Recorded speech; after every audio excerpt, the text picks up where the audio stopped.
We are on the record now. It's been brought to the court's attention that the media has been reporting specific details trying to look at counsel's the documents, computers, post-it notes on counsel tables. It's absolutely inappropriate. Any media who are present in this room will refrain from even attempting to look at what is on counsel table, either for the state or for the defense. Secondly, it has come to our attention that the media is reporting in detail the security arrangements on the 18th floor and other places.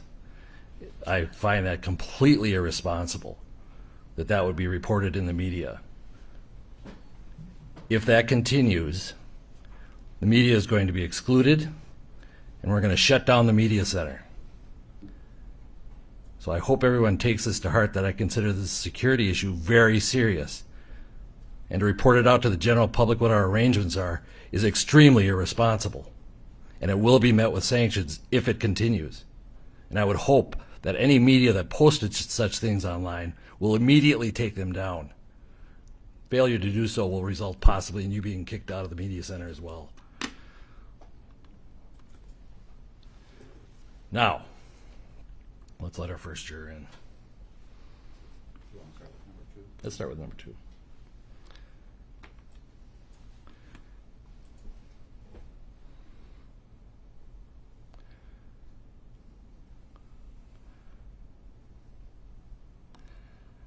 Good morning, juror number 2. Can you hear me? I can. All right, and juror number 2, you are on video, but it's only the Zoom video. Your video is not being broadcast. So we would like it, just like when you were in court, that everybody in the courtroom could see you. We would like you to keep your video on for that purpose. But just so you know, none of this video is being broadcast out beyond this courtroom. Again, we are attempting in all ways to keep you anonymous. So just to reassure you. Basically, and thank you for willingness to meet with us this morning. It's just for a brief matter to ask you about. Late last week, there was extensive media coverage about developments in a civil lawsuit between the city of Minneapolis and the family of George Floyd. Were you exposed to any of this coverage directly or indirectly? And we know, just inadvertently. No, the most I got was my fiance told me that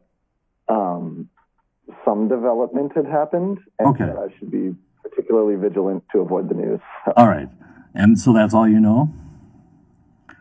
Yeah, actually, this is the first time hearing of it. Okay. And just knowing there are developments, is that going to change your position about being fair and impartial in this case?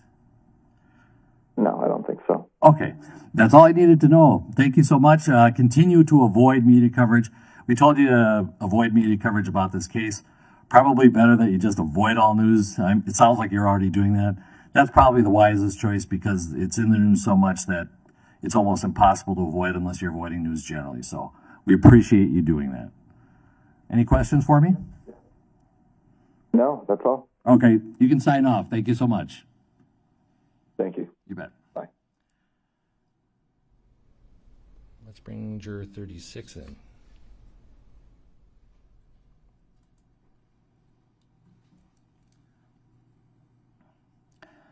Good morning, juror 36. Looks like you're still connecting to audio.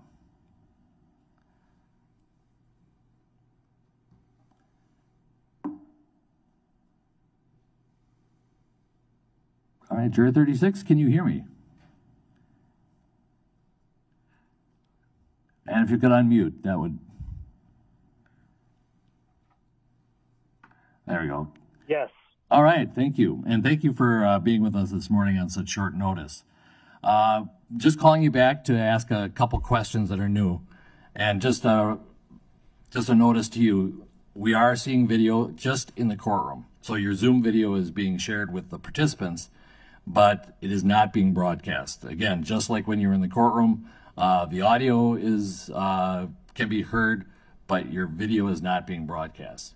So with that, just wanted to bring you in to ask you a couple questions. Late last week, there was extensive media coverage about developments in a civil suit between the city of Minneapolis and the family of George Floyd. Were you inadvertently exposed to any coverage of this, directly, indirectly? Okay, you need to unmute. You can leave it unmuted, actually. Okay. Yes, I was. Okay, can you tell me what you heard? About the settlement. Okay, and do you remember any specifics about it?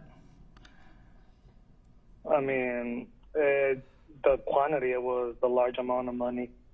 Okay. Do you remember a specific amount or just that it was a large amount? 20, over 20 maybe. Okay. How do you think that would affect your ability to be impartial in this case? It will impact it a lot. It will impact you a lot? Tell me about that. So last time I was asked about my strong opinions against Chauvin.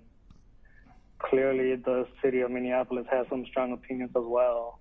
And this just kind of confirms my opinions that I already had. Okay. It is a separate case. Different parties, different legal issues won't be part of the evidence in this case, but we understand you were, and I'm sure you were inadvertently exposed. You didn't seek it out. We did accept you as a juror, but do you think now with this new information it would be hard to presume the defendant innocent, would hard to be impartial in this case? I think it will be hard to be impartial. All right.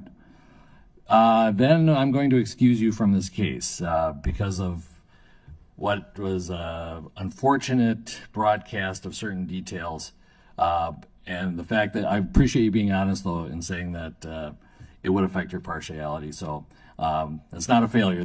You're telling us the truth. So we appreciate that. So you are released from jury service. So Juror 36, we'll mark you down as excused for cause. Thank you for your attending today and your good answers from before. You can sign off now. Thank you. Yeah, but Jury 36 is now removed from the jury for cause. We are back to 8 jurors. Let's bring in, I think those were the only 2 who needed, that time was of the essence. Let's go to number 9.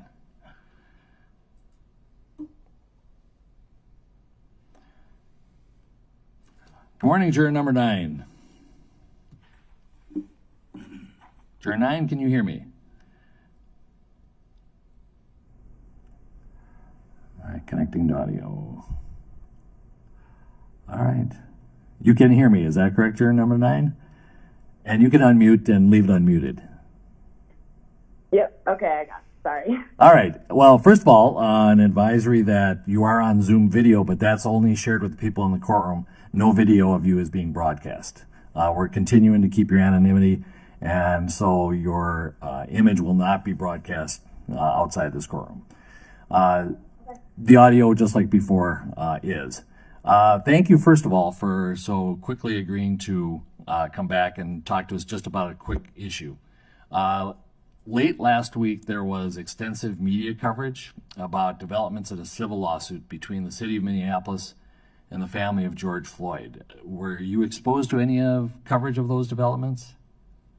No, Okay, so you're not aware of anything going on there? nothing at all. Okay. Sounds like you are taking the court's instructions seriously to avoid media coverage about the case. Is that correct? Yeah, All right. very seriously. All right. Continue to do so. In fact, I think since this is so prevalent in the news, we'd prefer that jurors avoid the news as much as they can, all the news as much as they can, because you never know when something might pop up. So, Yeah. all right. So otherwise, the plan is the same. You'll remain on the jury, and we'll see you on March 29th. Awesome, sounds good. All right. Thank you. You can sign off now. Take care. You too. Yes. Sure.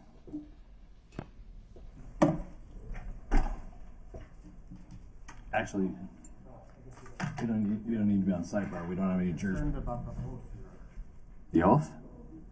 I'll remind them they're still under oath. Thank you. Well, that's a good reminder. All right, let's bring in her 19.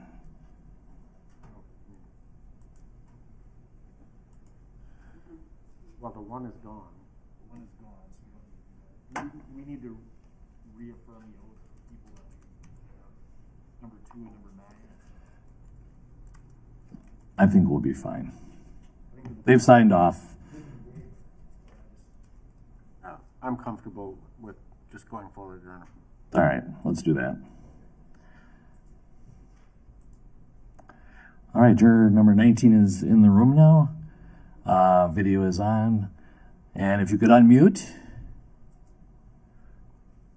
All right, juror number 19, first an advisory. You are on Zoom video, but your video is only available to the people that are actually in this courtroom. It is not being broadcast in any way.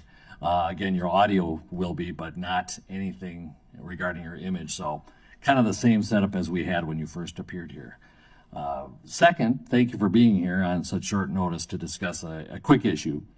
And a reminder that you're going to answer these questions. You're still under oath. Late last week, there was extensive media coverage about developments in a civil lawsuit between the city of Minneapolis and the family of George Floyd. Were you exposed to any of this coverage inadvertently, indirectly, directly? I have not seen anything, no. Okay. I think the amount of coverage has just reminded us, it sounds like you've been paying attention to the court's orders and taking them seriously to avoid media coverage about this case. I'm probably going to expand that and ask you not to stay away from the news as much as possible generally because things pop up. So I appreciate you taking your duty seriously and avoiding those things. Continue to do so. And we'll see you on March 29th. Any questions? Sir, thank you. Okay, you can sign off. Thank you.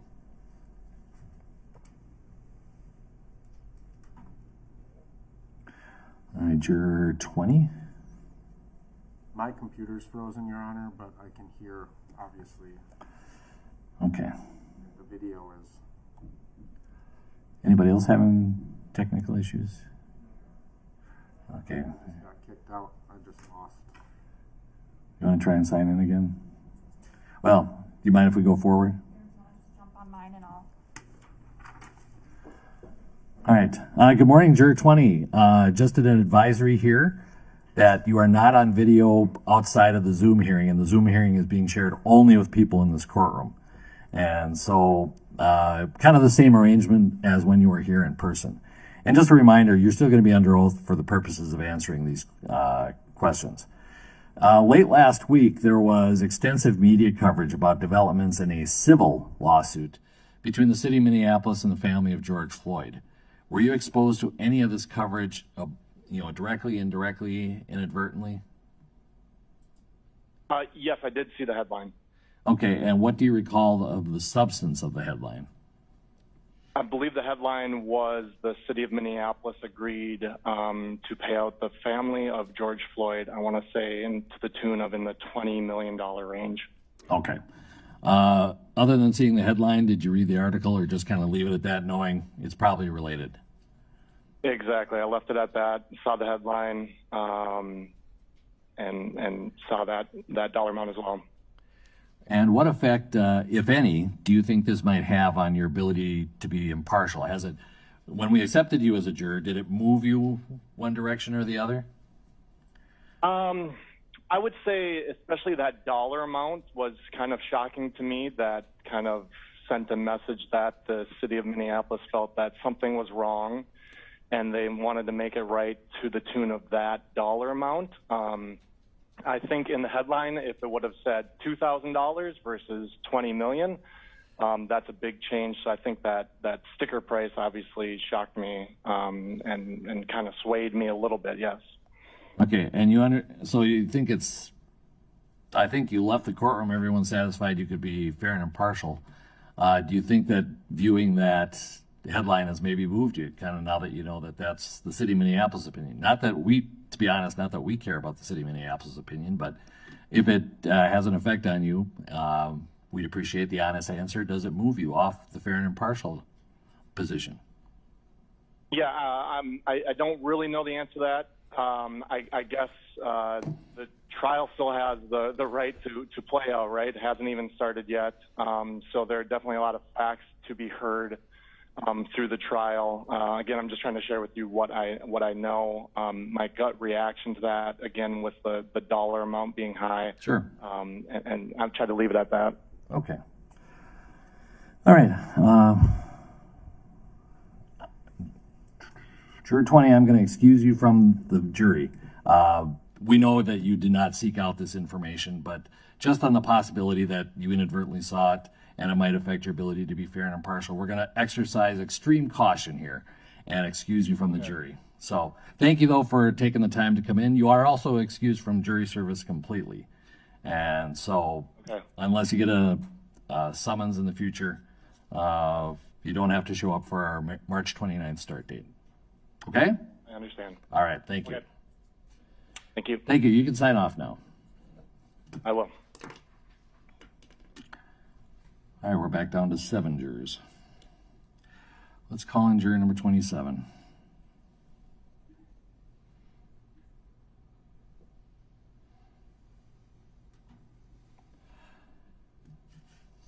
All right. Jury number 27. All right. Good morning. Can you hear me? I can hear you. Okay, and your volume is up a little bit. Good. First of all, an advisory that your video is not being played anywhere except on the Zoom hearing, which is available only to the people in this courtroom. So it's pretty much like before where your audio can be heard, but your video will not be broadcast. It's just available to the people as if you were sitting in the courtroom under our other rules that we were operating under. So first of all, thank you for being here this morning and being so quick to respond to us on being able to talk about an issue. Basically, we've asked you here, and a reminder that you're still under oath in answering the court's questions. Late last week, there was extensive media coverage about developments in a civil lawsuit between the city of Minneapolis and the family of George Floyd. Were you exposed to any of this coverage, directly or indirectly? I heard it on the radio heading to the gym on Friday evening. Okay. How do you think that's going to affect your ability to be impartial in this case? Because when we left, we had accepted you as a juror and agreed that you could be fair and impartial, but with this unfortunate reporting, you are now to the point, do you think that has affected you? Has it moved you off of the position of being impartial? It hasn't affected me at all because I don't know the detail. Okay. I don't know. Yeah, I'm not a lawyer, so obviously I don't know what went into making that decision, and I don't even know the term of that decision. I think I just heard partially heading to the gym on Friday. Okay. Well, and just to kind of go with what you said, you understand that was it's a civil case, different parties, different legal issues, different everything. And in fact, the law that applies is different. And it's not going to be part of the evidence, and you should not consider it as a juror. Do you think you can accept that? Yes. All right. Can you put aside what you've heard since it's not relevant and just, again, as we told you when you left last time, decide this case just on what you hear in the courtroom? Yes, I would. All right. That's all we needed from you today. I appreciate it. We will see you on March 29th. Thank you. Thank you. Have a good day. You too. Let's go to juror number 44.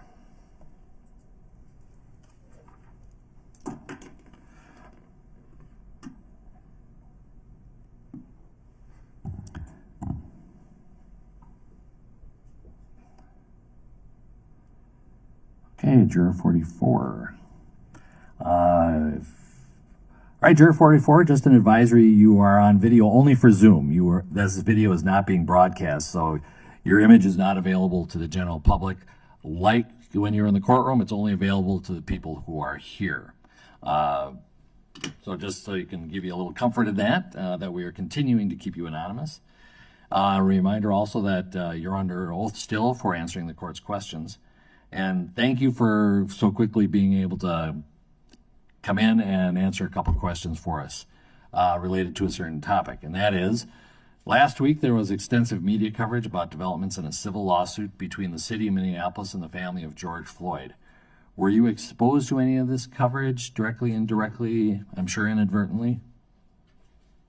Before I shut down my social media, I did see it.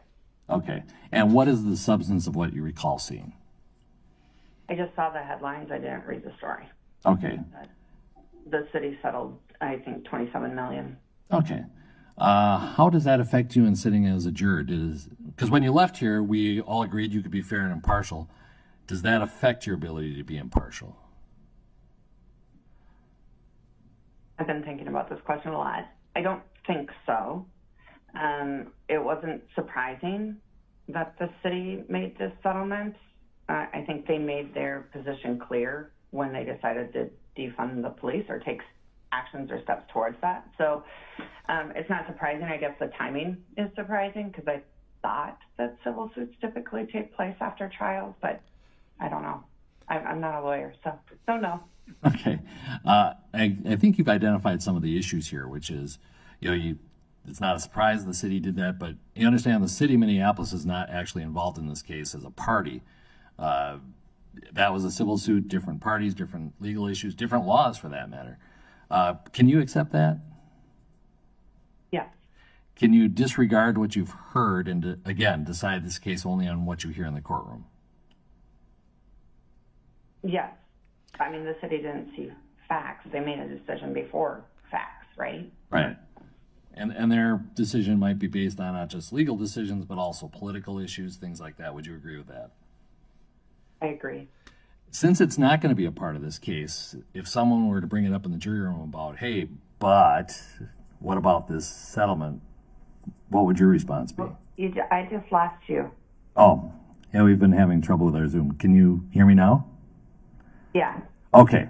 The question I had for you was, for example, if you're on the jury in deliberations and somebody brings up, hey, I saw this settlement with the city, what would your reaction to that be? What would you say to that juror? Oh, to the juror? Yeah. So one of the other jurors are saying this to me? Yeah, as part of deliberation, for example. Right. I would say that has nothing to do with what we're discussing at this time or what was presented or the evidence that is not a part of this case. All right. And I appreciate that you actually thought about this a little bit when you heard it to see if you could remain fair and impartial. Ultimately, do you think you can? And disregard what you heard outside the courtroom? Yeah. Okay. What I'm going to do is I'm going to advise you, if you could, try and avoid as much news coverage as possible. I think I've said don't watch any news about this case, but given its prevalence and unexpected events like what we've just experienced, it's best to avoid all media coverage. Would you agree with that? Agreed. All right. All right, thank you so much. We'll see you on March 29th. You'll remain on the jury, so we'll see you then. Okay, thanks. You bet. All right, was that everybody? All right, we can end the Zoom meeting. We have our record now. Goodbye. Just so the record is clear, we've now stricken, I believe it was jurors numbers 36 and 20 for cause. Their exposure to the settlement shows they honestly said that they could no longer be impartial, and they're excused. I am satisfied that the others could in fact remain impartial. Juror 44 had some hesitation, but that seemed to be her general thought process when she was going through jury selection here, so I have no problem keeping juror number 44 on. So we are now down to 7 jurors seated. Let's take a 10-minute break. Your Honor, before we do that, do you mind if I just address a couple of things on the record? Sure.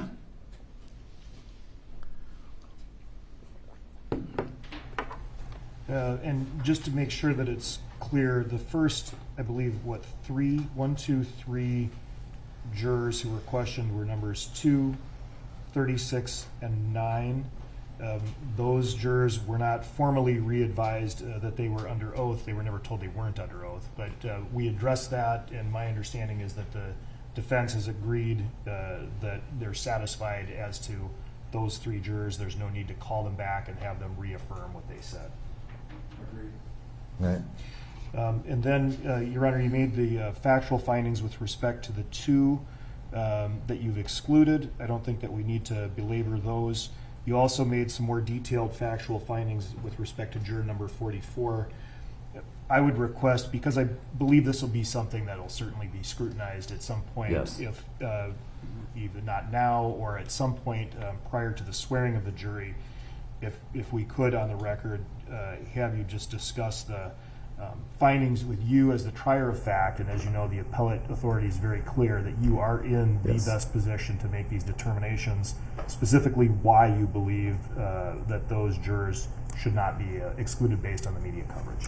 Well, I think the record speaks for itself, but I will make a factual finding that the jurors who remain on the jury, in my view, can continue to remain fair and impartial. Most were very quick to assure the court of that.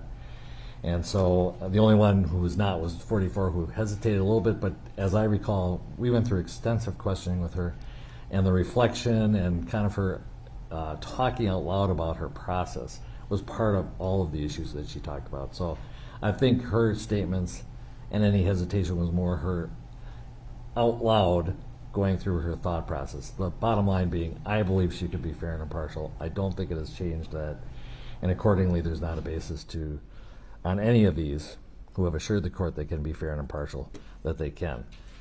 I think any other record that needs to be made? I don't think so. The court is, of course, going to consider this in its motion that continues to be under advisement to continue the trial or to change venue. So this is more data for the court to make that decision, which it won't make until Friday.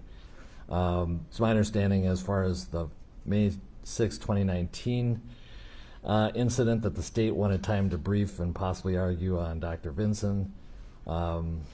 Mr. Frank communicated that to the court.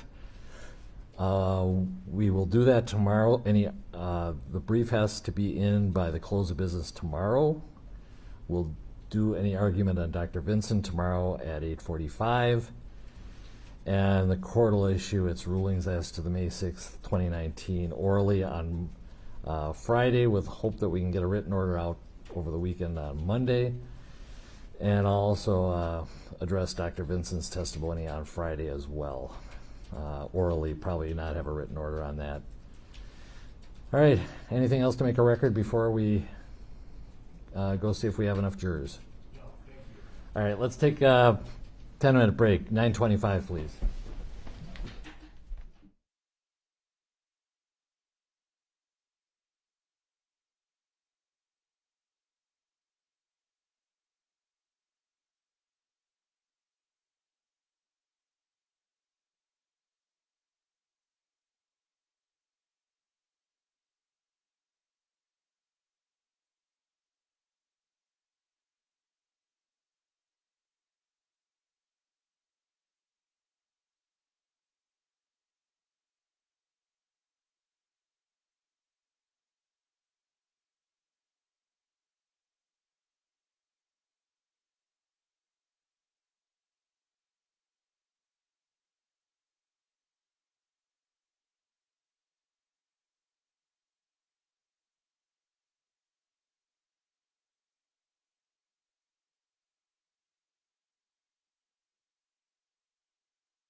We're bringing up our next juror, juror 76, I believe.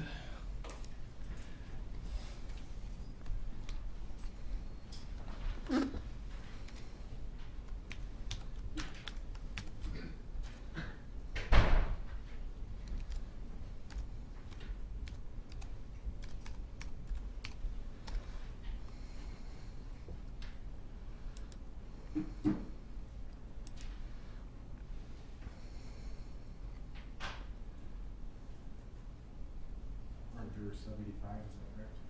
76. 75 is left over from yesterday. I thought we had excused juror 75. I don't think so, Your Honor. Okay. We sent him home yesterday from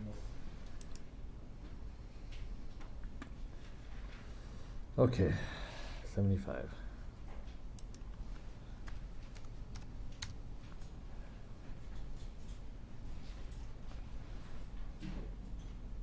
Yes, you are correct.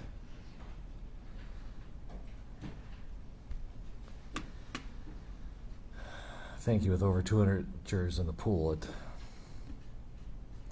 hard to keep track sometimes.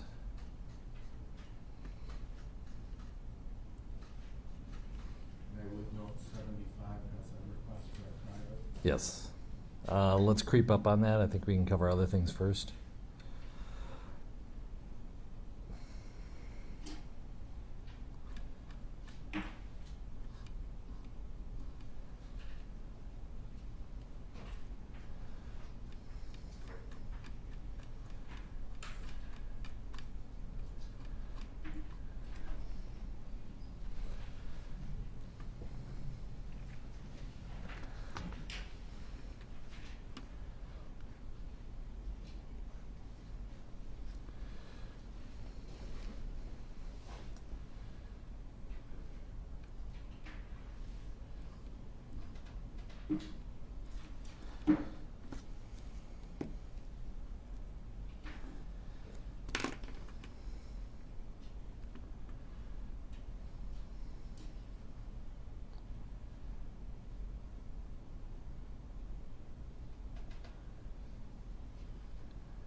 Good morning.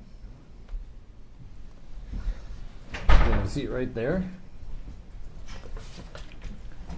And you are juror number 75, correct? Correct. All right. A couple things before I turn questioning over to the attorneys. First of all, I'm going to continue to wear a mask, even though had a vaccine shot. You have plexiglass between us and in front of you, which also shields you from the attorneys who have their own plexiglass. I note all that just to say, if you would feel more comfortable taking off your mask or you think it would be easier to hear you, feel free to do so. Okay.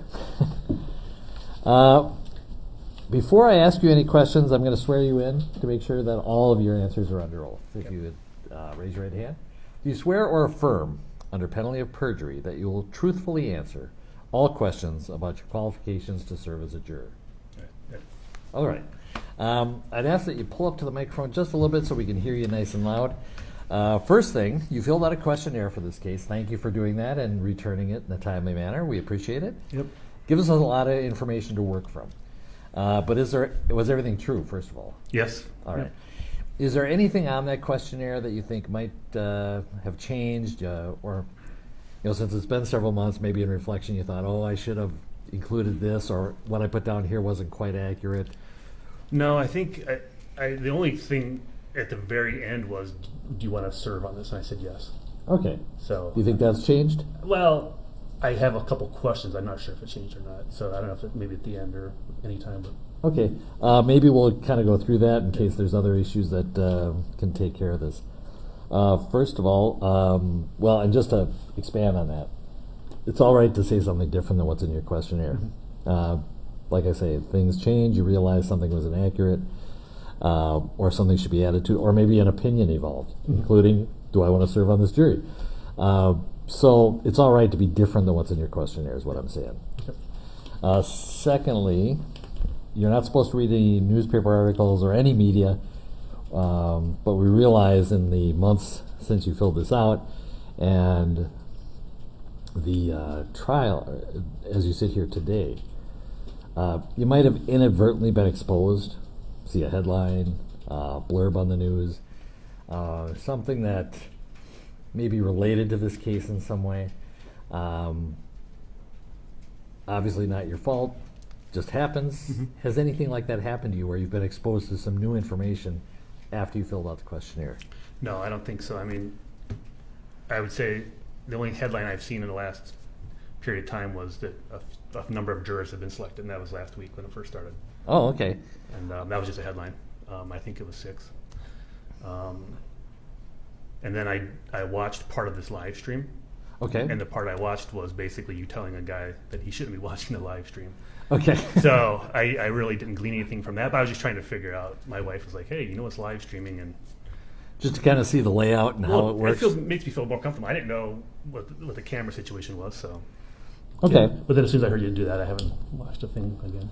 Okay, and you haven't heard anything about any of the parties specifically, or related cases or related developments of any sort? No.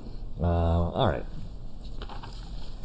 And the attorneys might go into more specific detail about some of what you've been exposed to, so I'll leave that to them, though. Okay. But for right now, nothing to add to what was in the questionnaire? No. Okay. Now, the whole point of all this is that as a jury, you have to decide the case just on what you hear in the courtroom. And everybody that we've talked to has some knowledge about the case, some more accurate than others, some more in detail than others. And it's not a question of that, but whether you can put all that aside and decide this case just on what you hear in the courtroom as if this had never been in the news at all. Mm-hmm. Do you think you could do that? I do. All right.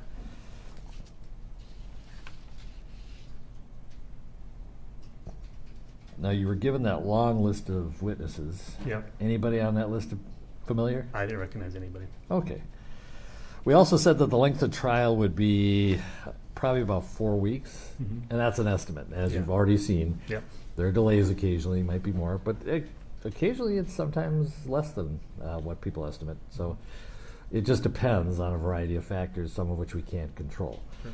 Does that work for you, or can you make it work? So that was kind of my big question is, I've been unemployed since COVID, okay. Basically. I was unemployed. So job hunting pretty regularly, right? Gotten pretty far in a lot of things, hoping to get an offer this week. Okay. If that happens, great. Don't know how I work that out. I don't know what I should say to the potential employer now or at time of offer. If it doesn't happen, I've got a lot of other leads, right, that I've been in the process of how does that impact that. I probably won't be able to follow up on those, and right, it'll just go cold, and I got to start all over again in 4, 5, 6 weeks. So that's a concern. Okay. Sounds like could cause a financial hardship if set you back, essentially. Well, yeah, I mean, we've been set back for 8, 9 months now, so hoping to get something now, but All right. that would definitely be a hardship, I would say. You said there's one that's even in the pipeline. You might get an offer this week? Yeah. Okay. Okay. The question is, do you feel that's a significant hardship to serve for 4 weeks starting on March 29th?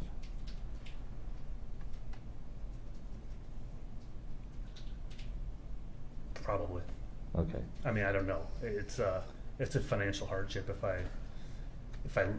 I lose this opportunity. If the opportunity says no, we can't wait 4 or 6 weeks or indeterminate. Right.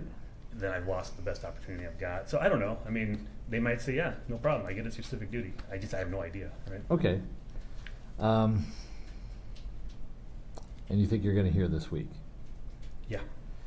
Okay. Let's assume for now. Okay. You get the offer and they're fine with it, Mm-hmm. or you don't get the offer and you're continuing on. Okay. Don't get the offer, just not related to your jury service, because they don't know about that, right? Right. Right. In either case, let's assume those. Otherwise, do you think it'd be a hardship to serve the 4 weeks? No. Okay. Okay. Let's kind of proceed under that basis, but Okay. we'll keep that in the back of our minds. Alrighty. All right. Do you have any questions for me before I turn it over to Mr. Nelson? I don't think so. Okay. With regard to Juror 75, Mr. Nelson, you may inquire.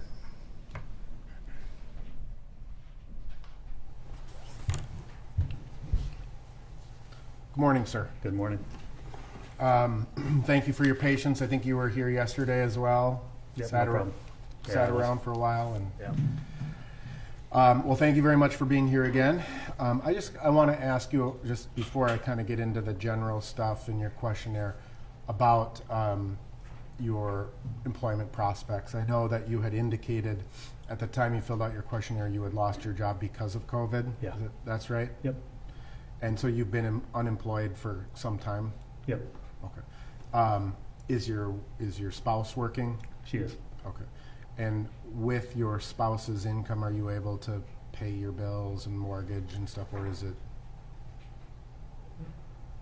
So with my spouse's income plus the unemployment that's been extended, which is a little bit up in the air also, plus the extra $300 from the government, we've been making ends meet, absolutely.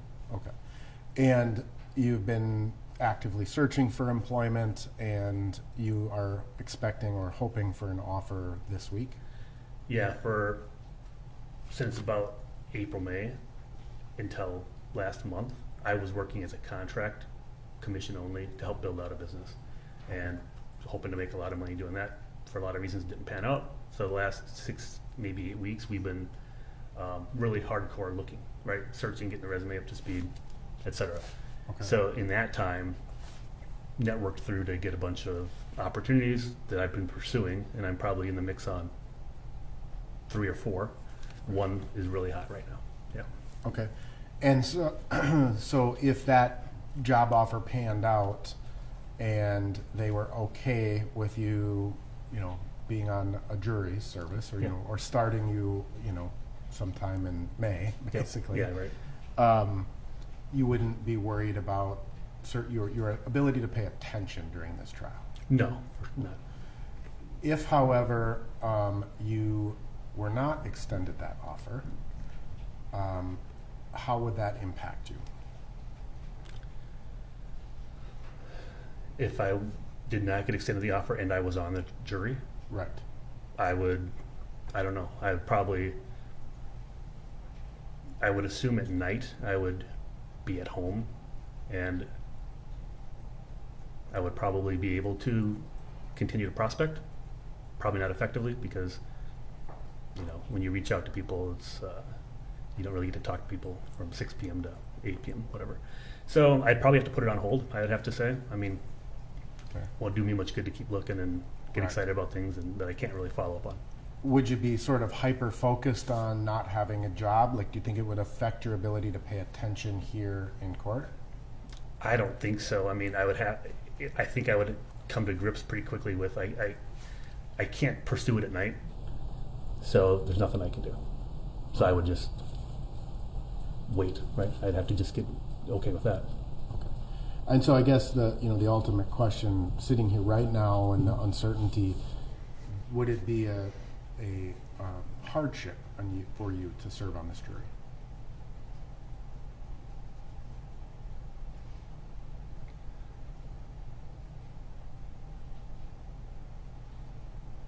The biggest uncertainty right now is, we've deferred our mortgage, for example, because I don't have a job. That's coming back into reinstatement right now. So it's going to be tougher to pay that without unemployment and, the extra government stuff, which I don't know how long that's going to last. So if we had all that, if I knew that was all certain, could we create a financial plan for the next 6 weeks to make it happen? Probably. We could probably figure it out, dip into savings or whatever you have to do. If we don't have that extra funding, then it'll be tougher. So I would say, yeah, it's a bit of a hardship. Yeah. Okay. All right. So what I'm going to do, sir, is I'm going to ask you a series of questions, kind of just generally first, okay. Just to get to know you a little bit better. Thank you for your again honesty about that, but just some general questions, and then I'm going to turn and focus on some answers that you gave in the questionnaire. Okay. Again, I know the questionnaire was filled out a couple months ago, and no one's trying to trick you. I'll likely just read the question and then what you wrote and ask you to expand on some of those things. Okay. So if you and I were to meet under different circumstances, what are a couple things that I would learn about you in our first conversation? That I like coaching. I think you'd learn about me that I'm about my kids, right, and other kids and my community. Okay. That I have a good sense of humor. I'm trying to curb today. That I work hard, family life, enjoy sports. Okay, good. At some point, you received this packet in the mail, right? Yeah. And you had obviously heard about this case before receiving this mailing? Yeah. What was your first reaction to learning that you were a prospective juror on this particular case? I was surprised.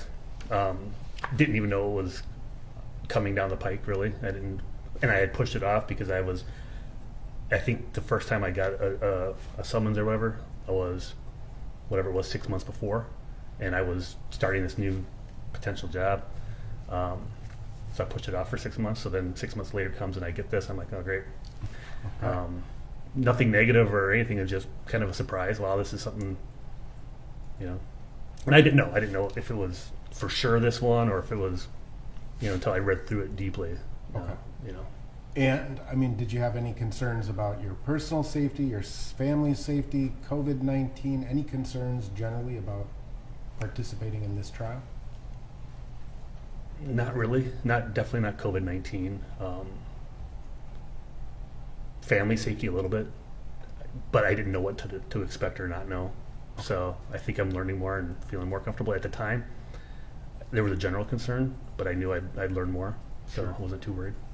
Well, when you came downtown yesterday and you saw the government center and all of the build-up around it, what were your thoughts?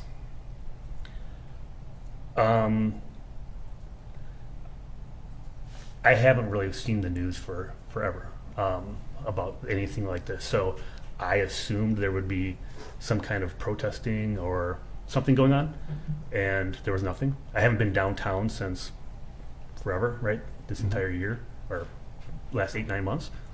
So I was just kind of surprised by the scarcity and the sparseness of everything. The building didn't really, I'm not familiar with the building, so when I saw the walls, I just assumed that was what it's going to look like. In terms of, what about like the military presence? I thought it was a lot. I'm former military, so I didn't faze me or anything, but I was like a little surprised at all the protocols that I went through to get in here. Okay. Which was good. All right. When you came in yesterday and the judge kind of talked about anonymity and the efforts that we're doing to try to protect your anonymity, how did that make you feel? Feel good. Not sure how it plays out post-trial, and what that looks like for security and anonymity, but sure. Well, at some point, right, it's very possible that your name would be publicly released. Mm-hmm. We don't know when or under what circumstances, but how would that make you feel? I mean, it is what it is. There's nothing I can... obviously, there's going to be people, no matter how it comes down, happy and upset. So, do you want to be associated with that? It's not ideal, but this is what it is, right? I mean, this is part of your civic duty. And okay. And I just, I want to just follow up. You asked, or you went on to the live stream for a couple minutes at some point. Yep. Was that yesterday, or before you came down yesterday? Or? No, it was either Tuesday or Wednesday. It's either the first day that because after the first day, I called in and realized all the same numbers were coming in on Tuesday. And I'm like, I knew there was an issue. So then I think it was Tuesday, then I looked up the live stream. Okay. And did you watch it for how long, do you think? I had it in the background for less than an hour. Okay. But I only watched when I heard the judge asking that guy about watching the live stream. Sure. That was great. Okay. And then that's when you turned it off? I turned it off right then. Okay. So did you hear, me questioning prospective jurors or the state? I think I heard you. Yeah. I don't remember any questions you asked or who the people were, but yeah. Sure. All right. Well, let me ask you this. I understand you have a couple of, young adolescent children, is my understanding. And you've obviously worked in a professional career before. So in your personal life or in your professional life, can you think of a situation where you've ever been called upon to resolve conflict between two people? Yeah. Okay. How do you approach the resolution of conflict between two people?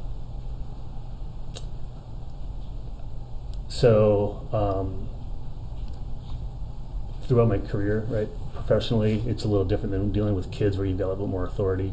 In the professional world, I'd say it's first understand what's the conflict about, and then be listening, be open to hearing what they're saying, and open to that, acknowledging it, and then have a process for open discussion, and then allow the other side to talk.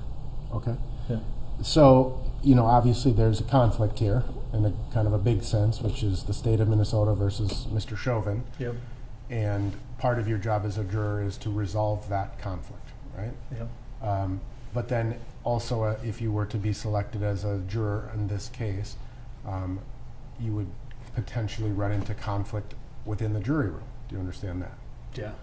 And I just kind of want to break it into two scenarios for you. One scenario is two groups of jurors, right, sort of emerge, and they have conflict over the meaning or some piece of evidence, right? The meaning of some piece of evidence, the significance of it. Yeah. And then the other juror, one group is saying this is the most important piece of evidence, and the other group is saying no. How do you approach it if you're trying to resolve that conflict? And then is it different if you're a part of the conflict, like you're on one side versus the other? Does that make sense? It's kind of a two-part question. So the first part, if there's two challenges, right? Two problems. If one feels more important. I like to whiteboard, right? I would probably it's more interesting for people to understand if you can whiteboard it out, or if you have the ability to do that, so people can say, here's issue 1, issue 2, and get thoughts on both. And I think that's a way to prioritize a rank, right? So you can say, okay, here's why we feel this, and here's why we feel this, and then oftentimes it doesn't matter where you start. You just got to pick one. Okay. And then parking lot things that come in that aren't pertinent to that specific discussion, and then just lead people through the discussion. If I was involved in one of those, oftentimes I let the other side go first, right? Let's hear your opinion. Let's make either pluses or minuses and systematically go through it. Otherwise, personally, I see people get really, either emotional about it, which we would try and refrain from, or they get really attached and say, I'm not moving from my position because I don't think you guys understand me, or you don't understand my thought process on it, and I can't articulate it well enough for you. So it's better just to whiteboard it out and work through that. And if you were to be, are you the type of person that if you have a very firmly held position on something, right? Are you willing to re-examine your own perspective on that issue? Yeah, I think that's very important. Absolutely. But would you simply agree with the other side in order to build consensus, or would you kind of, you felt it was really important, would you dig your heels in? That's an interesting question. I don't think I would dig my heels in. I mean, that suggests to me that you're not open to listening. I think at some point you've gone through enough discussions about it and you make your decision. But yeah, I think I'm obviously open to the discussion, right? And listening to other people's perspectives. Okay, good. Yeah. So part of your job as a juror too is to assess the credibility of various witnesses. Mm-hmm. So can you think of, again, in your life, a time where you've been called upon to determine if someone's telling you the truth about something? I think you said you do some coaching, for example. Yeah, I mean, that's where my mind jumped. Yeah, I think at the youth age, it's easy to question that when you know what you know, and you can see facial things, and you can see how they act and hear what they say. And because I've been through it, right? I probably did what they were doing at some point. So I think I've come from that. So yeah, I think was your question just have I seen it? Yeah, have you seen it, and how do you then analyze whether someone is telling you the truth? I think body language is a lot of it. I think how they talk, if they change how they talk, if you've been having other conversations, what you know about them, what you've heard them say in the past. I think I get a good gut feel for it. I mean, and as you mature, as you get to my age, I think you have a general sense and gut feel about people and how they answer things. Okay. Can you think of a situation in your life where you've been 100% certain you're right, only to later learn you're wrong? I'm sure there's been those situations. 100% sure I was right. Well, just hypothetically, how do you're 100% convinced, right? And all of a sudden someone gives you the definitive evidence and you're wrong, and It's something I generally would laugh about. Okay. So you got me. You're right. you proved it. Uh-huh. So do you have the ability to kind of take that information and apply it to future situations, do you think? Yeah, I think so. For sure. All right. So one of the jobs as a juror, again, is to decide this case on the evidence that is presented in court, mm-hmm. and apply the law as the judge gives it to you. All right. My question is if you are looking at all of the evidence and then the judge reads you the law, can you apply the law even if you think the judge is wrong, or that the law for some reason should be changed? Can you say that differently? Sure. Let's say that you disagree with some principle of law. You're reading it. This is the law that the judge has given you. And you say, I can't possibly be right, or I think that this is goofy. We need to change this law. Can you apply the law as the judge gives it to you? Yeah, I would think for sure. Okay. So I'm going to turn to your questionnaire, just ask you some specific follow-ups. Okay.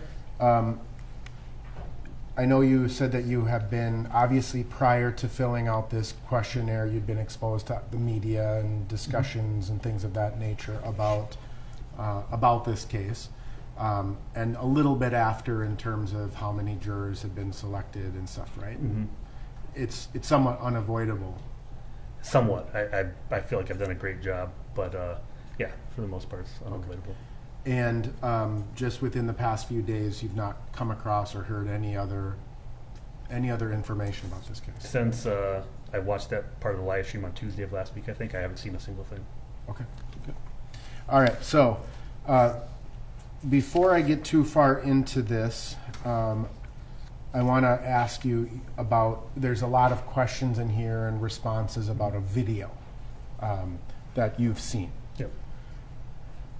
There was a video that was taken by a bystander. That video ultimately went viral and became the basis for multiple news stories. Mm-hmm. There were also videos that have been released into the public sphere in terms of body-worn cameras from police officers or surveillance from local businesses. Have you seen, which of those videos are you referring to when you were discussing this? The only one I remember seeing is that original one. The bystander video? I guess it was a bystander video, yeah. Okay. The longer one. And when you say I believe you say you've seen it 6 or more times in your questionnaire, are you talking about the entirety of that original video, or are you talking clips on I think the question was about, at some point, at some a level, have you seen it all or part of it? Mm-hmm. And I said 6 more times. I think I've seen clips of it. I think I've only seen the entirety. Maybe the first time I saw it, maybe twice. I think once, but maybe twice. Okay. So like you were on your personal social media, it comes up, you watch the whole video, and then obviously paying attention to the news to some degree. I don't think I saw it on social media. I think I saw it on the news first. And that's the only time I watched it in its entirety. And like it had a link or something where you could click and watch the whole video? Or were you watching the news and they played? Watching the news on TV. Okay. Yeah. And so you watch that, you've seen that video where I think we're talking generally about the same video. Mm-hmm. And you wrote, you were asked to kind of explain what you had heard or what you knew about the case, right? Okay. And you wrote a couple of things that you heard about it, on local news. You remember that Mr. Floyd was near or by a car. I think you wrote by a car, maybe trying to get in. A brief struggle with police officer happened, and George Floyd was taken to the ground, and the officer restrained him with his knee on his neck. Now, you remember some things that Mr. Floyd said, some general length of time, right? Yep. And ultimately, this kind of became a national and international news story, and you say, in watching many sporting events around the world, players took a knee in remembrance. Yeah.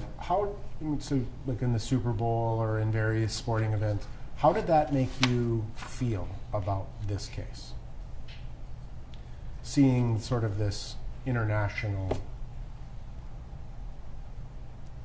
I felt good. Okay. It felt good, why?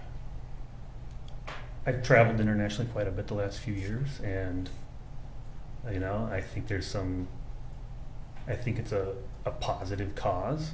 I think there's positive, negative aspects to it. But I think what people are rallying around, it was a positive cause. And if they do it in a positive way, I'm all for that. I think there's so much, last 4 years, last 1 year, so much divisiveness that, when I see people coming together for something positive, something that is progressive or, makes us evaluate potential change, then I think that's positive. So it makes me feel like we're moving in a good direction versus a divided direction. Okay. You were asked to, the question, from what you have seen, read, or heard, do you have a general impression of the defendant? And you checked a box that was somewhat negative. Yep. And then you were asked the same question about Mr. Floyd. Yep. And you checked neutral. Yep. and you were asked why do you Yep. feel that way, and you left that part blank. I didn't need to. Yeah. Okay. Well, let's talk about it now. Why Yeah, do you yeah. have a somewhat negative view of Mr. Chauvin? At the time when I read the question, do you have a somewhat negative view? I kind of racked my brain and thought, what do I know? And I knew that a guy had died. I knew he lost his job and he was going to be being put on trial. So I think that gave me a negative view. Okay. Somewhat. I mean, I don't really have much other knowledge of him or his past or anything. Okay. So. And ultimately, you know, the question becomes, and it's perfectly okay for people to form an opinion. The question is, can you set aside those opinions and decide this case on the merits and the evidence as presented in court? Yes. Okay. And so even if you may have formed a somewhat negative impression, you can start from zero and you will apply the presumption of innocence. Why did you have neutral feelings towards Mr. Floyd? You know, I think I didn't really know much about the guy. I saw news articles that I didn't really remember at the time. I just knew he was like either a brother or father or something positive, right? That he, but I also heard news articles that maybe he had prior been on drugs or at the time been on drugs, don't know. But I was like, some positive, some negative, pretty neutral. I don't really know anything, nothing concrete that I know a fact or something that I could say very positive or very negative. So I was pretty neutral at the time. Okay. You were asked if you have ever talked about George Floyd's death with your family, friends, coworkers, or discussed it online, for example, on social media, and you checked the box yes. Did you ever post opinions on social media about the case? No, I don't think so. So you were talking about your general discussions, like with your kids, your friends, your coworkers? Yeah, I don't really even recall talking about it with my kids, but I was working from home at the time, so I didn't really have coworkers to talk to. I think it was just some buddies, you know, it was a news event. Okay. And what you wrote is you had general discussions about what we saw, the length of time he was subdued, had drugs in his system, and you wrote, I don't recall expressing any opinion. Yeah. So you're just kind of talking about it generally, right? Yeah, and nobody had it. I think at the time we talked about it was very early days, and I don't think anybody knew. Okay. Oh, I heard this, I heard that, but right. Was there something about the length of time that Mr. Floyd was subdued that troubled you? No, I mean, I don't think it troubled me. I think that was the thing, right, about the video that most people that I heard about, right? So I think, I don't know if it troubled me. I mean, the guy died, so I think it's troubling in general. Sure. I don't know how to answer that. Okay. You were asked whether you believe the community was negatively or positively affected by the protests that have taken place since Mr. Floyd's death. And you wrote both positively and negatively. Positive, a large showing of support for many races coming together. Negative, people took advantage and rioted. Mm-hmm. Do you think that the people who were protesting are the people who caused the riots? Do I think that people that were protesting caused the riots? Or No. were participated in or are responsible for the riots? No. You can distinguish between a peaceful protest and a riot. I can. And I don't know the answer. I honestly don't know if there were people that were part of the protesting that got upset and became part of the group that rioted. That seems reasonable that could have happened. But generally, I feel like there was a positive group that were out there to protest and bring awareness to something that they believed in. And people took advantage of it. I don't know what overlap there was. Okay.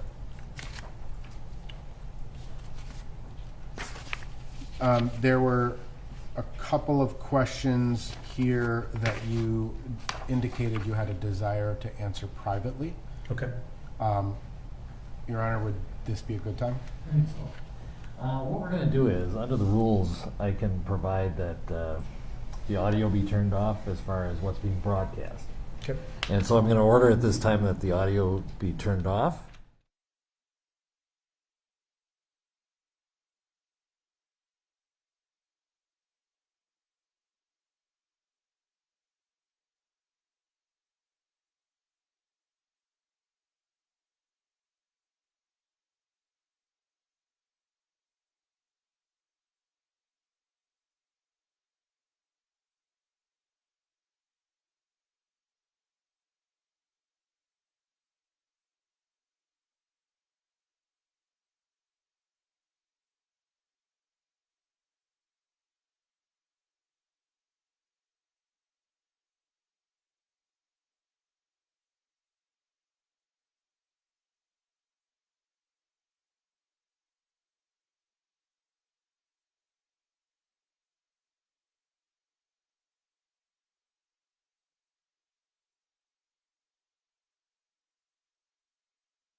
so we're back on audio. All right. So turning to, again, to your questionnaire, sir, there was a page that had several sort of broad statements, and you were asked to kind of rank your opinion about those statements from strongly agree to strongly disagree. Do you remember generally that process? I do very well. All right. The first two are, I think, somewhat similar, and I just wanted to ask you about it. The statement is, discrimination is not as bad as the media makes it out to be, and you somewhat disagreed with that. And the second statement is, blacks and other minorities do not receive equal treatment as whites in the criminal justice system, and you somewhat agreed with that. Yeah. Can you just explain what's your thought process between this, why somewhat disagree or somewhat agree with either of those things? Well, I think the first question was about, is the media overstating kind of discrimination? And I was like, no, I think there is discrimination to some level, and I think they're reporting it somewhat accurately. I don't know the extent of it all, but yeah, I think there is an issue, and I think they're reporting on it.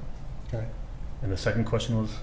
Blacks and other minorities do not receive equal treatment as whites in the criminal justice system, and you somewhat agreed with that. Yeah. So, in general, I think from what I've seen, right, there's more people of color in jail systems and prison systems, and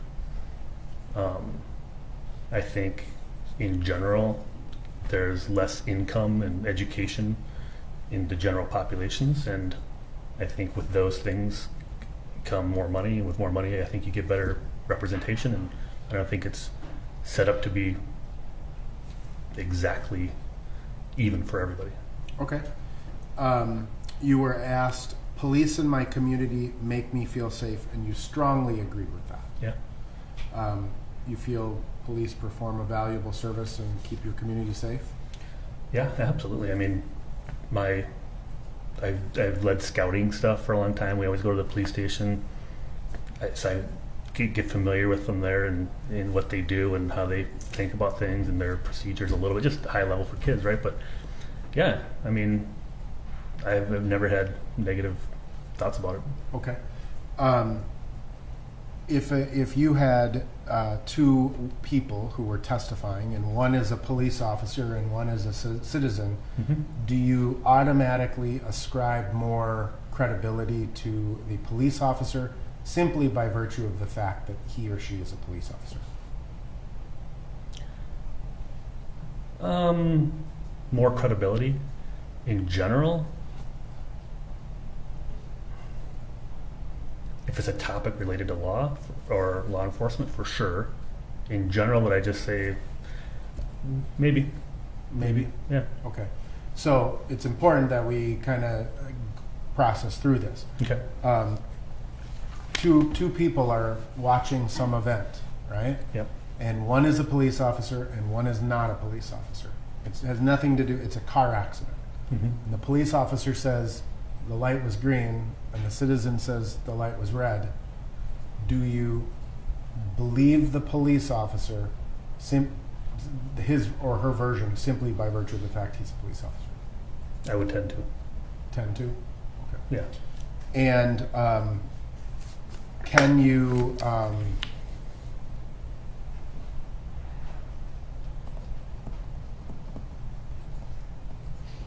may we have a moment, Your Honor? Yeah.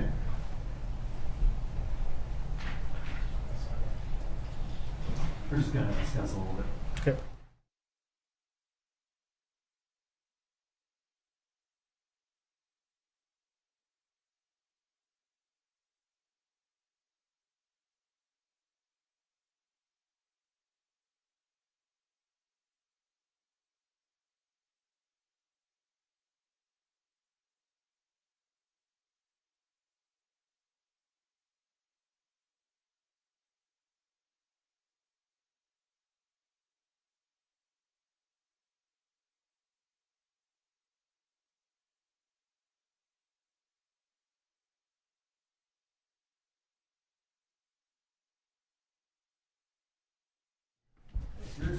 7:75.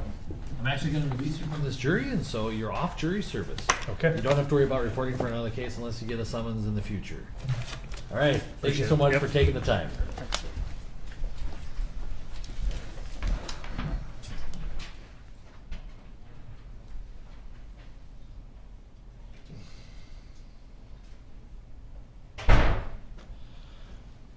All right, we're doing the group advisory, right?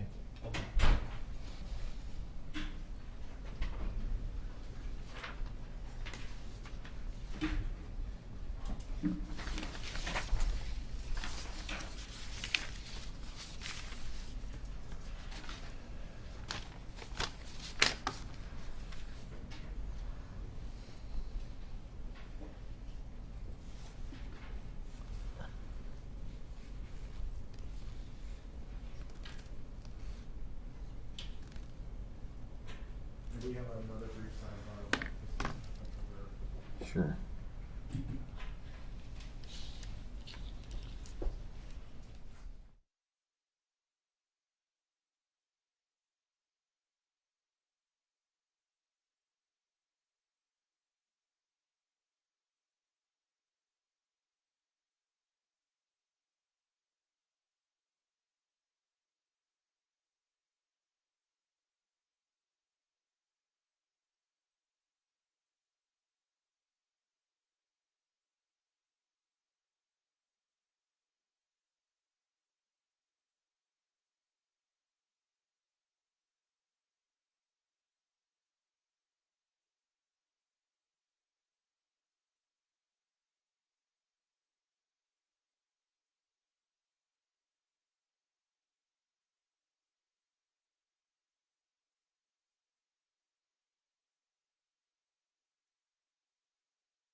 Hey, good morning.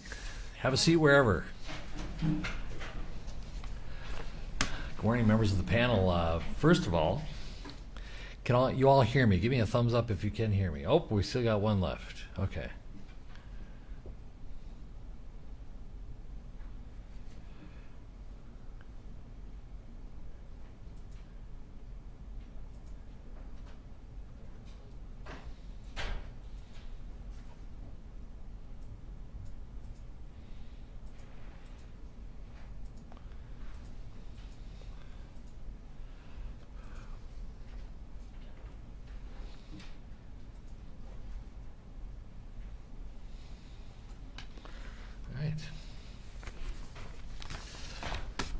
Good morning. Members of the panel, first of all, everybody hear me? Give me a thumbs up if you can. Great. If not, we have hearing assistance devices if it becomes a problem for any of you. Well, first of all, my name is Pete Cahill, and I'm one of the judges of the district court. And you have been summoned as potential jurors in this case, which is the state of Minnesota versus Derek Chauvin, which is a criminal case related to the death of George Floyd on May 25th, 2020. A person charged with a crime has a right to a fair trial before an impartial judge and an impartial jury. In order to make sure the jurors who are selected are impartial, the law provides that the court and the attorneys for the parties may ask questions to all the prospective jurors which must be answered under oath. First of all, thank you for filling out the questionnaire and getting it back to us. It's a lot of good information for us to get started. Your contribution to the important and serious matter at hand is best served by you continuing to provide full and complete answers to the questions that might be asked today. Now, these questions will follow up on issues from the questionnaire and possibly other topics that were not on the questionnaire. After questioning is over, the attorneys will have the right to excuse some of you from service on this jury, and I may excuse others of you for what we call cause. In either case, it does not mean that you are not a fair person, and you should not take offense. I also ask that you not take any offense at any question that might be asked. We must pry to some extent in order to explore opinions you might hold and to hear about experiences that you have had that might affect your ability to serve in this case. The defendant, Mr. Chauvin, has been charged with murder in the second degree and manslaughter in the second degree. Now, in the normal course of trial, charges may be added or subtracted from these charges, but those are the charges today. To the charges, the defendant has entered a plea of not guilty, which is a denial of each and every material allegation in the charges. I'm now going to have the participants in the case introduce themselves so you can tell me whether or not you know or recognize any of those people, or know or are acquainted with, I should say. So, for the state. Thank you, Your Honor. Good morning, everyone. My name is Steve Slisher on behalf of the state of Minnesota. Good morning, my name is Christina Marinakis, and I'm assisting with the prosecution. Hello, everyone. My name is Keith Ellison. I represent the state of Minnesota. Good morning, Erin Eldridge for the state of Minnesota. Mr. Nelson, if you'd introduce your client and yourself. Thank you. Good morning, ladies and gentlemen. My name is Eric Nelson, along with my assistant, Amy Voss. We represent the defendant, Mr. Chauvin. All right, thank you. Anybody on the jury panel who has a relationship, either a friendship, acquaintance, professional or otherwise, with anybody who has just introduced themselves? Okay. And if the answer is going to be yes, please raise your hand. But for now, I want you to also consider whether or not you know anybody else in the Minnesota Attorney General's office. You might see other attorneys who are part of the prosecution team who are not here today.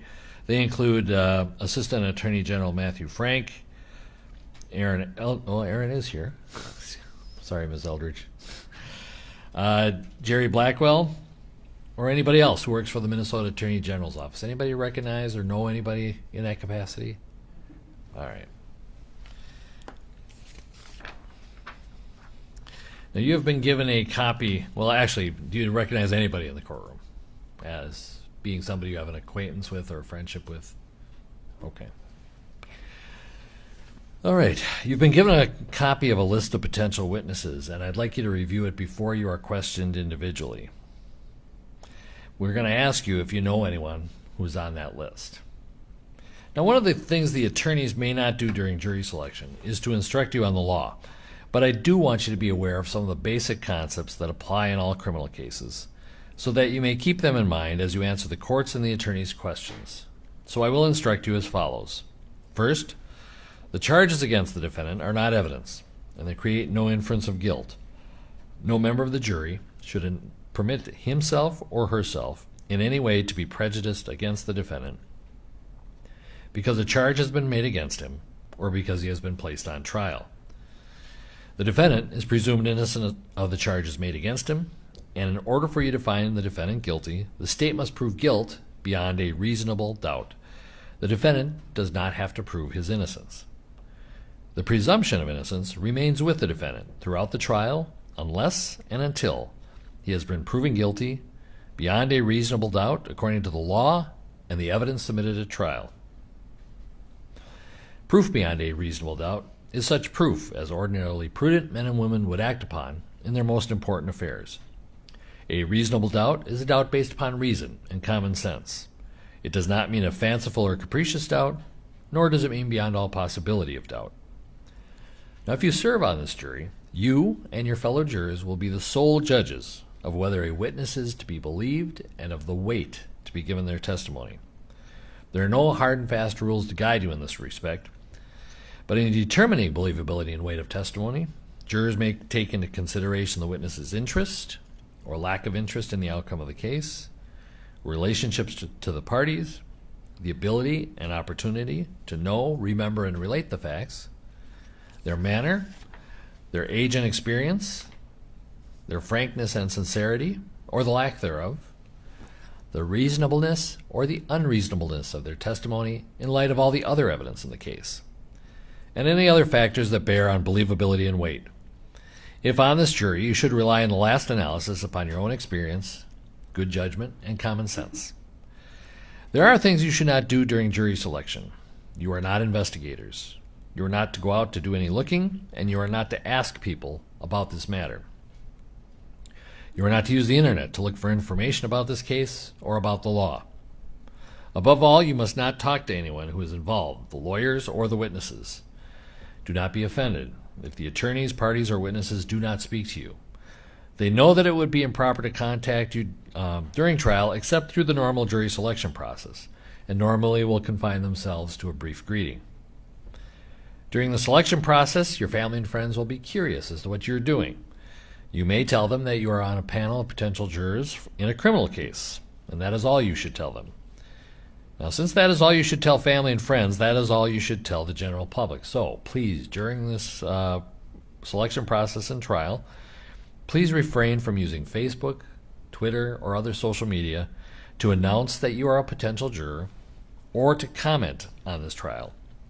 You may access those social media tools, avoiding media reports that are contained within them, but please do not publish any information about the case or your thoughts about the case.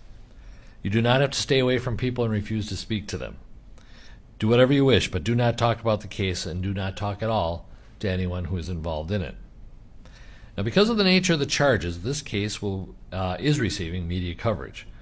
Do not read about this case in the newspapers or online, or as I said, in social media, and do not listen to news about it on radio or television. This trial, including jury selection, is being televised, but no video of you or any other juror will be taken at any time, now or during trial, if you are selected. Also, your name will not be used in the courtroom. To protect your privacy, you will only be referred to by your random number. The audio of anything you say will be broadcast unless we need to discuss something that is deeply personal, extremely sensitive or embarrassing, or would tend to specifically identify you. In those cases, I will specifically order that the audio not be broadcast. In that case, you'll still have to answer questions on the record, but without audio and, of course, no video broadcast. So, with the exception of juror number 76, who can remain seated, we're going to have you wait in the other courtroom. Given the timing, we may only get through one of you before lunch. We'll see. Could get more. It's hard to tell. In the case that we don't get through until after lunch, we do have some lunches that are ordered extra so that you don't have to go hungry. We'd rather you not leave the floor. But when you're in that other courtroom, feel free to use the sanitizers and the wipes, and please keep all the COVID protections that we have in place, including staying masks and a social distance apart. I generally will be wearing my mask. I only do this for this part since you are far enough away. We have plexiglass around me, and I've had a vaccine shot. But when you are being questioned individually, you will come up to the witness stand here, and I will return to using my mask, if that gives you any assurance. So with that, other than juror 76, please follow the deputy back to the other courtroom.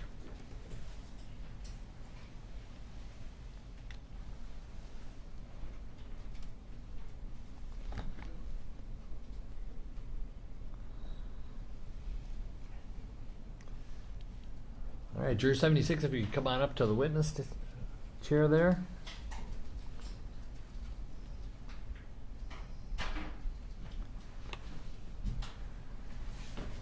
Let's see. All right, you are juror 76, correct? Yes, Your Honor. And you've kind of anticipated something I was going to tell you, which is because I'm wearing a mask, we have plexiglass all around you. The lawyers have plexiglass in front of them. Those are sufficient so that if you want to take off your mask to be more comfortable or to be heard clearly, feel free to do so. If you want to keep the mask on, totally up to you. In either case, I'd ask that you pull up to the microphone so that we can hear you well. Thank you. Before we go any further, I'm going to swear you in so that all your answers are under oath. If you raise your right hand. Do you swear or affirm under penalty of perjury that you will truthfully answer all questions about your qualifications to serve as a juror? Yes. All right, thank you. Well, first of all, you filled out a questionnaire, and thank you for doing that. It gives us a lot of information to get started. Are there any, well, first of all, was everything true on the questionnaire that you answered? Yes, to my Okay. Any changes or additions to it that you can think of right now? No. Okay.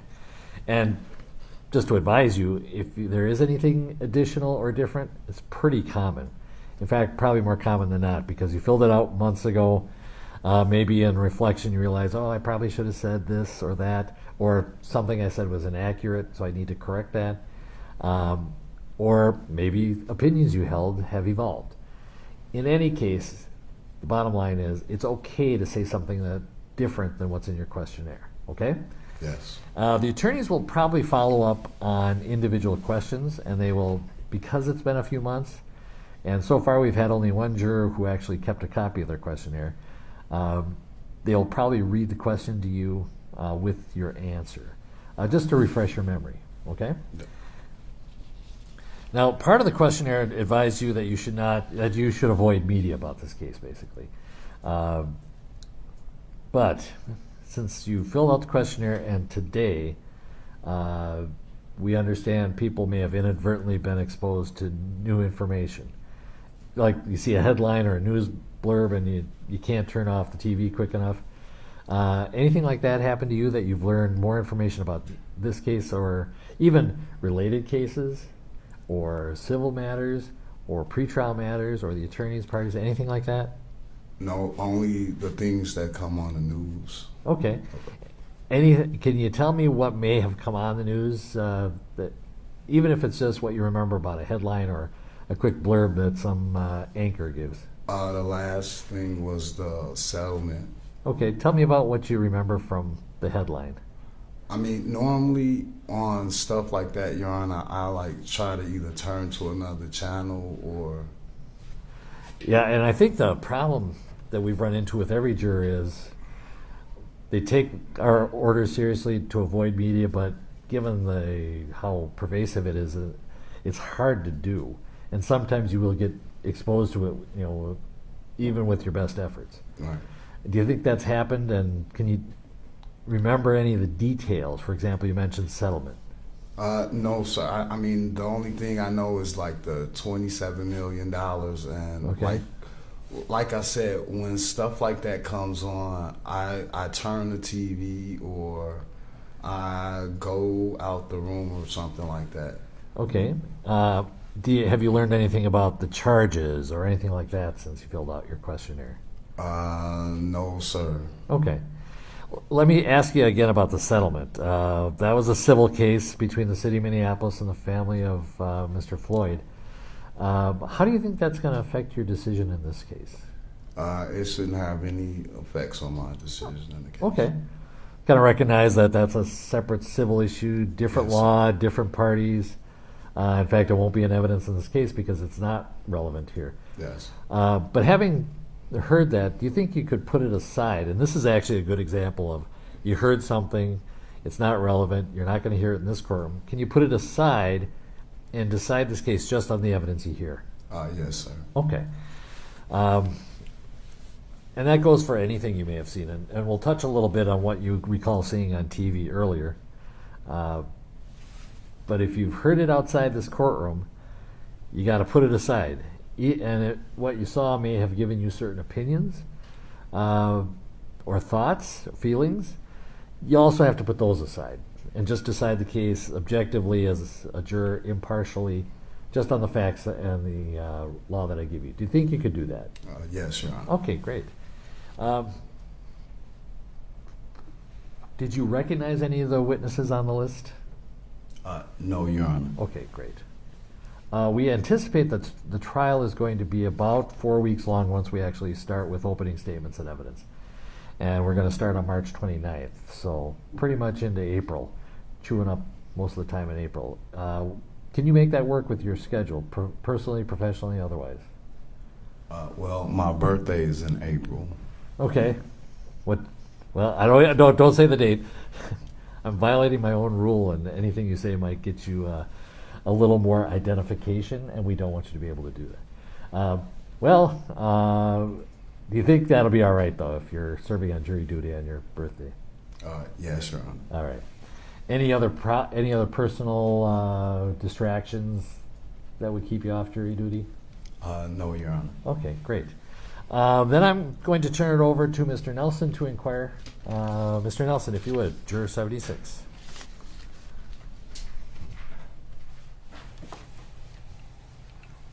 Good afternoon, sir. Good afternoon. Thank you for being here today, and thank you for taking the time to fill out your questionnaire. I am going to ask you a series of questions, just kind of general questions first, and then we'll kind of focus on some of your answers on the questionnaire, okay? Does that sound okay to you? Yes, sir. All right. So let's assume you and I were to meet under different circumstances. We're at a party or some sort of event. What are a couple things I'm going to learn about you during that conversation? That I'm basically a quiet person and to myself. Okay. So you kind of stick to yourself, so maybe we wouldn't even meet at a party, huh? I would speak. Okay. All right. Do you have any special interests, hobbies, anything like that? Watching basketball. Okay. Any particular team you root for? The Chicago Bulls. All right.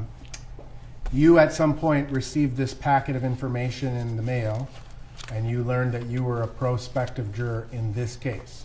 You'd heard about this case before you got this information? Yes. How did it make you feel when you learned that you were a potential juror here in this case?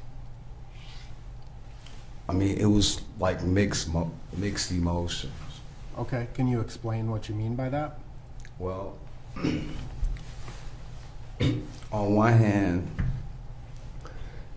it was just something that you didn't want to like be a part or see, or like I don't want to be a part of something like this.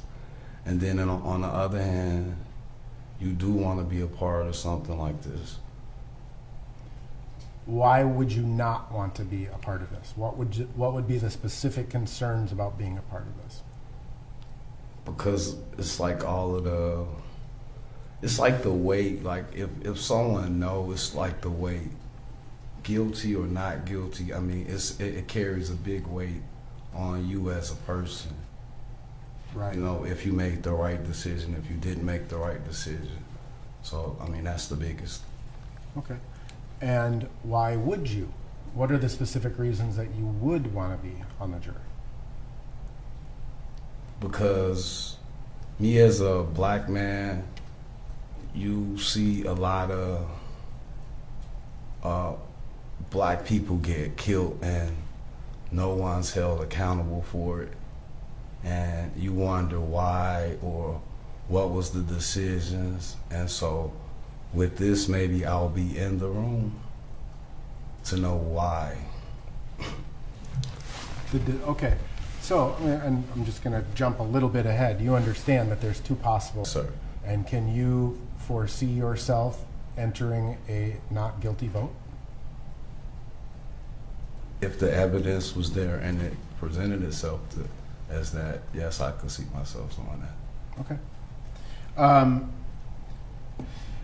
In your personal life or in your professional life, sir, have you ever been called upon by friends, family members, coworkers to resolve a conflict between two people? Well, yeah. Okay. Yeah. Kind of well, and I believe, without saying what your verdict was, you had previously been on a jury, right? Yes. Okay. Can I ask you how long ago that was? I want to say in the early 2000s, I want to say. Okay, fair enough. And I'll ask you some more questions about that when we get to your questionnaire. But in terms of you have a firsthand experience deliberating in a jury room, right? Yes. Did conflict between jurors emerge as you discussed the evidence? I mean, a little, yeah. Okay. How did you approach that in the jury room? How did you resolve that conflict? Well, it's like everybody had to sit and listen to everyone, the other person's side, instead of just like over talking to everybody. So we had to sit and listen to their point of view and then look at the facts that was in front of us. Okay. Now, in terms of part of your job in that case was also to assess the credibility of witnesses, right? Yes. So whether it be from your experience on the jury or your personal life or your professional life, how do you kind of approach a decision on whether someone is making a decision about whether someone is telling the truth? Well, I mean, you look them in the eye. Eye contact is the one for me. Okay. Any other tools or anything that you may use? I mean, you've got two people who come to you and they say, This is what happened on Tuesday, and the other person said, that's not what happened on Tuesday, this is what happened. How do you tell which one is telling the truth? Well, basically you go back to like the little kid stuff, like, when your nieces and your nephews are doing something and one of them is telling the truth and the other one's not telling the truth. The one that tends to move around a lot and can't look you in the eye is the one that's not telling the truth 9 times out of 10. Okay. All right. In terms of, again, your sort of personal life or your professional life, can you think about a situation or can you remember a situation where you were 100% convinced you were right and then it later turned out you were wrong? With my wife. Me too. How do you deal with that?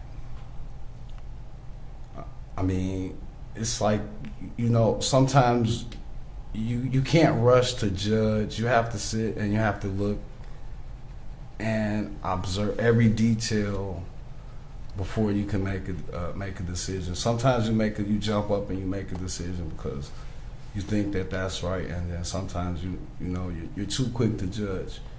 Then take a look at all of the facts and the information. Okay, good. Well, let me ask you this: is you, again, from personal experience, you know that at the end of the case, the judge is going to give you the law that applies in this case. Can you apply the law even if you think the law should be different or you disagree with it? I should be able to apply. Okay. Now, I'm going to ask you a few questions about your questionnaire, sir. So, I recognize that this questionnaire was filled out quite some time ago. Not trying to trick you. I'll read you what you wrote. I'll read you the question. Let's just talk about a few of these things, okay? Before I kind of get too far into it, there was a video. There's lots of questions on here about a video or there's references to this video. There was a video that was taken by a bystander of the arrest of Mr. Floyd. That video kind of became a viral video online and then became a major news story, both nationally, locally, nationally, and internationally, right? Is that the video that you are kind of talking about when you had, or the video you had in mind as you were watching these or answering these questions? No, sir. I'm an adamantly CNN guy. And I stay away from like social media, Facebook and stuff like that. So I didn't see anything off of that. Where I got the information from or seeing the video is from CNN. Okay. So the video you saw, you didn't see an entire long version video. You saw a few clips here and there? Yes, sir. Just clips from CNN what was seen on local TV. All right. So you maybe 30 seconds, 45 seconds, a minute, not a longer form version. No, sir. Like I told the judge earlier, I don't like looking at stuff like that. It's like I'll either turn or I'll walk out the room. Okay. So the first question that kind of, they ask you to kind of write what you remember about what you heard about this situation, what you may have seen on TV, and you just wrote what I saw on TV. Right. Right. So, I mean, can you give me a recitation of what you remember hearing or seeing on TV about this case? I mean, what I seen was police officers talking to Mr. Floyd, and then later it went to Mr. Floyd being in handcuffs. Then it went from Mr. Floyd wouldn't be in a car to Mr. Chauvin with his knee on his neck. That's what I see. Okay.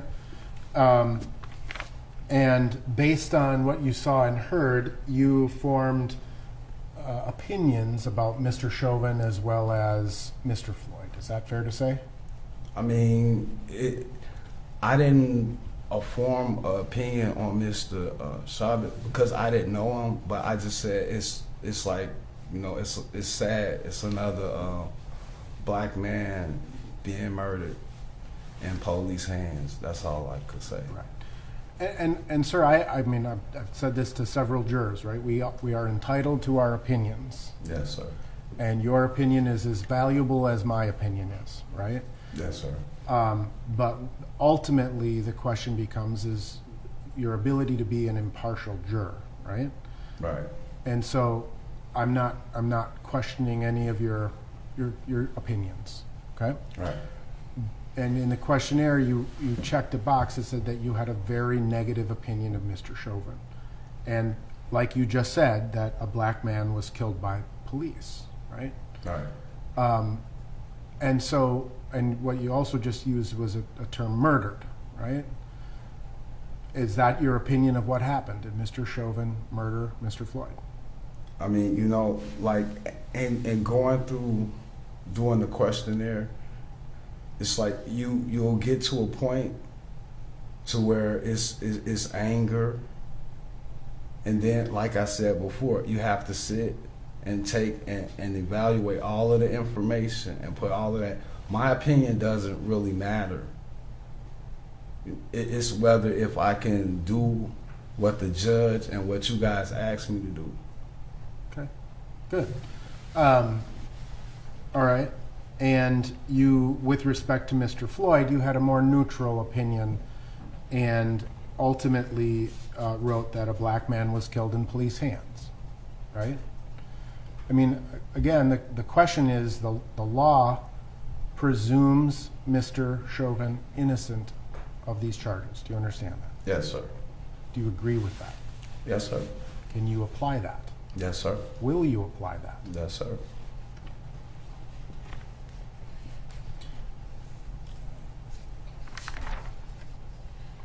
You were asked a question. You were asked a question about whether you've ever talked about Mr. Floyd's death with your family, friends, or coworkers, or discussed it online. You said you stay away from online, so, but you checked the box no, like you've never had a conversation about this case with your wife or anyone else? I mean, it's like me and my wife, it's like, we're two controversial type of people, so I stay away from stuff like that because we'll tend to get into an argument and stuff like that. And then like with my nieces, my nephews, they go with the conspiracy theory stuff, and I don't do that neither. So that's why I stay away from like talking about the case or anything like that. Right. Did your wife express opinions to you about the case? Yeah. Okay. And again, right, I mean, if you're a juror on this case and you reached a not guilty verdict, how do you think would you be able to go back to your wife and explain why? Yep. Okay. I should be able to. All right. You were asked about the impact on the community after the protests and the rioting and all of that stuff. You would recognize there's a difference between protests and riots, right? Yes. And you were asked about whether you thought it was a negative or a positive impact on the community, and you wrote, I think it has stayed the same. Okay. So have you seen any positive or negative impacts as a result of the quote-unquote aftermath of Mr. Floyd's death? I mean, you know, like I could say in some ways, yeah, and then in some ways, like, you know, like you could say, like it stayed the same.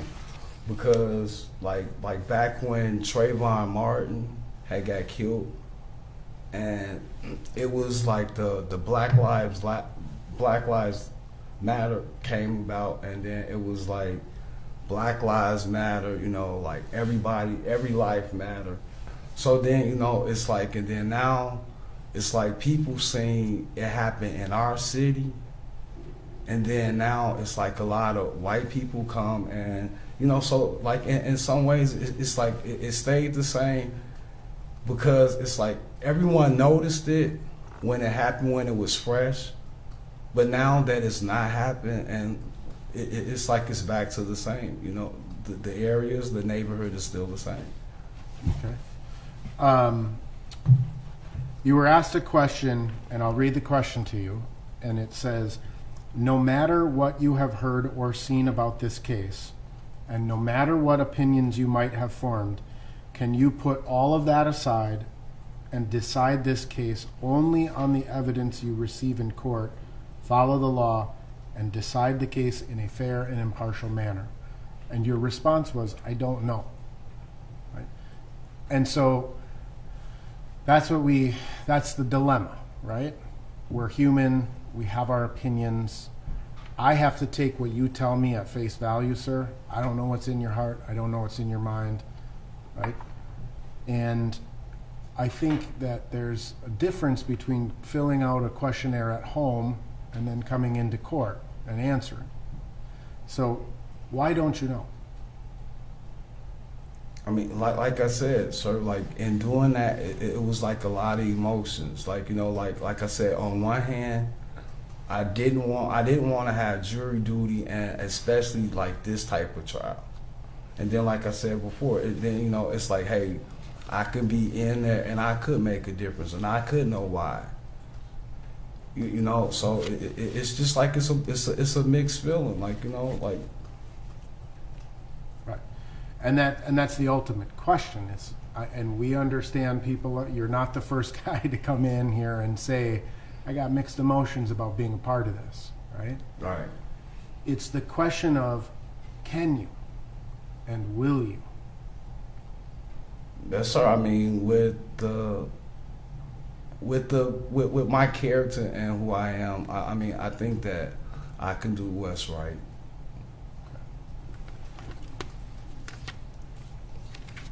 So you believe, without question, that you can set every opinion, all of the information that you can set that aside, and you can judge this case based exclusively on the evidence in court. Yes, sir.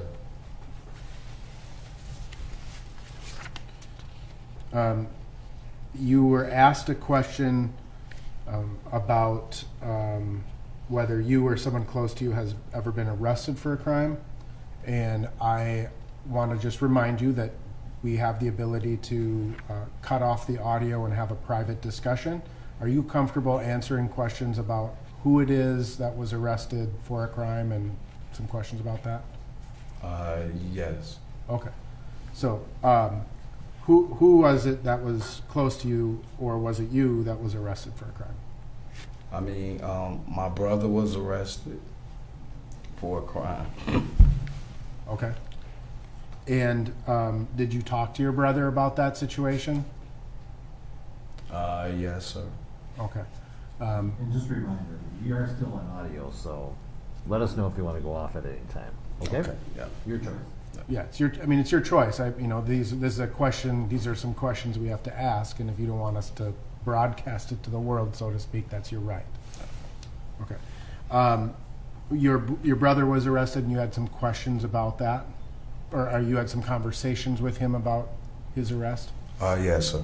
Okay.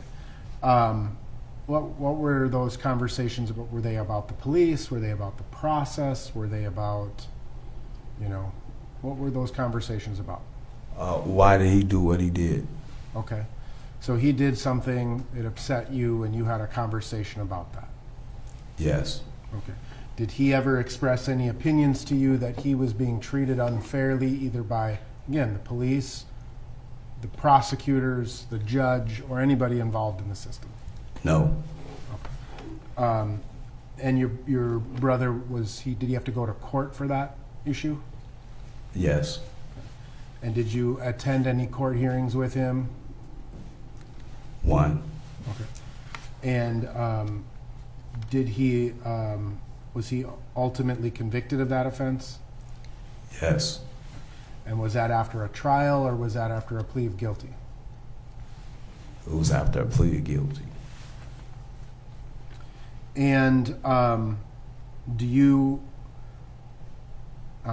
understand that people have a right to a trial in this country, right? Yes. And would you hold that against, the fact that Mr. Chauvin's not coming in here and pleading guilty? Would you hold that against him? No. All right. Now I'm going to ask you some questions. You were asked a series of statements about, they're just broad, generalized statements. and you were asked to have your opinion ranked from strongly agree to strongly disagree. And I know you don't remember it, all of these statements, but I just want to follow up on a couple of your answers and ask you to explain them. Is that okay with you? Yes. All right. You were asked the question, discrimination is not as bad as the media makes it out to be, and you strongly disagreed with that. Why do you strongly disagree with that proposition? Because being a black man in America, I experience racism on a day-to-day basis. Okay. How do you feel that would affect your ability to be a juror in this case? Not at all. Okay. You were asked a question, the statement reads, blacks and other minorities do not receive equal treatment as whites in the criminal justice system, and you strongly agreed with that, right? I mean, it's kind of the same answer, I assume? Yes. Because of both your personal experiences, the experiences of your friends and family members as well? Yes. And again, you can set all of those personal experiences aside and judge this case based only on the evidence? Yes. Okay. The question was raised, the Minneapolis police officers are more likely to respond with force when confronting black suspects than with dealing with white suspects, and you strongly agreed with that. Yes. Do you have personal experience, or you have people in your family who have experienced such treatment at the hands of the Minneapolis Police Department? Well, I mean, I stayed on 3649 Elliott. Oh, we're gonna, yeah. Sorry, we don't want your address to go out to this is on TV. Yep, sorry. I stayed right around in the area where this incident happened. And so on numerous occasions, if someone in the area got shot or someone went to jail, I mean, you know, it was known for like the police to ride through the neighborhood when another one bites the dust. And you know, and it's like they antagonized us in the area. And you know, you can go to St. Louis Park or Plymouth, and it's none of the treatment like that with whites. So okay, so I mean, you've witnessed this in your personal life, right? Yeah. You live in the area where this offense is alleged to have occurred, right? Well, I used to live in that area. Okay, you used to live in that area, and you can take your personal experiences, put them aside, and judge this case exclusively based on the evidence in this case. Yes, sir. I mean, I'm not trying to be glib with you, sir, or, you know, I have to take you at face value. All right. You served some time in the military, I see? Yes. You were with the United States Army for a couple of years? Yes. All right. Thank you for your service. Anything about your personal military service? I mean, did you receive training in hand-to-hand combat and things of that nature while you were in the service? Yes. Anything about your military service that you think would somehow impact your ability to be a juror in this case? No. So what I mean by that, I guess, to be a little more specific, is you received some training, and you understand the Minneapolis Police Department and their training may be an issue in this case, right? Yes. And would you draw upon your own personal training and say, that's not how this should happen? No, sir. And you, again, we've talked a little bit earlier about your prior jury service, and I don't want to know the verdict. We can't ask you what the verdict was in that case. But you were a juror in a domestic case, right? Yes. All right. And your, did you actually, as you said earlier, you actually deliberated in that case? Yes. And the jury ultimately did reach a verdict. Again, I don't want to know what the verdict was. Yes. All right. Did you enjoy that experience? It was interesting. Okay.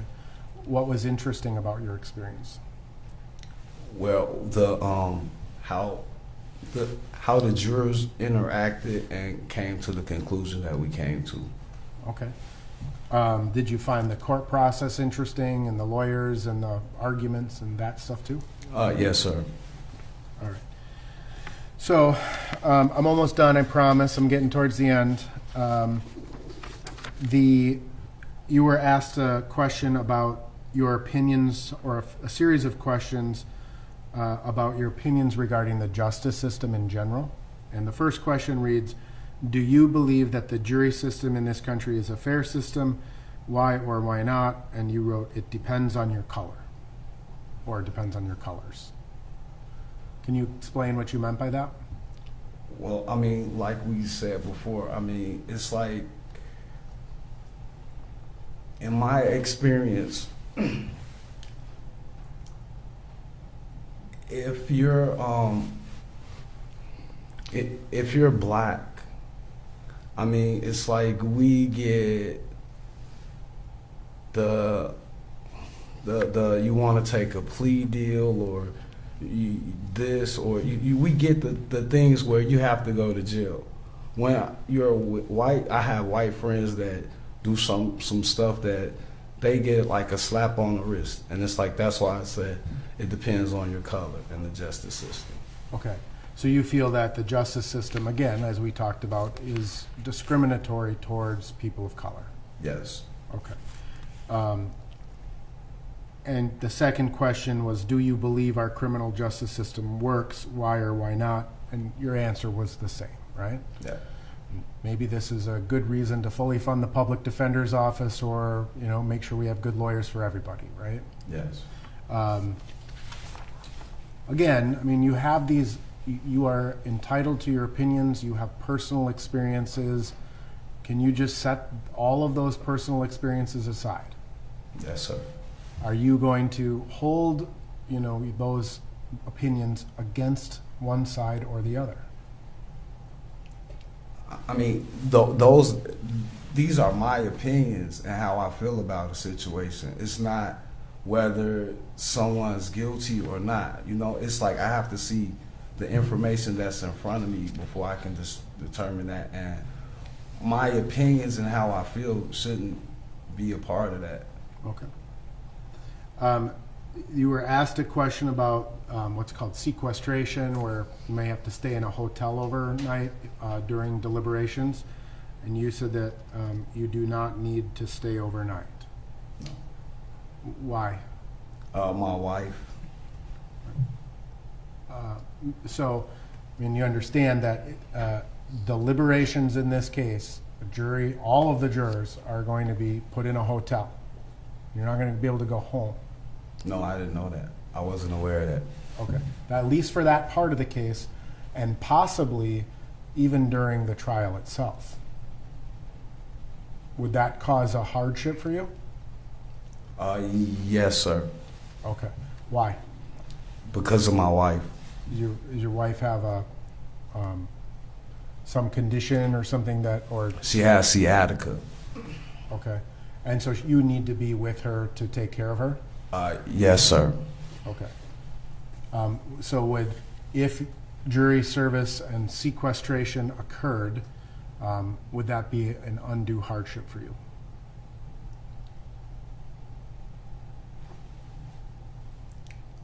Well, at the time, I wouldn't know. I would have to basically discuss this more with my wife more.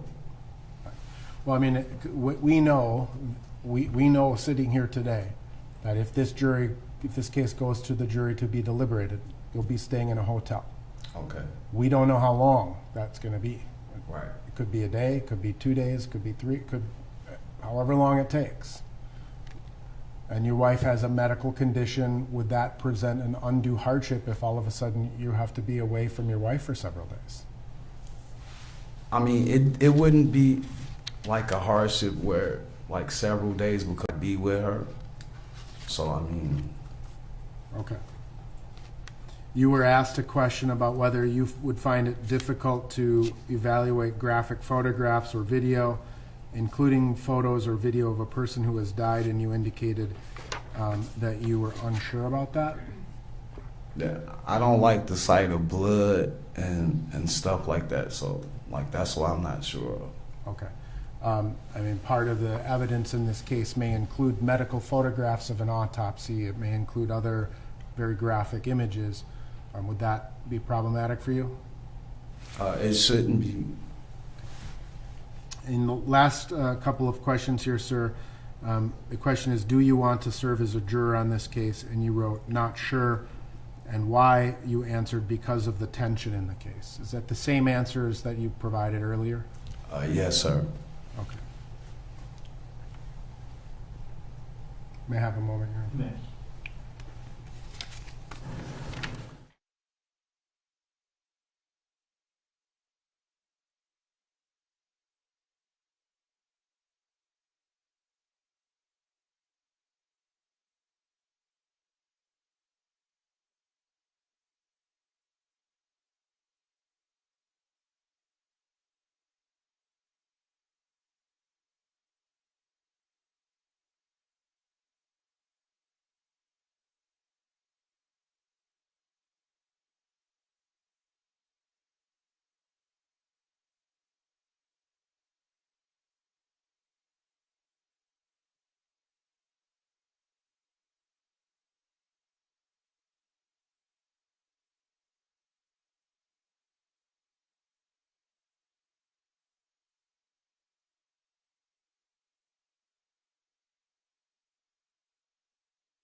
Okay.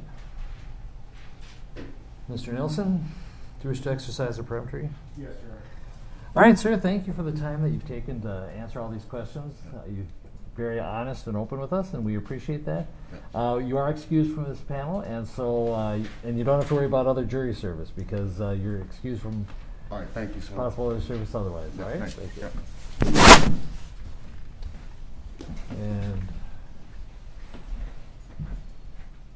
so let's make a record while we're.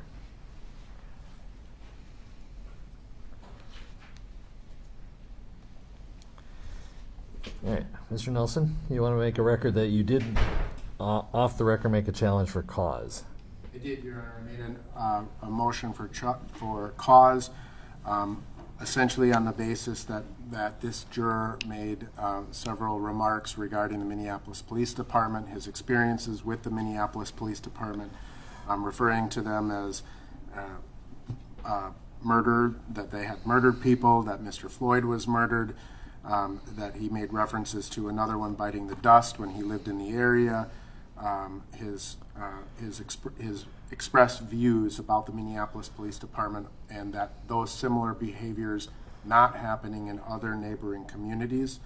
And so I felt that his bias was against the Minneapolis Police Department specifically, and that was the basis of the motion for cause. I recognize that he indicated that he could set that aside. However, in view of the entire context of his testimony as well as his questionnaire, I felt that the cause existed. Mr. Slisher. Your Honor, the state opposed and strongly opposed a strike for cause, and I appreciate the court denying that strike. I don't believe that the prospective juror reflecting upon his actual life experience reflected any bias against anyone. He was simply reflecting on reality as he sees and perceives it every single day, as he indicated. And I think it's particularly noteworthy that when he expressed any hesitation about serving on the jury, it was because of the very real prospect that he had embraced, that there could be a guilty verdict or a not guilty verdict, and understanding that that people would be affected by that either way. I think he very strongly and thoughtfully indicated that he could set aside his own personal life experiences and judge the case fairly. I'm disappointed that he was struck. I didn't see a reason to raise a Batson challenge, and I appreciate the court's ruling on the clause. Yeah, and I can address the latter issue. There was not a Batson challenge made, and I think appropriately withheld because there was a substantial basis for the defense to exercise a peremptory, that being a strong negative view of Minneapolis Police Department in contrast to suburban police departments, which was interesting. It was not just a global, and so Minneapolis being the department that Mr. Chauvin was a member of at some point, his opinions about this is another black man murdered, certainly an honest opinion, widely held by many people, and that by itself would not justify an excuse. What I am relying on is in listening to this juror was when he talked about the response to his jury summons and whether to sit on the jury, and he talked about how, yet this is another black man murdered.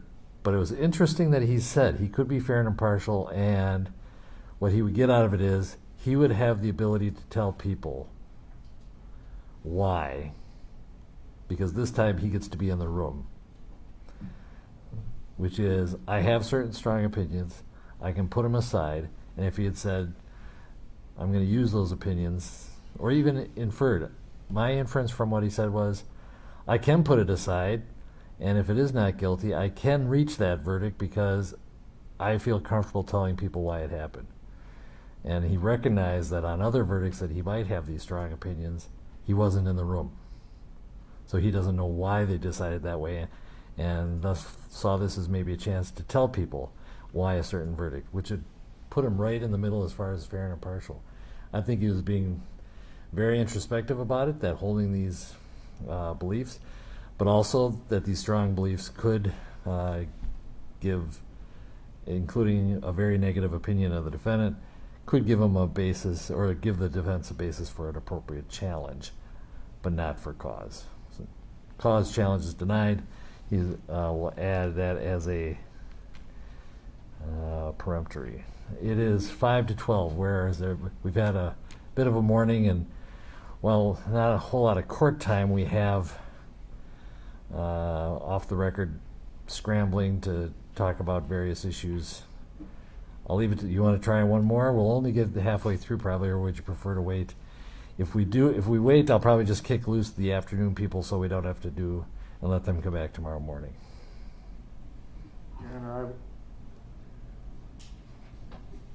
And we're prepared to go whatever the court decides. And actually, the more important person.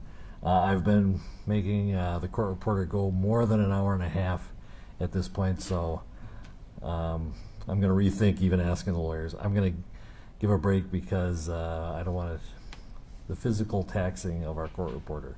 She is a precious resource. We want to be kind. So let's circle back at 1:15. Hopefully, if the jurors report on time, we can start at 1:15. I think how many? We have 4 left. Your Honor, before we do that, however, right? Did we have that conference regarding the juror that's in the morning group? There's a juror that we discussed earlier that we were going to have a bench or a chambers conference regarding. Sure. Yeah, we can do that. And I think that before we cut necessarily the afternoon people, if that person is going to be coming in or not. Understood. Let's do that. Let's hold off on everybody. We will recess for now on the record, go into chambers and figure out how we're going to deal with the next group. Okay? Thank you.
them a minute early.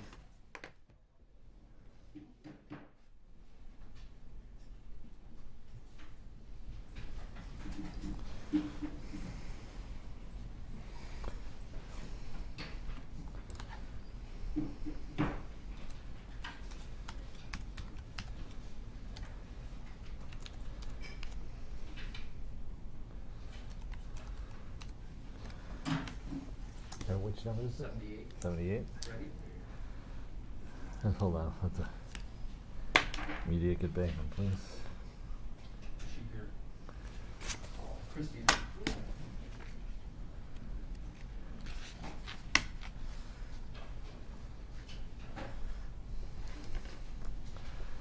All right. Hey, we're on the record.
Come on up.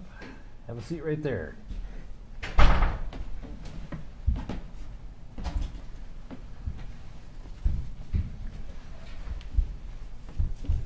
Good afternoon. Good afternoon. Couple things before I turn questioning over the attorneys. First of all, there's plexiglass in front of you and between us, plexiglass in front of the attorneys. I'll continue to wear my mask, but just as the bottom line being, you can choose if you wish to take your mask off, either for comfort or to be able to speak more clearly. Totally your choice. If you feel more comfortable keep it on, absolutely keep it on. All right. But in either case, if you could slide a little bit closer to the microphone, that'd be wonderful. All right. First of all, I'm going to swear you in because everything you say has to be under oath. So raise your right hand, please. Do you swear or affirm under penalty of perjury that you will truthfully answer all questions about your qualifications to serve as a juror? I do. All right. Thank you. First of all, you filled out a questionnaire, and it was very comprehensive. Thank you for taking the time to do that and getting it back to us. It gives us a lot of information to start with. Is everything on that questionnaire true? Yes. Now, it was a couple months ago, so in the meantime, you might have reflected on answers and thought of new information, or that maybe something was inaccurate, or maybe even your opinions have evolved since then. The bottom line being that you can give different answers on the questionnaire. It's very common. In fact, probably more common than not. So feel free to do so because we understand the dynamic of that process. As you sit here right now, is there any change or addition you can think of? Yes, there is one. Okay. I don't have a Twitter account and I'm not on Facebook much, but when looking back at my responses, I did add a Facebook post. Okay. Concerns the case. So if I can read it. Sure. Well, let's do that. And I've changed a few things for anonymity. That is very appropriate. May 27th, 2020. Titles Justice for George Floyd. He died XXX miles from my house. I can hear the helicopters hovering over the protests at the 3rd Precinct. This is not 1930. This is not 1960. I hope we have finally reached a point when all police officers and elected officials are held accountable for their actions and inactions. The protests tonight will be ugly. Tear gas has been used, GAT munitions have been authorized, Target has been looted. I hope we can get through tonight without another death. Okay. In addition to that, the next morning I wrote. Just a kind of a heads up for you. Yes. If people are taking this down and search on that, they might be able to find out who you are. Okay. So can you paraphrase it for us? Basically, I said last night I went to bed. I wasn't afraid because I'm white and the National Guard or the police would protect me. I feel comfortable in that, but I know that there are people of color who do not feel protected by the police. I said, basically, if I can go to bed not fearing a riot a number of blocks away from my house, you should be able to thank the police. Okay. But you should also focus on injustice. All right. So essentially, if I can, I don't want to read too much in it, and the lawyers will probably have you talk about that a little more. Sure. This was written at the time when this was a very emotional time. The wounds were raw, so to speak, as far as within the community. And you've kind of got two different observations there. What do you think? As time has passed, do you think you could be an impartial juror and move past the emotion and the opinion? Yes, I do. Okay. You can be objective. Yes. Okay. And the important thing is that when we ask you what do you know in the questionnaire and what you volunteered for, posts that are out there, is it's all right to have opinions, right? All right to form opinions based on what you saw and heard. The question is, can you put them aside? And sometimes the passage of time is enough for some people to do that. It's not as raw as it was at the time. Some people will say it's still a very emotional subject for me, and I cannot put it aside, and I cannot be impartial. Where do you fall on that? I believe I'm a very centered person. Okay. Overall. I believe that I could put aside those criteria. I see this as a job interview for a job I do not want. That's so funny because that's how I've referred to it for many people when they ask me, what is jury selection like? And I said, well, it's a job interview for a job most people don't want. Some people do want it, but I think that's a good way of putting it. Yes. I'm trying not to say something that would obviously get me kicked off, and I'm not trying to get on the jury. Okay. Well, do you feel kind of like the blank slate then? You don't have strong feelings to get on or off? Yes. Okay. Yes. And I feel a duty to, do my civic right. Okay. Or civic responsibility. Excellent. The other part of that is, though, and we appreciate people who are willing to take on the civic duty of being a juror and not going to YouTube trying to figure out ways to get off or something like that. Usually we can spot that and don't enable it. But I appreciate that you are devoted to your civic duty. However, at the same time, your civic duty requires that all your answers truly be from not just the head but the heart, that you tell us whether you can be fair and impartial and that type of thing. It's not a failure as a juror if you say I can't, if that is the case. It is a failure if you say I can't if it's just to get off jury duty. So, and you haven't said anything like that, so you kind of get where I'm coming from? Yes. All right. So with that, have you read any, or more likely exposed to, any other news about this case since you filled out the questionnaire until today? Yeah, there's a few things that have popped up on the ticker. Right. That I haven't been watching news, but things have come up that I've seen outside of news that. Yeah, given the fact that we believe that the news is saturated with stories about this case, we understand when jurors get exposed to it inadvertently. And so what we want to know is, what have you specifically been exposed to? What information have you learned? Whether it was accurate or inaccurate is another question, but more importantly, what have you been exposed to specifically that you can recall?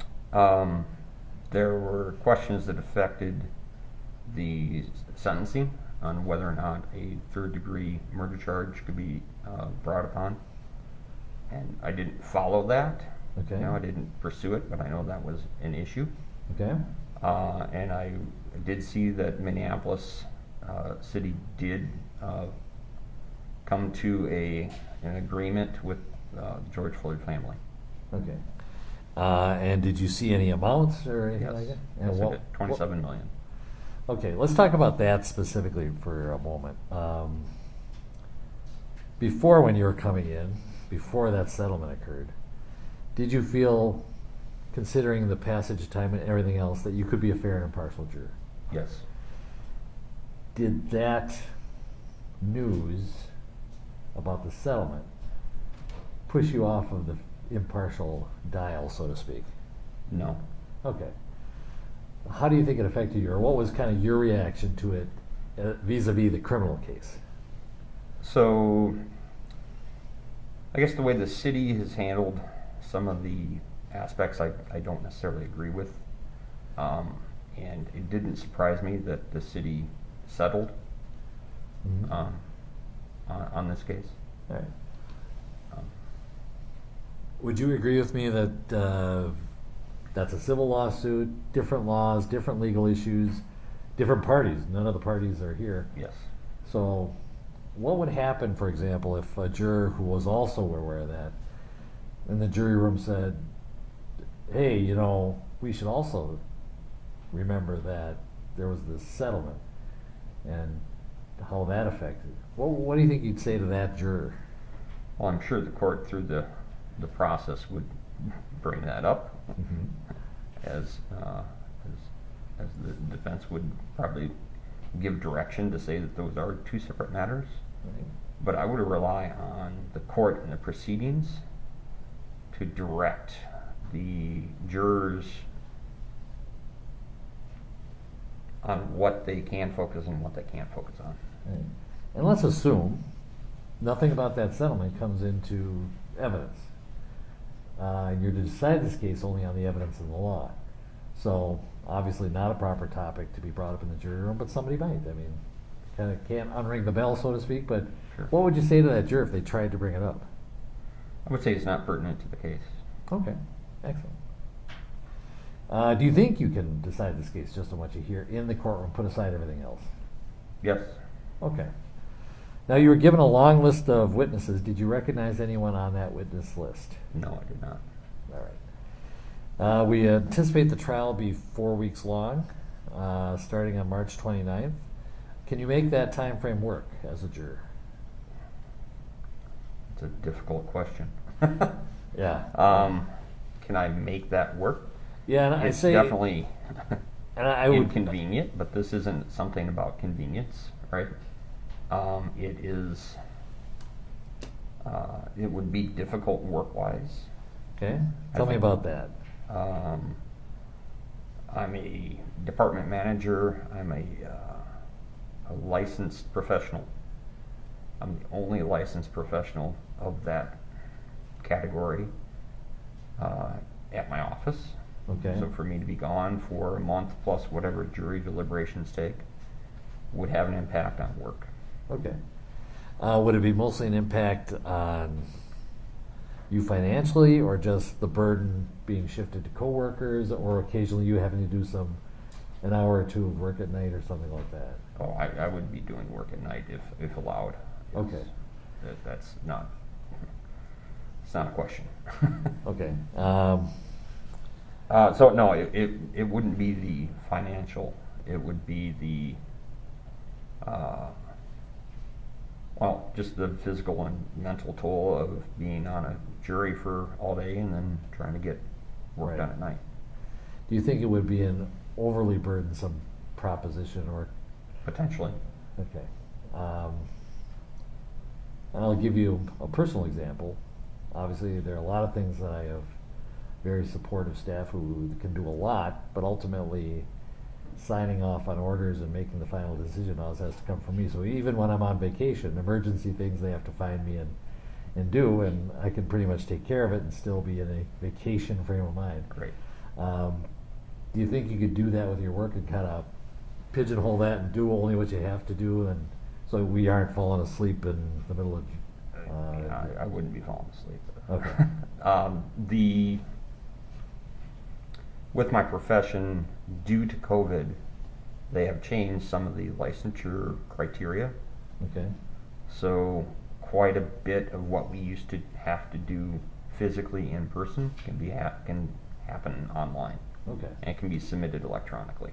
All right. So that eases the actual in-person aspect of my job. Okay. I'm going to leave it go for now and turn over to the attorneys. Any questions for me before I turn it over to Mr. Nelson? No, I think there'll be some follow-up questions later if. Okay. We'll see where it goes. I'm sure there will be follow-up. All right. With regard to juror number 78, are you on a sidebar? Okay. We're just going to talk privately for a second.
Good afternoon, sir. How are you today? Doing well, and you? I'm well, thanks. Thank you for your patience and for being here today. I know these things sometimes take a little bit longer. What I normally do is I kind of ask some general questions and follow up on some questionnaire issues, but I want to make sure that I understand a couple of things before we waste anyone's time or see how much further we need to go. Sure. Your work, you indicated that you're the only licensed professional who does what you do in your office. Correct. And because you maintain that licensure, you have to sign off or approve things, or somehow your license is implicated, right? Correct. Or utilized perhaps by the other workers in your office. Yes. Okay.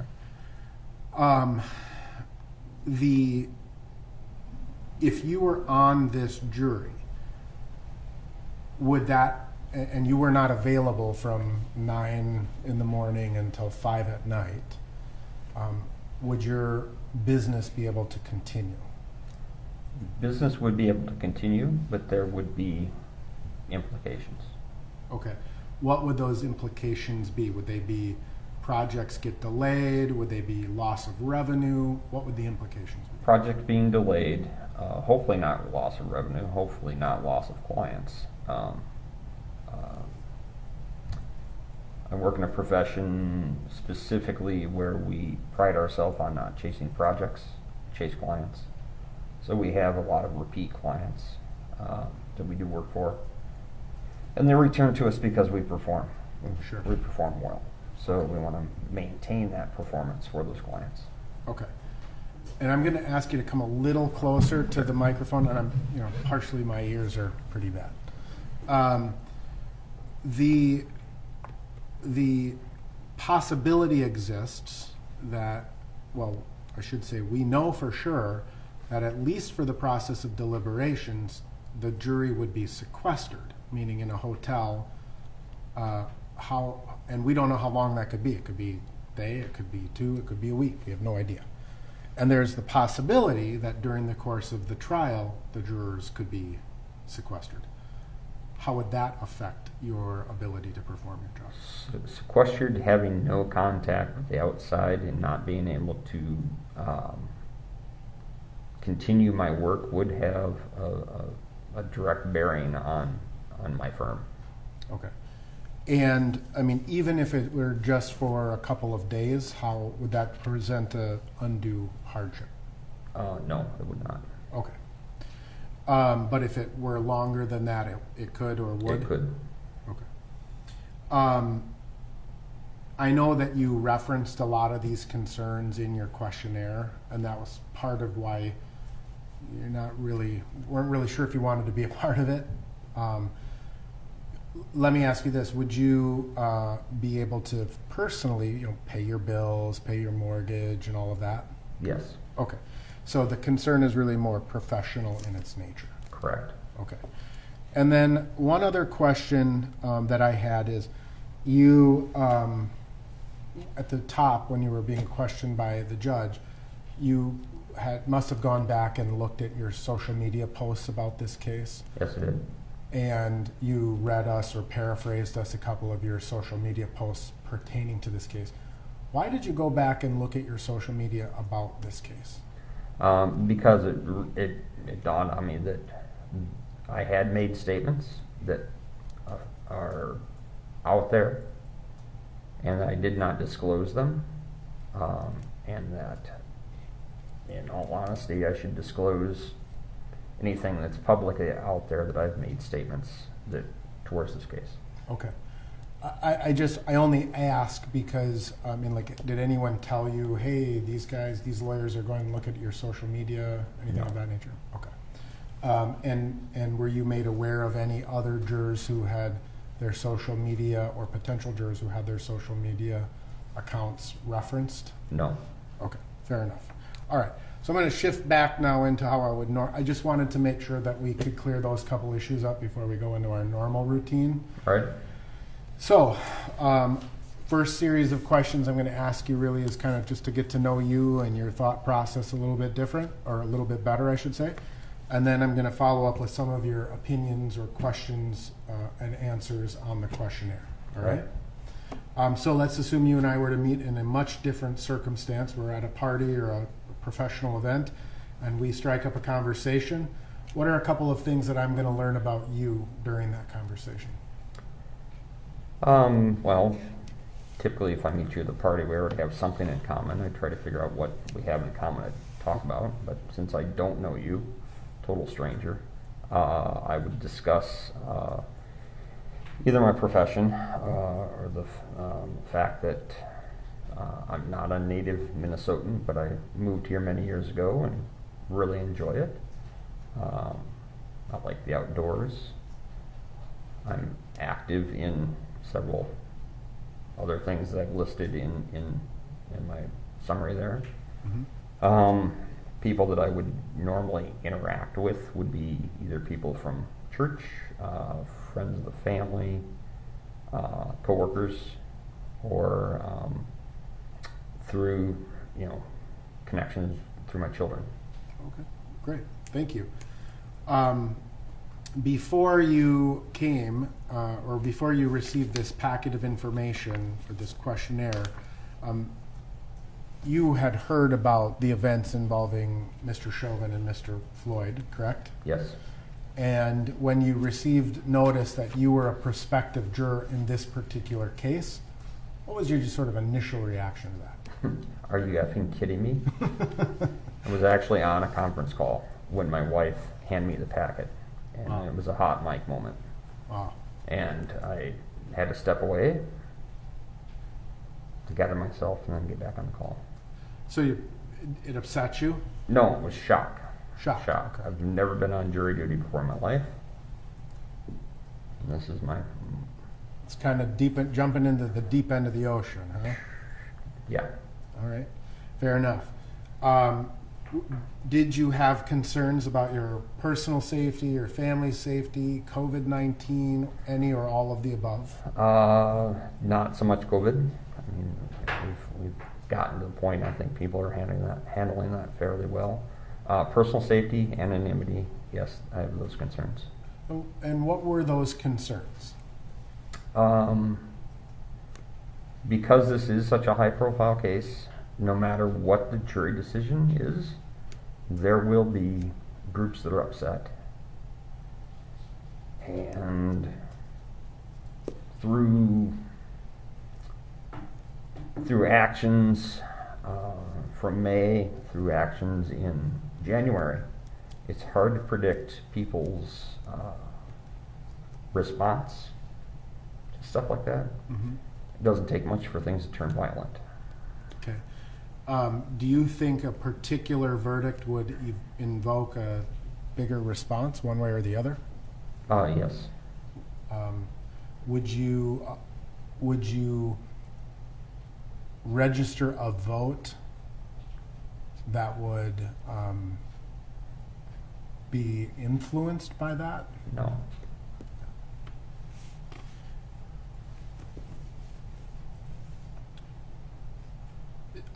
When you came to the government center this morning and you saw all the preparations and fortifications and things of that nature, did it make you feel more or less comfortable as it pertains to your personal safety? More comfortable. Okay. Obviously, within the context of being here in the government center, you feel comfortable? Yes. Okay. And when the court told you this morning that we're doing everything we can to protect your anonymity, how did that make you feel? Indifferent. I mean, I assumed that you would try to protect our anonymity, so I didn't further register. Sure. And you understand, however, that at some point, we don't know when or under what circumstances, but if you were to be a juror on this case, your identification would at some point become public. Yes. Okay. How does that make you feel? Not well. In fact, I think on the first thing I marked up on my questionnaire was that juror's identity is kept confidential until after the trial. Whoa. What happens after the trial? Right. Yeah. And so do you think that that would be a consideration of yours as you were deliberating in this case? Would you be concerned about when is my name going to be made public? And yes, I would. Okay. Can you set it aside and judge the case on the evidence, or do you think that that would impact you? I don't think it would impact me, but I'm not in the moment. Okay, sure. Would it influence you to a particular verdict? Would it No. would it sway you towards one verdict or the other? No. No. Bottom line being is that can you foresee a circumstance wherein you would find Mr. Chauvin not guilty? Yes. So in your personal or professional life, can you think of a situation where you were called upon to resolve a conflict between two people? Every day. Okay. How do you approach the concept of conflict resolution? Question. Mostly, the conflicts that I see have to do with interpretations of code.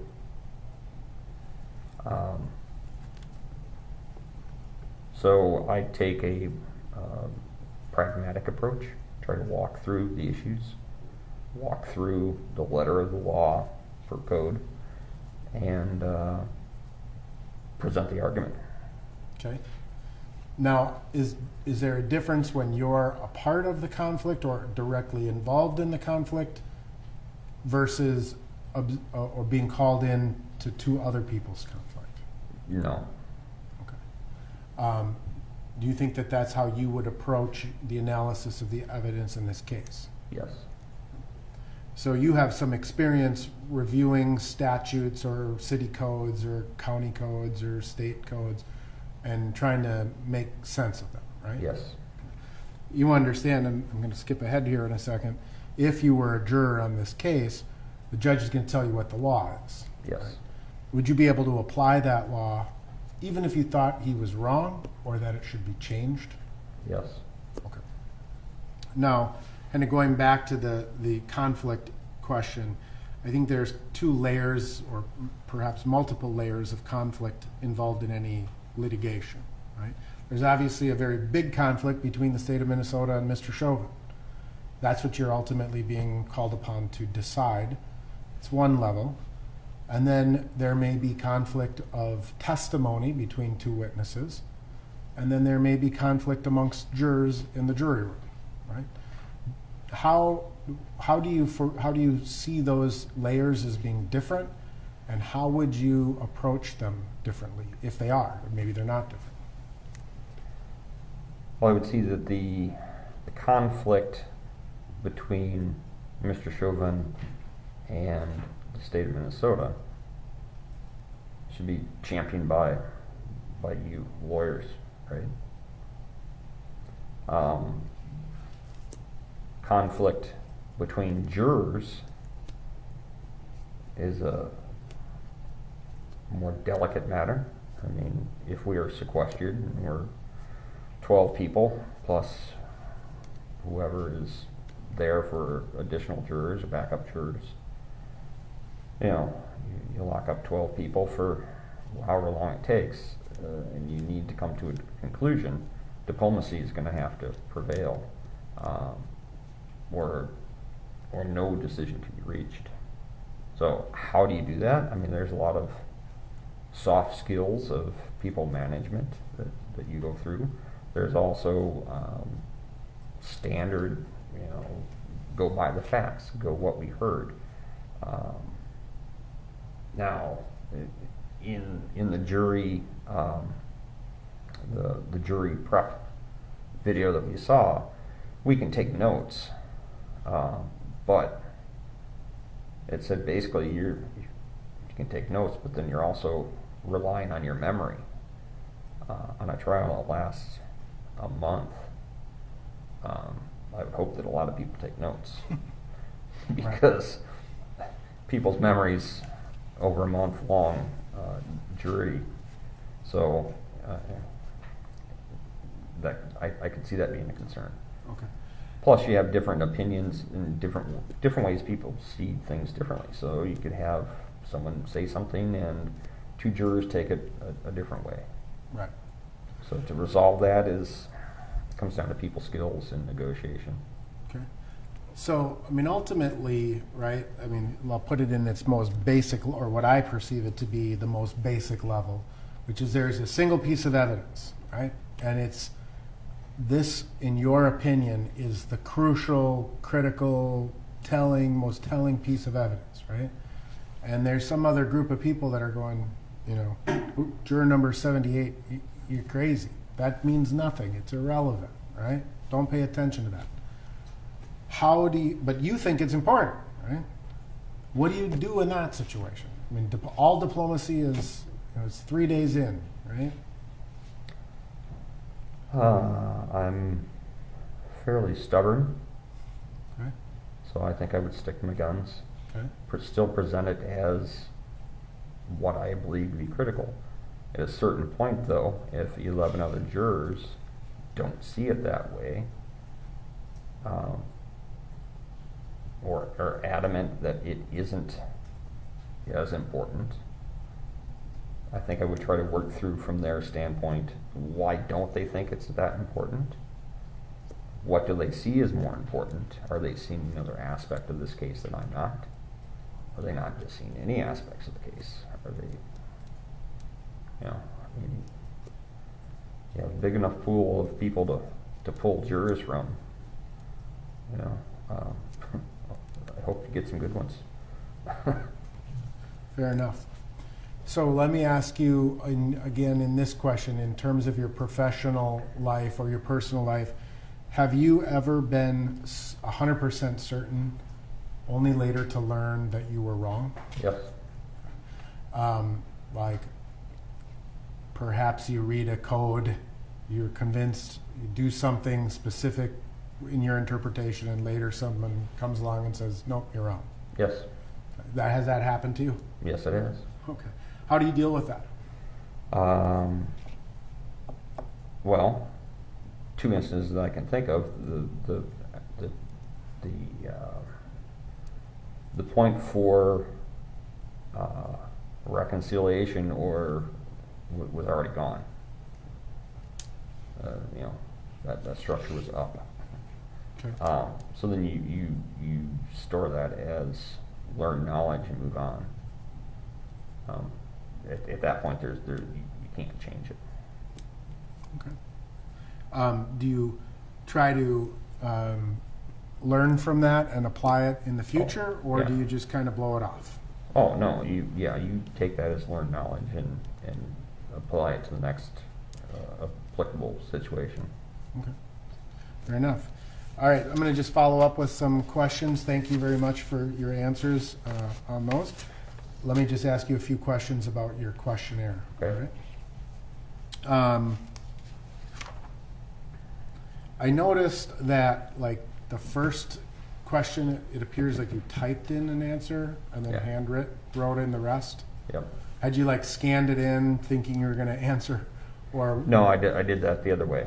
Oh. I started handwriting and then realized I should just type this out. Okay. All right, gotcha. I want to ask you, I think it is one of those things that needs to be clarified before we kind of go back and ask some specifics, is there's reference in the questionnaire to a video that you indicated you had seen 6 or more times. Yes. Can you just generally describe what was the video? Was it who took, not by name necessarily, but was it a bystander? Was it body cameras? Was it security cameras? It was bystander video of the incident. I've not seen body cam footage or I don't remember if there was surveillance footage cut into the bystander for the full-length video. I've seen the full-length video once or twice. Okay. But I've seen cuts and pieces many times. Okay. So I was going to ask you this. As far as this bystander video, this is the video that kind of went viral, became the news story, and then obviously in the couple of minute news stories, there may be segments that were shown, right? Yes. So you've seen those segments many, many times. Yes. But you also went and watched, or either through social media or through the internet, you watched a full-length, much longer version, right? Yes. Yes. And you think you watched that twice? The full-length video, 2-3 times. 2-3 times, okay. And then seen the clips many other times on the news? Correct. Right. Okay. Now, in terms of the first question that's asked in the questionnaire, basically just asks you to write what you remember, what happened, those types of things. And you had some specific recollections about the length of time, right? Yes. You had some specific recollections about which officers arrived at which time, who was first, who was second, who was third, who was fourth, etc. Yes. And then beyond that, you had some recollections about some other news that maybe Mr. Chauvin and Mr. Floyd had worked together previously. Yes. You had some information about potential complaints or letters of discipline that had been issued. Yes. And then obviously you referenced what happened in the aftermath of Mr. Floyd's death, right? Yes. And you live relatively close to the 3rd Precinct area, right? Yes. And ultimately, I think perhaps where your social, maybe you don't remember, but you do remember, because you wrote on May 29th, officers involved were arrested, and on May 30th, the governor called out the National Guard to quell the riots. Like, were those corresponding to your social media posts?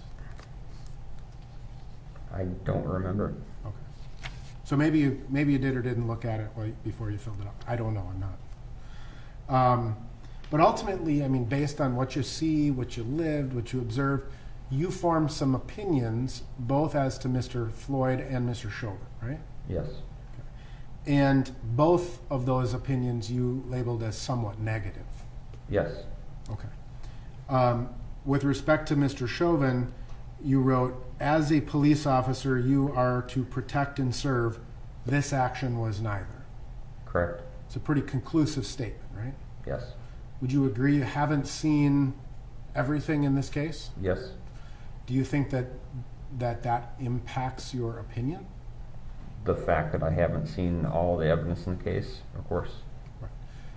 Do you think that your opinion was perhaps influenced by what you saw in the media or what you lived as you lived near the 3rd Precinct? Well, sure, that's the only experience I have of that is through living in that area and through media. That's the only experience I've had for the case. So that is how I've lived it and perceived it. Yes. Right.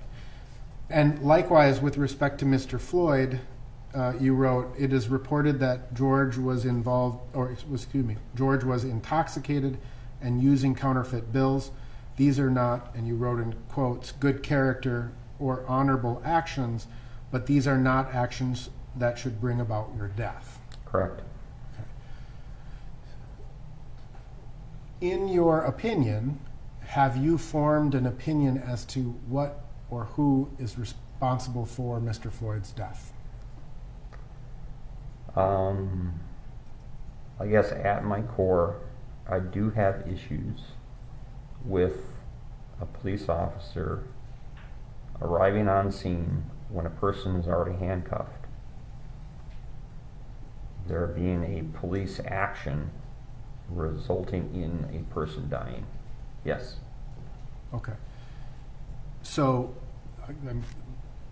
have you formed a specific opinion that Mr. Chauvin is responsible for the death of George Floyd? Responsible? Or caused his death? Caused his death, yes.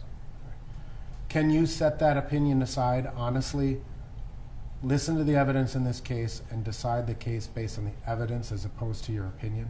Yes.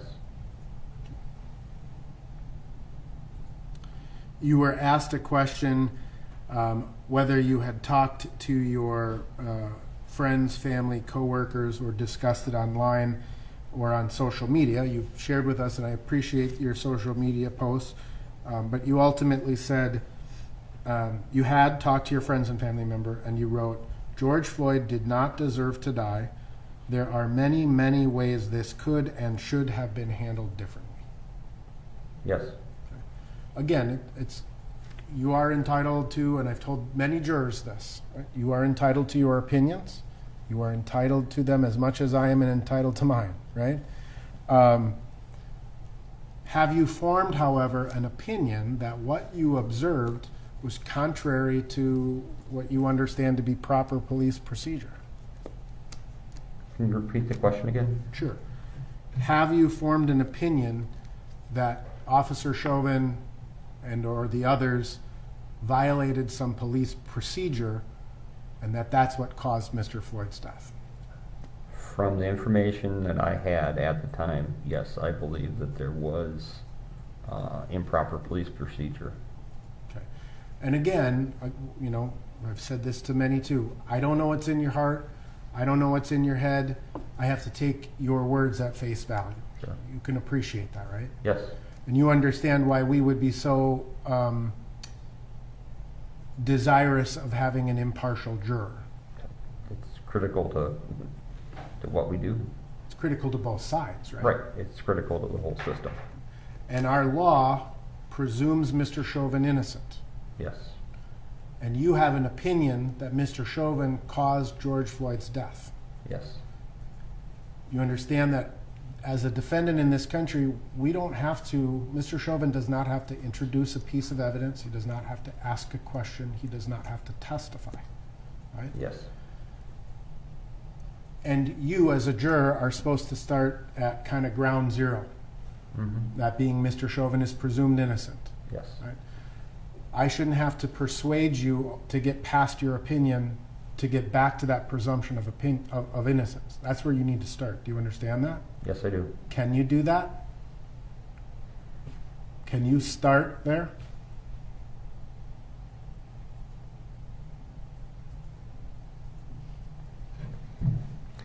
I would like to think I could, but that's a really difficult question. And I know that's the meat of why we're here, right? Absolutely, that's the meat of why we're here. And I don't mean to interrupt you. I'm sorry. Yeah. You finish your thought. Yeah, no, it's, I don't know if I could. From a starting point, yes.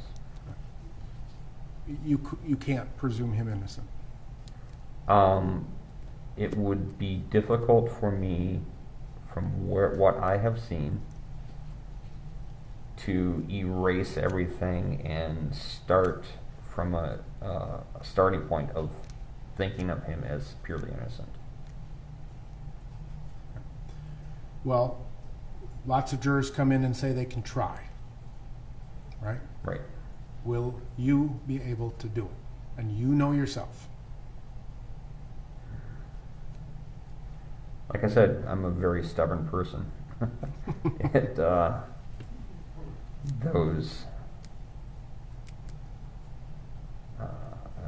I typically don't waffle much. I'm confident in what I think and what I believe. So it would be very difficult for me to start at ground zero from presuming pure innocence. Yes. Your Honor, would the court like to inquire further? Yeah, sir, I'm just going to ask you a couple questions. How many times did you watch the whole video? 2 or 3. Okay, and just when it came on the news, or did you actually seek out a copy to? I sought out a copy to watch it. Okay, and so you probably saw bits and pieces, but also the full versions. How many times total? The full version 2 or 3 times. Okay. And bits and pieces many times. And it appears, people come in, we do say you have to put aside your opinions, but people come in and it's rarely a case of intelligence or anything other factors. It's just maybe they've been exposed to so much that it entrenches their opinions so much that they can't presume the defendant innocent. Do you think you fall into that category? I think I do. The alternative is, I did see a lot, but you know what? I can put it all aside. Absolutely, I can tell you. Not just that I'll try it, but I know I can. Which way do you fall? And like I say, it's not a matter of personality defect or intelligence. It's just, it is what it is, and maybe if someone has seen too much that they can't put it aside, we understand. But we also understand if you can say, I can put it aside. Yeah, I think it would be very difficult to put all of that aside and start at ground zero as presumed innocent. I think that through the course of the trial, looking at the evidence, I think I would always start out with a bias. Okay. I really appreciate your candor and your honesty on this. I'm going to release you from the panel. Okay. We appreciate you taking all the time for the questionnaire and to be here today. You can go to the deputy, they'll take some paperwork from you, and you're released from jury service, so don't worry about being put on another case. Thank you. Okay, thank you.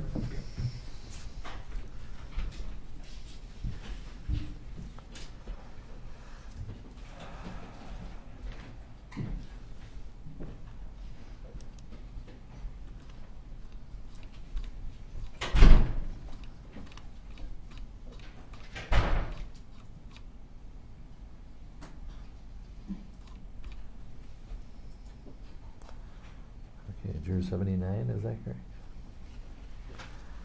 All right, Juror 79 is next. Is this, how many we got for the morning? 79 and... So we have 5 more after this one. But when's the break for the group? After the next one after this, we'll need the break for the orientation. Yeah, make sure, because I forget. Just call on.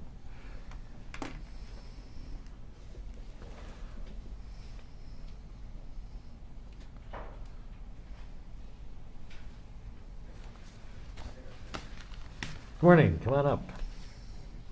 Or afternoon.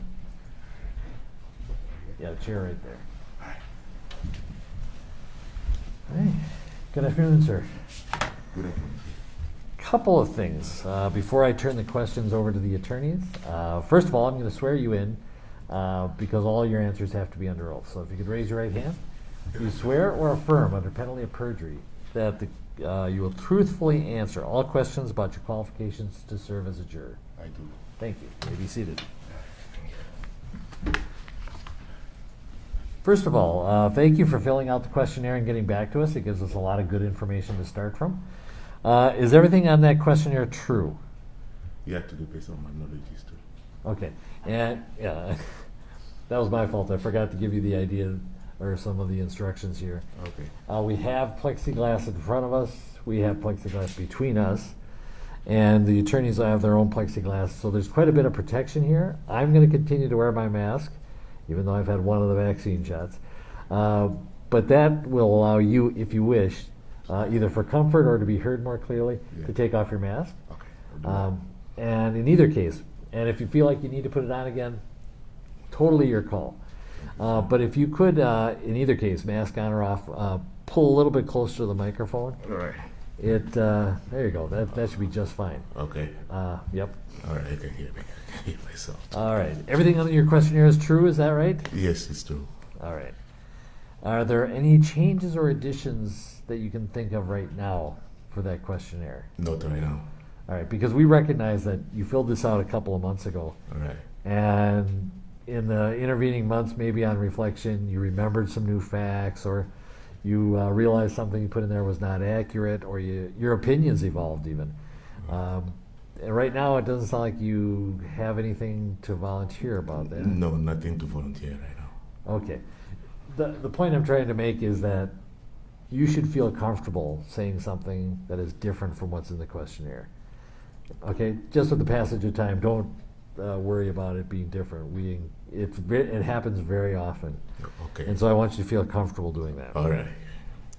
And it's going to come up actually more when the attorneys ask you questions, because they tend to focus on certain questions.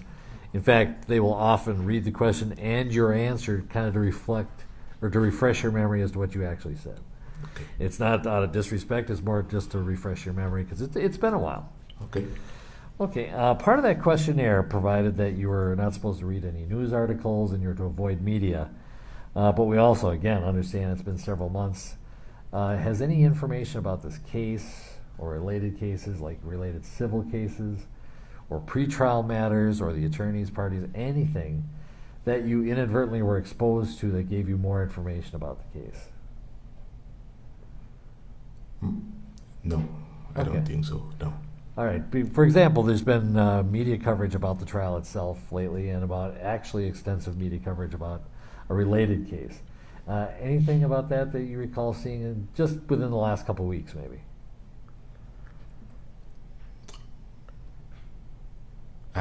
What I can say, I hear about a settlement of 27 million. Okay. Yeah, that's the really only thing that I'm aware of as a change, or as something new to the case. Okay. And that was a civil case, as far as you know, or did you read much of the details? No, I don't know what it was about, like civil or criminal, I don't know. Okay. Since it's not related to this case, or not part of this case, can you put aside anything you heard about or saw in regards to that? No. Okay. You can put it aside or cannot put it aside? I'll put it aside. Okay. It will not influence my judgment. I think no. Okay. Well, right now, let me ask this basic question. Do you feel, when you filled out the questionnaire, yes, that you could be a fair and impartial juror in this case involving Mr. Chauvin? Yes, I did. When you heard about this civil settlement, which again is not really relevant to this case, it's different stuff. Right. Did that move you in any way in a direction of being partial to one side or the other? No. Do you think it had any effect on you? I've still the same. No, it does not affect me. Okay, great. Any other details of any other news in the last few weeks or months that you can recall that related to this case in some way, even indirectly? No. Okay, great. Now for an easier question. Did you recognize any witnesses on the witness list? No, nobody. All right, and the trial is going to be we figure about 4 weeks. As you've already seen, we have some delays sometimes, so we can't be for certain. Could you make the 4 weeks on jury duty work? Yes, if I'm chosen, yes, I can do that. Okay, your personal, professional life, you could make it work? Yes, my job actually pay for jury duty, so okay, they will let me go. So there's no financial hardship? No. Okay, excellent. Bottom line, can you put aside anything you've seen or heard outside the courtroom and decide this case just on the facts, the evidence you hear in the courtroom, and the law that I give you? Yes, I do. All right. Thank you, sir. I'm going to turn it over to Mr. Nelson. With regard to juror number 79, Mr. Nelson, you may inquire.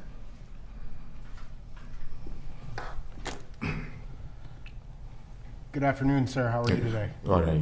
How about you? I'm good, thank you. All right. Thank you for your patience here this morning. I know it's gotten to be a long day. Sometimes these things get delayed a little bit, okay? Okay. I just grab my water. Hold All on. right. All right, so what I'd like to do, sir, is ask you a kind of a series of general questions and then ask you some follow-up questions on some of the answers you provided on the questionnaire. Would that be okay with you? Okay, it's okay. All right. So let's assume that you and I met in a different circumstance, a party, a social event, at a store. We just strike up a conversation, whatever it is. What are a couple of things that I'm going to learn about you in that conversation? I think I'll be honest with you, and then, I mean, I don't know you, but I will not trust you right away. So those two things, I'll be honest, but I will not trust you. Okay. Yeah. Are you a little suspicious of me right now? Not really. You know. No. Fair enough. When you had heard about the incident involving Mr. Chauvin and Mr. Floyd prior to learning you were a potential juror, is that fair to say? Right. When you learned that you were a potential juror on this case, what was your first reaction? I was surprised. Actually, my wife is my wife is the one that opened the envelope and showed me. Okay. So we were both surprised that I was chosen. So, yeah, it was just a surprise to me, nothing else. Okay. Did you have any concerns about your personal safety, your physical safety, your family safety, or COVID, or anything of that nature? Safety-wise, I was not so concerned because it's only me. The letter said don't tell anybody. So security-wise, I don't know who else knows, so I was not concerned. COVID-wise, I didn't think about COVID, so. Okay. Yeah.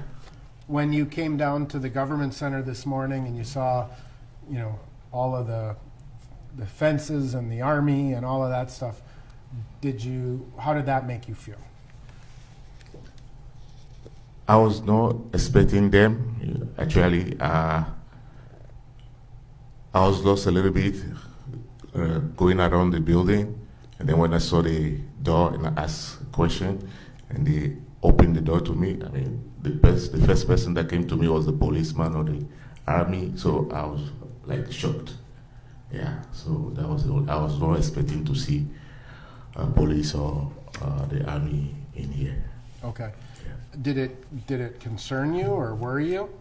No, I think it's for my safety at that time, so. Okay. So it made you feel maybe a little safer? Right. Okay. In terms of when the judge gave the group the instructions this morning that we're trying to protect your anonymity or keep your identity away from the public at this point, how did that make you feel? I was reassured that I'm safe, so. Okay. Yeah. Good. That'll be. At some point, your name may be released publicly. Do you understand that? Okay. I mean, I'm just telling you. We don't know when or under what circumstances, but does that concern you at all if your name were to be known to the public? No. Okay, great. I just want to make sure. Okay. So, all right. I know that you work in in a management capacity, right? Yeah. Okay. I have people under me, yes. Yep. So let me ask you a question in terms of, your professional life or even in your personal life. Can you think of a time where you were asked to resolve a dispute between two people? Yes. Okay. When you are asked to resolve a dispute between two people, how do you approach that responsibility? So usually you have to listen to both sides involved in the dispute, and you have to follow the company policy. Okay. That's how you can, I mean, resolve the problem. So, yeah, you have to bring up the company policy and still listen to the both sides, and then that's where you make a decision. Okay. It's kind of similar to being a juror, is you're going to hear about some disputes, and then you have to read the law, and you have to decide how to vote, right? Okay, yeah. I mean, I'm just trying to draw that analogy. Yeah, I think so. You understand that your role here as a juror is to essentially resolve disputes. Yes. There's a big dispute between the state of Minnesota and Mr. Chauvin. Do you understand that? Yes, I do. And there may be disputes in the jury room between you and other jurors, or between just other jurors. Yes. So thinking about it in the context of being in the jury room, right? You're deliberating with these other people. How do you approach, you've got two groups of jurors, right? And somebody says X, and the other group says Y. I talk with my hands. The other group says Y. How do you resolve the dispute between those two sides? We have to listen to each other if you are in that room, right? Which is like both sides in the rooms. Mm-hmm. And we will have the law, right? So we go by what the law say. I think that's the way to go. That's what I think. Okay. Yeah. And so do you think it changes if you're in a dispute with someone else? I mean, versus being an observer of a dispute? Like if you're the person that says, this is the most important thing we need to focus on, right? Mm-hmm. Versus someone else saying that. How do you respond to that? If you think you're right and everybody else is wrong. I mean, still, we still have to follow the law. If the law say I'm wrong, then I'm wrong. So okay. That's what I'm saying. So let me take an example. A certain piece of evidence is admitted into this trial, right? And, I'm going to make something up. Let's say it's a blood stain, right? And you think that the blood stain is the most important piece of evidence that answers how to resolve the law. Does that make sense? That piece of evidence holds the answer so you can apply the law. But everybody else goes, no, we don't need to look at the blood stain, we need to look at the fingerprint. So you have a dispute about the evidence and how that affects the law. So are you going to just agree with everybody else simply because you want to get it over with and make a decision? Or are you going to, fight and say, no, we really need to look at this blood stain? In that situation, okay, is that right? That's okay. good. Yeah, in that situation, I think we can ask for advice, right? Are we allowed to ask for advice? Because when I'm comparing with like the first case you talk about, right? The first example you gave me, mm-hmm. When the policy is not clear or when we cannot resolve it, we go to the upper management. We can be the HR or the manager. So we can ask questions from there, and then they will let you know, yeah, this is what you can do. Right. So my question will be, if you can ask question, then we'll ask more questions. Okay. Well, let's assume you can't. Mr. Nelson, let me clarify something. Sure. As I told you when you first came in, you are the sole judges of the facts. I'm the judge of the law, and so I can clarify the law, but I cannot suggest how you should decide facts. Does that give you a better idea on the division of labor here? Okay. Yeah. Okay. All right, Mr. Nelson, I'm sorry. All right. I was just going to say, let's assume you can't ask questions, right? You and 11 other people have to decide, do we pay attention to this or do we pay attention to that? Right. So, my question is, are you going to just agree with everybody because you just want to get it over with? No. If I think I'm right and I'm following the right thing, then I'll stand for that. I'm not going to go with what they say. Sorry, someone's hammering upstairs, it sounds like. Okay, you're not, can you repeat that, sir? So if I think that I'm right, then I'm not going to follow anybody else. Okay. If I'm thinking they are wrong, so sure. I'm not going there anyway. Are you willing to hear them out? I will, for sure, 100%. Would you insist that they hear you? Yes, I'll try to convince them that I'm right. Yes. Okay. Yeah. All right. Now, what if the judge gives you a list of the law? That's what will happen, is he'll tell you, here's the law that you have to apply in this case. Because he decides what the law is, you decide what the facts are. Correct.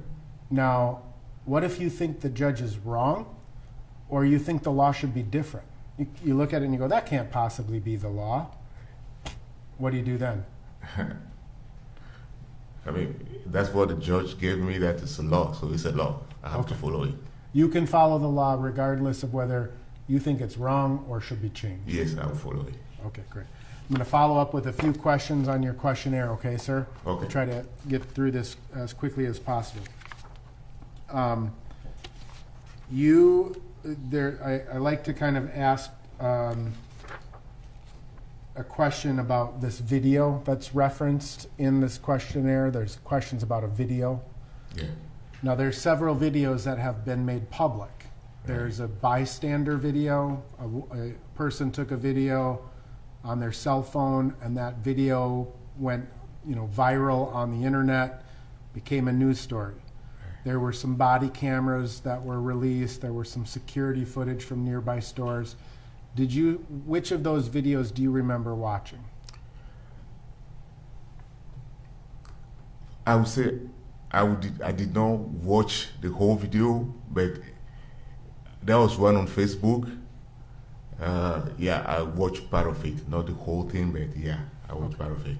So that's the bystander video, the person that was standing and watching Mr. Floyd get arrested? I think that's the one, yeah. Okay. And I think you said you watched it 2 or 3 times? Yeah, something like that. Okay. Did you also see little snippets or clips on like the news or TV? Yes, it was everywhere, so yeah. Okay.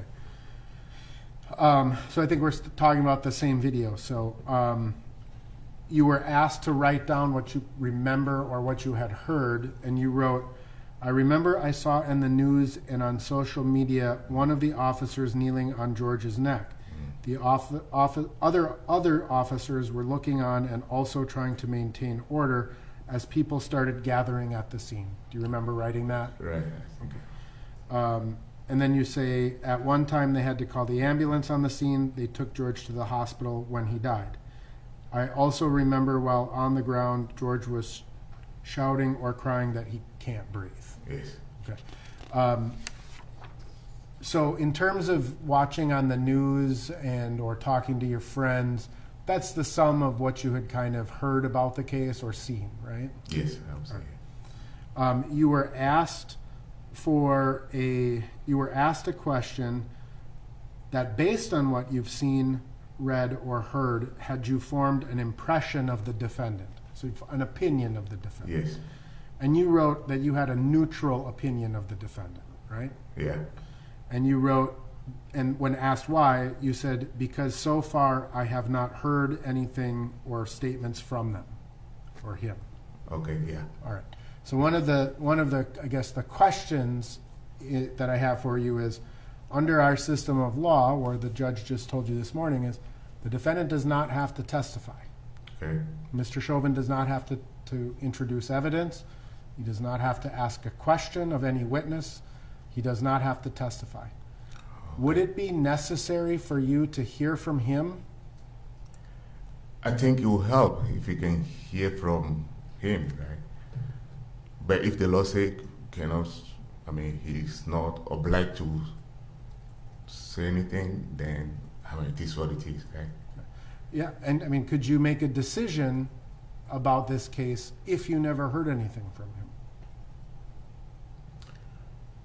Yes, I will follow the law at that time, yeah. You were asked for your impression of Mr. Floyd as well, and you said you had a somewhat positive impression of Mr. Floyd, and you wrote, because the media talked a lot about him in a positive manner, and there have been a lot of demonstrations supporting him. Yes. Since filling out this questionnaire, have you heard anything else about Mr. Floyd, or do you still retain that view of him? I did not hear anything else apart from what I just said this morning to the judge. Not really anything new. And you understand Mr. Floyd's not on trial here, Mr. Chauvin is. Yes. So you formed an opinion that was neutral. I mean, from what you've seen and heard and talked about with your friends, can you put that all to the side and start presuming Mr. Chauvin innocent of these charges? Yes. I never say he was guilty, you know. I just say I was neutral, so yes. Okay. You were asked if you had talked to your friends, family members, coworkers, or discussed this case online on social media, and you wrote yes, but you also wrote, I don't like expressing my opinions to people. So did you just talk to like your wife or family members? Yes. Like at work, people bring it up and then I just brush it out. I don't talk about it, you know. And if I say yes at one time, it's just like with family and with my son. Okay. So have you today formed any opinion about who or what is responsible for the death of George Floyd? No. Okay. You were asked about whether you believe your community had been negatively or positively affected by any of the protests, and you wrote that you live in a suburb and you personally did not see any impact in your community. You understand that after Mr. Floyd died, there were lots of protests and then there were riots. Do you think that those negatively or positively impacted the Twin Cities community as a whole?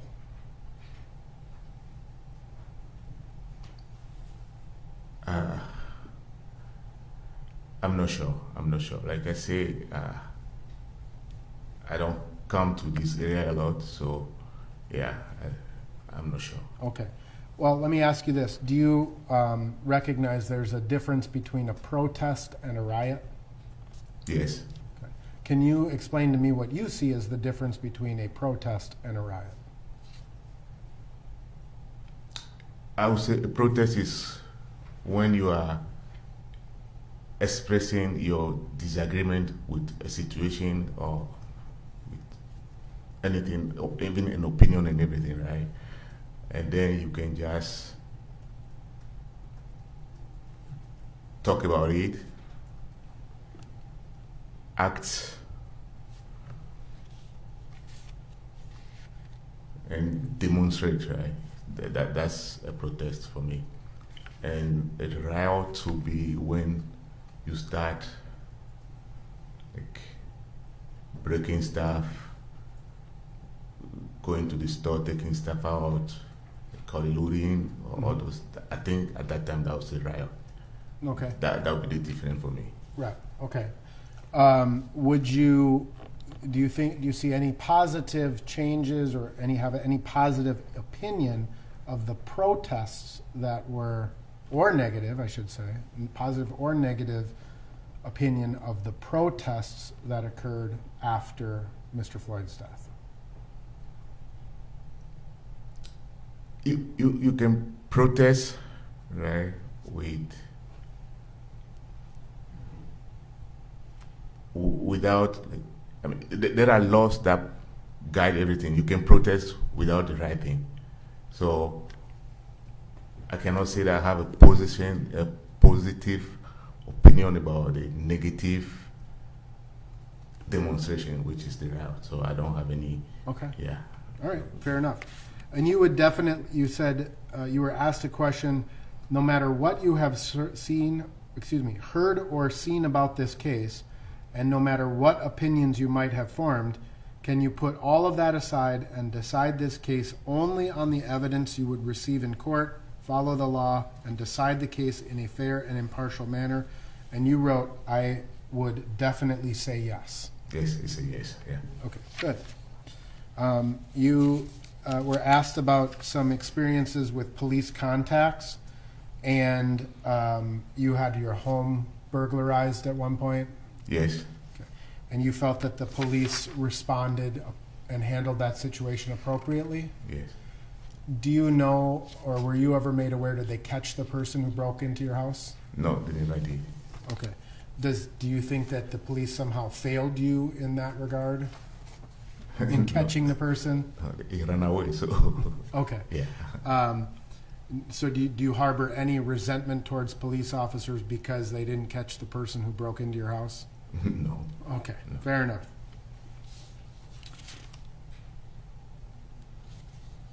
You were asked, I'm going to just ask you about a couple. There were a series of statements, and I'm showing you this, I don't know if you can see it, series of statements, and you were asked to kind of rank them from strongly agree to strongly disagree. Yeah. And I just have a couple of questions about some of your answers. Okay.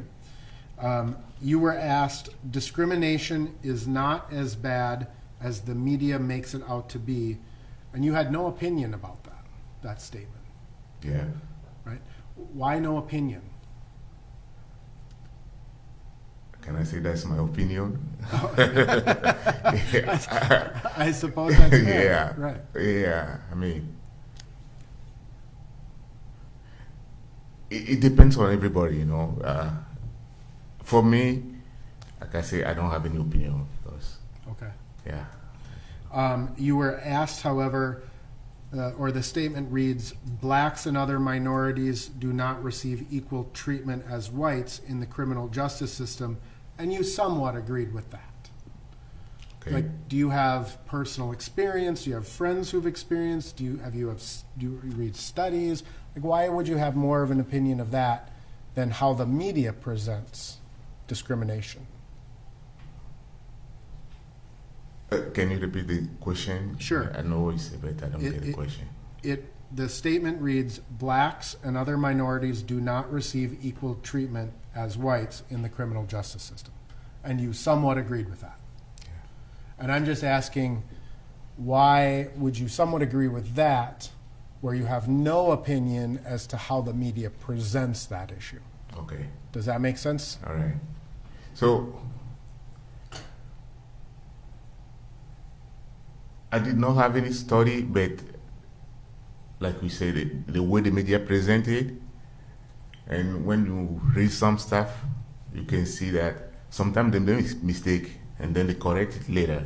Okay, so most of them tend to be black people, so that's why I would say somehow or somewhat agree with that. Okay, fair enough. Yeah. But you also indicated that police in my community make me feel safe. Excuse me, and you strongly agreed with that. Yes. You were asked a couple of questions about your perspective on Black Lives Matter and Blue Lives Matter. Mm-hmm. You wrote that both of those you had a somewhat favorable opinion of. And with respect to Black Lives Matter, you wrote, I took this position because every life should matter and black people think their lives are not valued. Can you explain that a little bit more? Like, why do you? I mean, every life matters, right? I say that, yeah. But again, the black people, that's what they think. Mm-hmm. It doesn't mean that's what it is, right? But that's what they think. That's what I'm saying. That, yeah. And so because they feel that way, it's important, right? It's important to respect that. Yeah, it should be important. And even if it's right or wrong, you're saying it's, I'm not trying to put words in your mouth, right? But it's not if it's right or wrong, right? But if it's right, we have to respect that. And again, with respect to Blue Lives Matter, do you understand that to be a reference to police officers? Yes. Okay. You wrote, again, every life should matter and not be disrespected. We all at the end have family to go back to at the end of each day or at the end of the day? Yeah. I think I'm nearing the end, sir.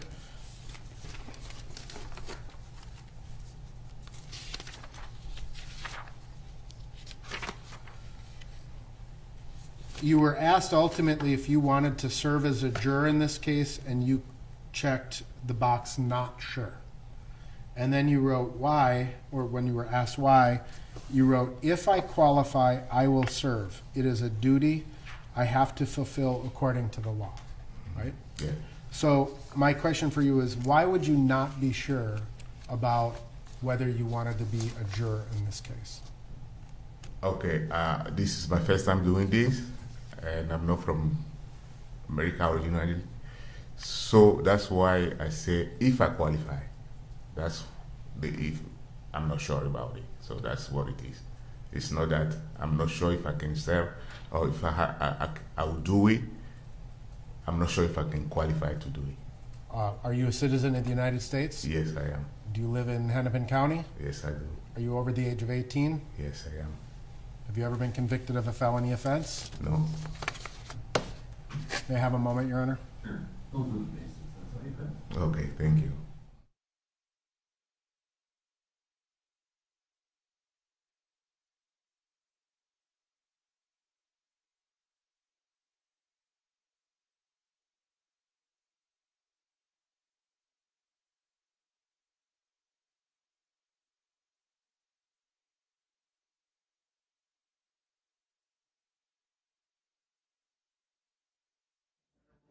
Cause? It depends, passes for cause. Mr. Slisher. Thank you, Your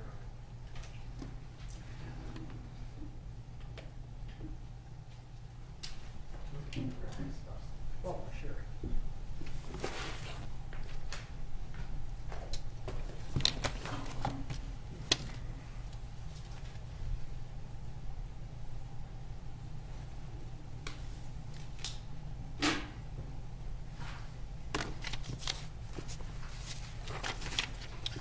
All right, good afternoon. Good afternoon, sir. And I understand that you've lived in the general Twin Cities area for about 19, 20 years, is that right? Yes. I mean, Have you had any interactions with Minneapolis police?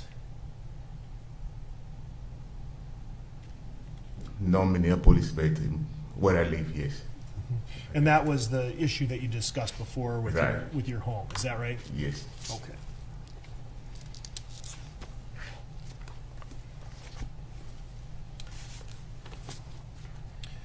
During the first part, when you were talking about what you learned about the case from the media, you wrote that you remember that while on the ground, George was shouting or crying that he can't breathe. Do you recall writing that?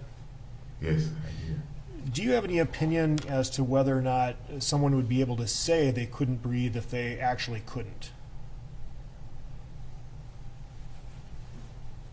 No, if you cannot breathe, you can say you cannot breathe. Yeah. So you think someone could say that and be sincere? Yes. Okay.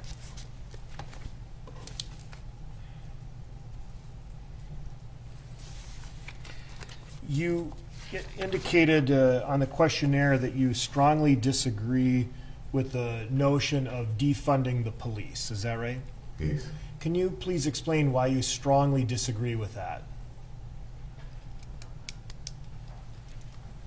For me, the police does a lot, right? I mean, like I say, when somebody broke into my house, I called the police and they came. I mean, if they were defunded, how can they come and help me? And the police have been helpful to you. You generally trust the police. Yeah, I would trust the police. I notice you have a family, and one member of your family maybe getting near the age of being able to drive, right? Yes. Have you gone through driver's ed with this family member? No, he's getting there, man. Not quite. By next year. He'll be coming up on that? Yes. So you're going to have to teach this family member how to drive? Yes. when you teach your family member how to drive, you show them the rules of the road, in your neighborhood, right? Yeah. What will you tell your family member to do if he gets pulled over by the police? But you stop and you answer the questions. If they ask questions, you answer their question. Would you tell your family member to take any other particular precautions?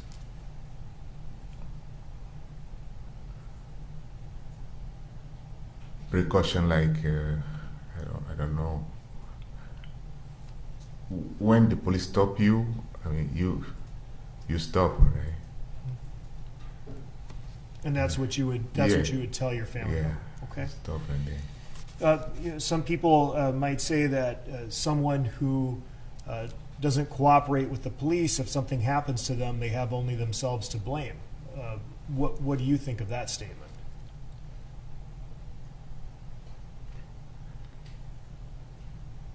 Cooperation is good, right? We help everybody. But if something happens, we still have to look for the fact. Yeah. If you did not cooperate and something happened, we still have to deal with the fact. What happened? What was the law say? Can we do this? Do we have not do that? So yeah. So it sounds like you would say that a person should cooperate with the police. That's my opinion, yes. But if they don't and something happens to them, yes, do you believe the police should still have to follow the law and the proper procedure? Right, that's what I was saying, yes. Do you know anyone who struggles with a drug addiction? No. Do you know anyone who uses illegal drugs? No. Or alcohol, for that matter? No. No. I take it you don't use alcohol yourself? I mean, I drink by like socially, like a social drinking at home, or yeah.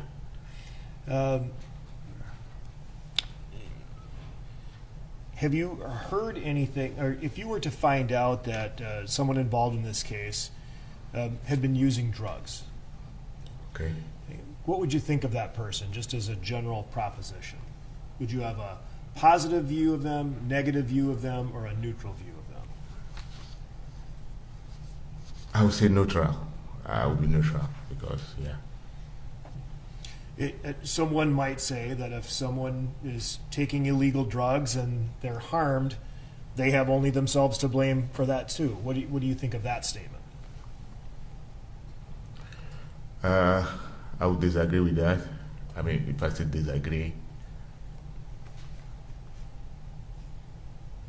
meaning like you are on drug, then something happened to you, right?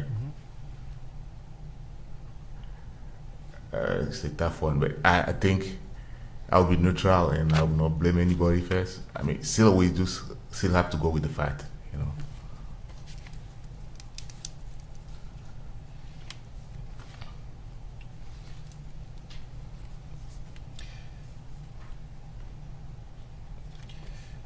Do you believe, as you sit here, that you're satisfied with kind of the level of oversight that the police department has over individual officers? Do you think that there's an appropriate level of oversight? I don't know the oversight, so I cannot say it's appropriate because I don't know how it goes. So I cannot form an opinion on something I don't really know about. Well, can you tell me what you think an appropriate level of oversight of the police officers should be? So when you say oversight, can you explain it a little more Yes. for me, please? So, for example, police officers, they have to make decisions when they're out doing their job, right? Yeah. And sometimes they have to make decisions that are very fast in a changing situation. Would you agree with that? Yes.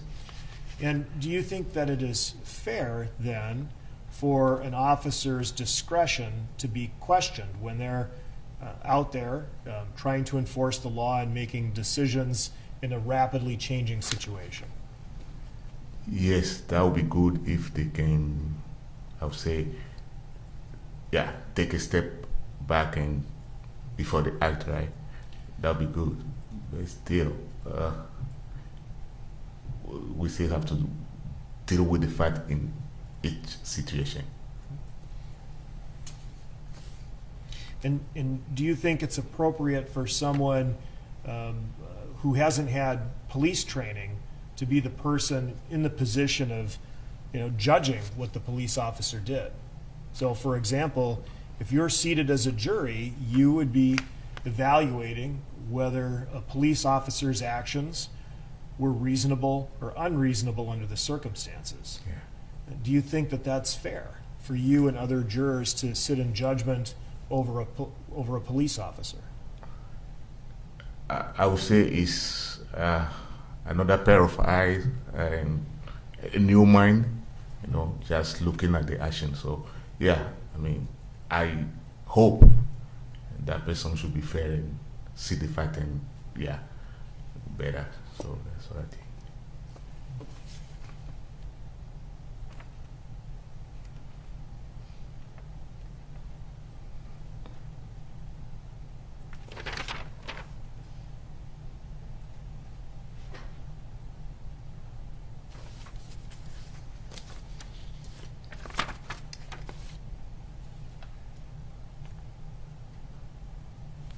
One moment, Your Honor. Sure.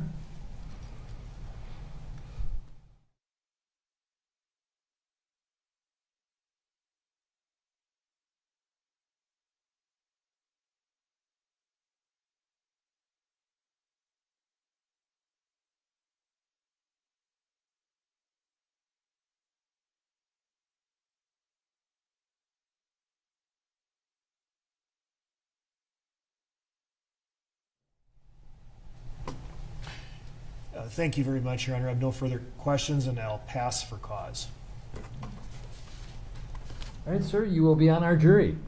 And so what we're going to do is we're going to release you until March 29th. Go about your business. You don't have to report in. On March 29th at 9 a.m., we'll actually start the trial with all the other jurors present. And what the deputy's going to do is take some paperwork from you as you leave.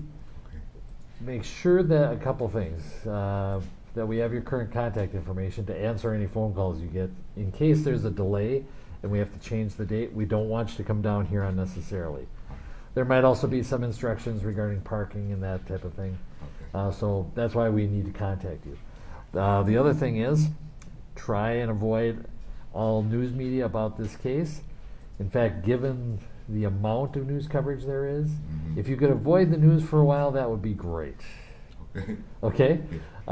Including what's maybe in your Facebook page, that'd be wonderful. All right, any questions for me? No. Okay, you can go with the deputy, and thank you again for taking the time to answer our questions. Thank you, sir.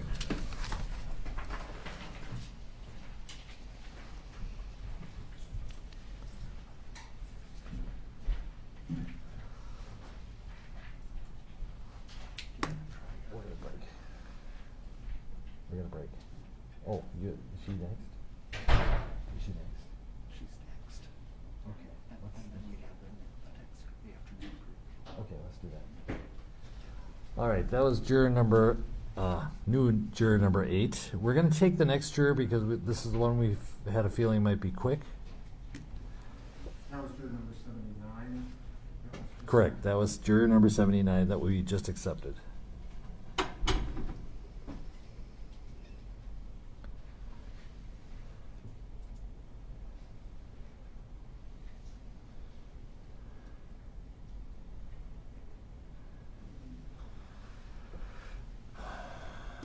And counsel, any objection to going to no audio fairly quickly? No objection. No objection.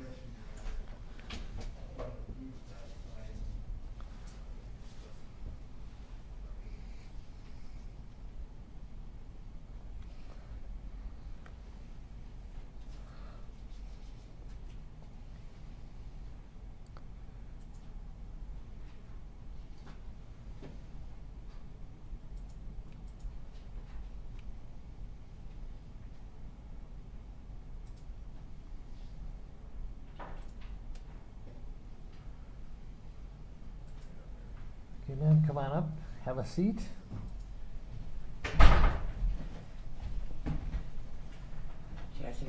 You can have a seat, yes. First thing I'm going to do is I'm going to swear you in because all your answers have to be under oath. If you could raise your right hand. Do you swear or affirm, under penalty of perjury, that you will truthfully answer all questions about your qualifications to serve as a juror? I do. All right. A couple things before we get started. You filled out a questionnaire, and there's a lot of good information on that. In fact, I'm probably going to dive into some of the more sensitive areas, and so I'd prefer that we not be broadcasting those parts. You probably know what I'm talking about. On your questionnaire. I'd like to go off audio, which means court reporter will still be taking down what you have to say, and the people in the room can hear what you're saying, but it won't be broadcast outside this courtroom. Would that be okay with you? Yes. All right. At this point, I'm going to order that based on the rules that this is extremely sensitive a matter, and thus the audio is to be cut at this time.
We could actually go back on audio just to make a record.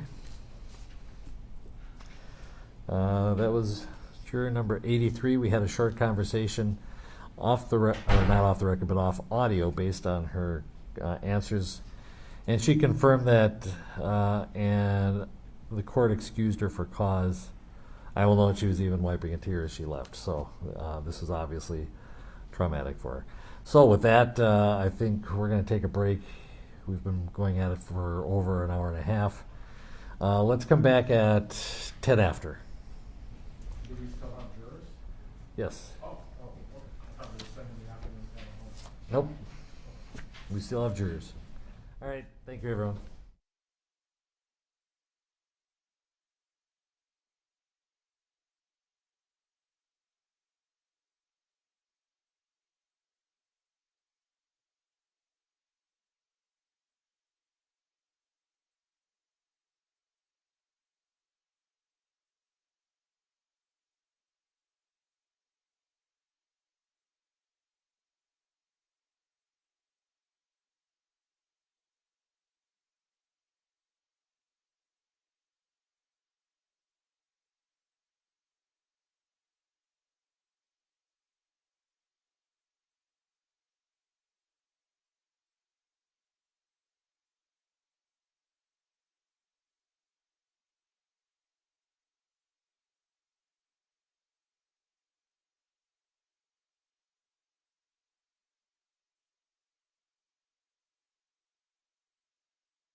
Ready for the next group?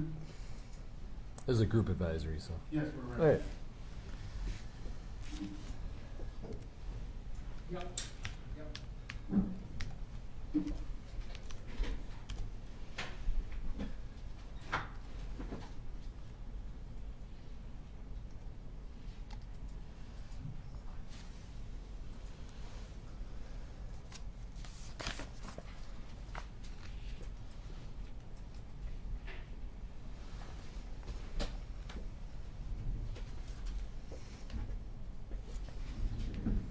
Great. I think.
Oh, yeah, I got it.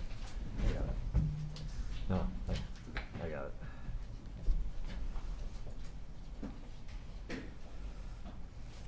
'83 is so quick I forgot the building. That's all. All right, come on in and have a seat anywhere.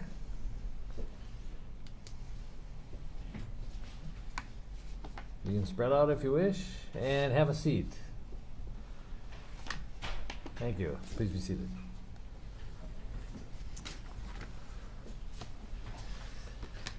Well, first of all, can you all hear me? Give me a thumbs up if you can hear. Excellent. Okay. Because we do have hearing assistance devices if they're necessary. Well, first of all, my name is Pete Cahill, and I'm one of the judges of the district court, and you have been summoned as potential jurors in this case, which is the state of Minnesota versus Derek Chauvin, which is a criminal case related to the death of George Floyd on May 25th, 2020. A person charged with a crime has a right to a fair trial before an impartial judge and an impartial jury. In order to make sure the jurors who are selected are impartial, the law provides that the court and the attorneys for the parties may ask questions to all prospective jurors, which must be answered under oath. First of all, thank you for filling out and returning the questionnaire that was mailed to you. Your contribution to the serious and important matter at hand is best served by continuing to provide full and complete and honest answers to the questions that you'll be asked today. Those topics will follow up on issues from the questionnaire and possibly other topics. After the questioning is over, the attorneys will have the right to excuse some of you from service on this jury, and I may excuse others of you for what is called cause. In either case, it does not mean that you are not a fair person, and you should not take offense in being excused. I also ask that you not take any offense at any question you might be asked. We must pry, to some extent, in order to explore some opinions you might hold or experiences that you've had that might affect your ability to serve in this case. The defendant, Mr. Chauvin, has been charged with murder in the second degree and manslaughter in the second degree. Now, in the normal course of a trial, charges might be added to or subtracted from these charges, but those are the charges as it stands today. To the charges, the defendant has entered a plea of not guilty, which is a denial of each and every material allegation in the charges. I'm now going to have the participants introduce themselves and ask you later if you have any acquaintance or friendship or professional relationship with anybody in the courtroom. beginning with the state. Thank you, Your Honor. Good afternoon, everyone. My name is Steve Slisher, represent the state of Minnesota. Hello, my name is Christina Marinakis, and I'm assisting with the prosecution. Hello, everyone. My name is Keith Ellison, and I represent the state of Minnesota. Good afternoon, Erin Eldridge for the state of Minnesota. And Mr. Nelson, if you'd introduce your client and yourself. Good afternoon, ladies and ladies. My name is Eric Nelson, along with my colleague Amy Voss. We represent the defendant Derek Chauvin. Okay, thank you. Anybody recognize anyone who has introduced themselves? And raise your hand if the answer is yes. Anyone know anybody else from the Minnesota Attorney General's office, including some attorneys who might be appearing in this case but are not in the courtroom today, including Assistant Attorney General Matthew Frank, Jerry Blackwell, or anybody else who works at the Minnesota Attorney General's office? Okay, no hands. Anybody who you might know from Mr. Nelson's law firm or had any dealings with his law firm? Okay.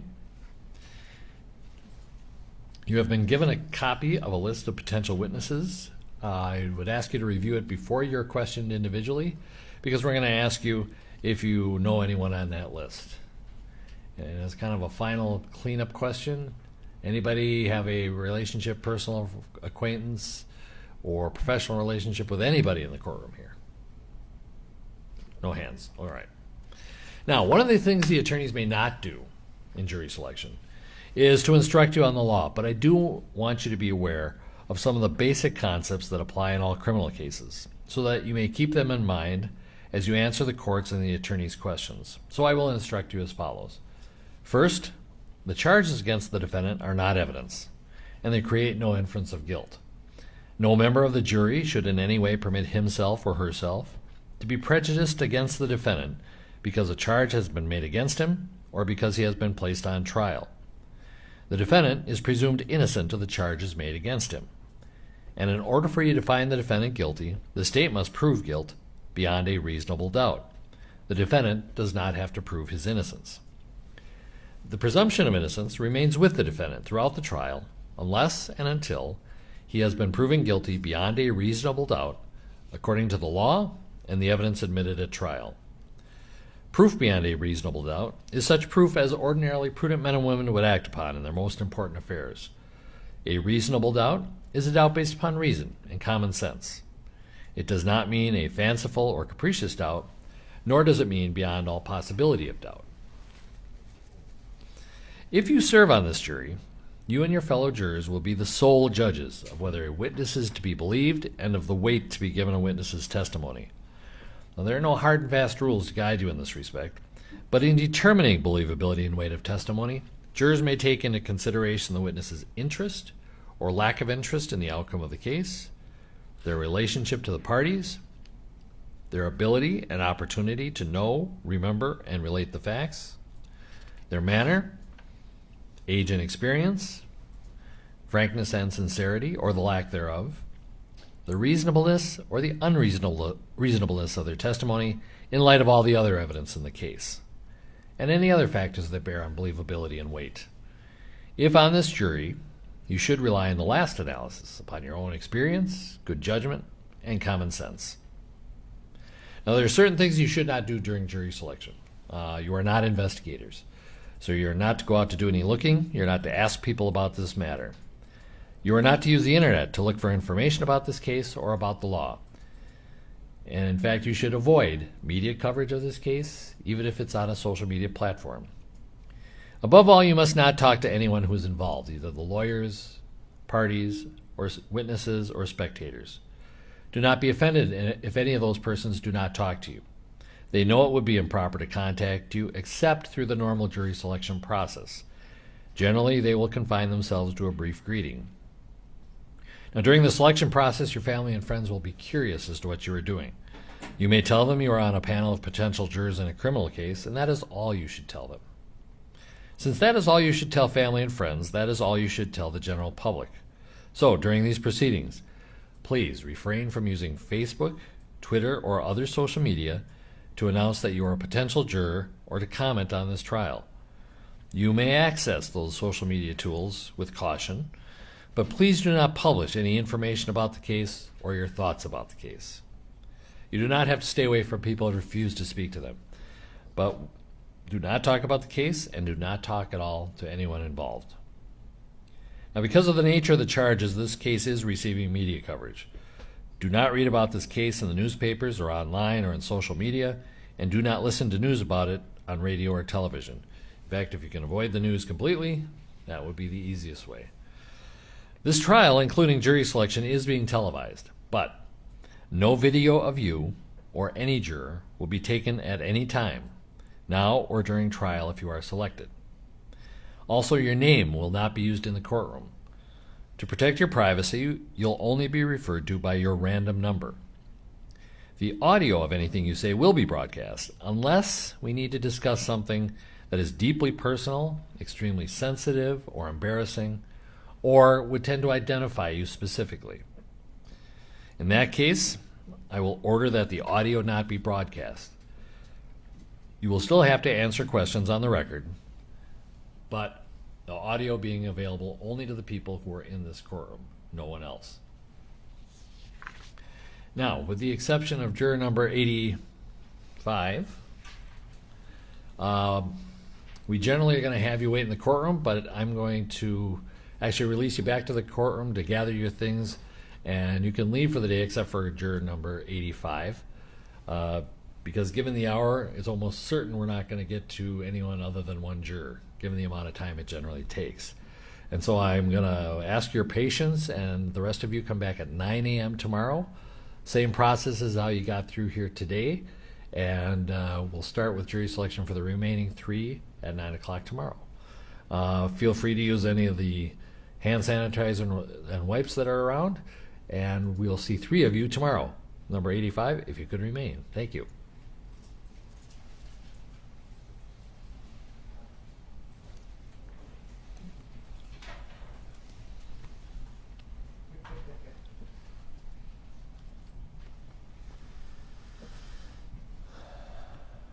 Okay, juror 85, if you could come on up here.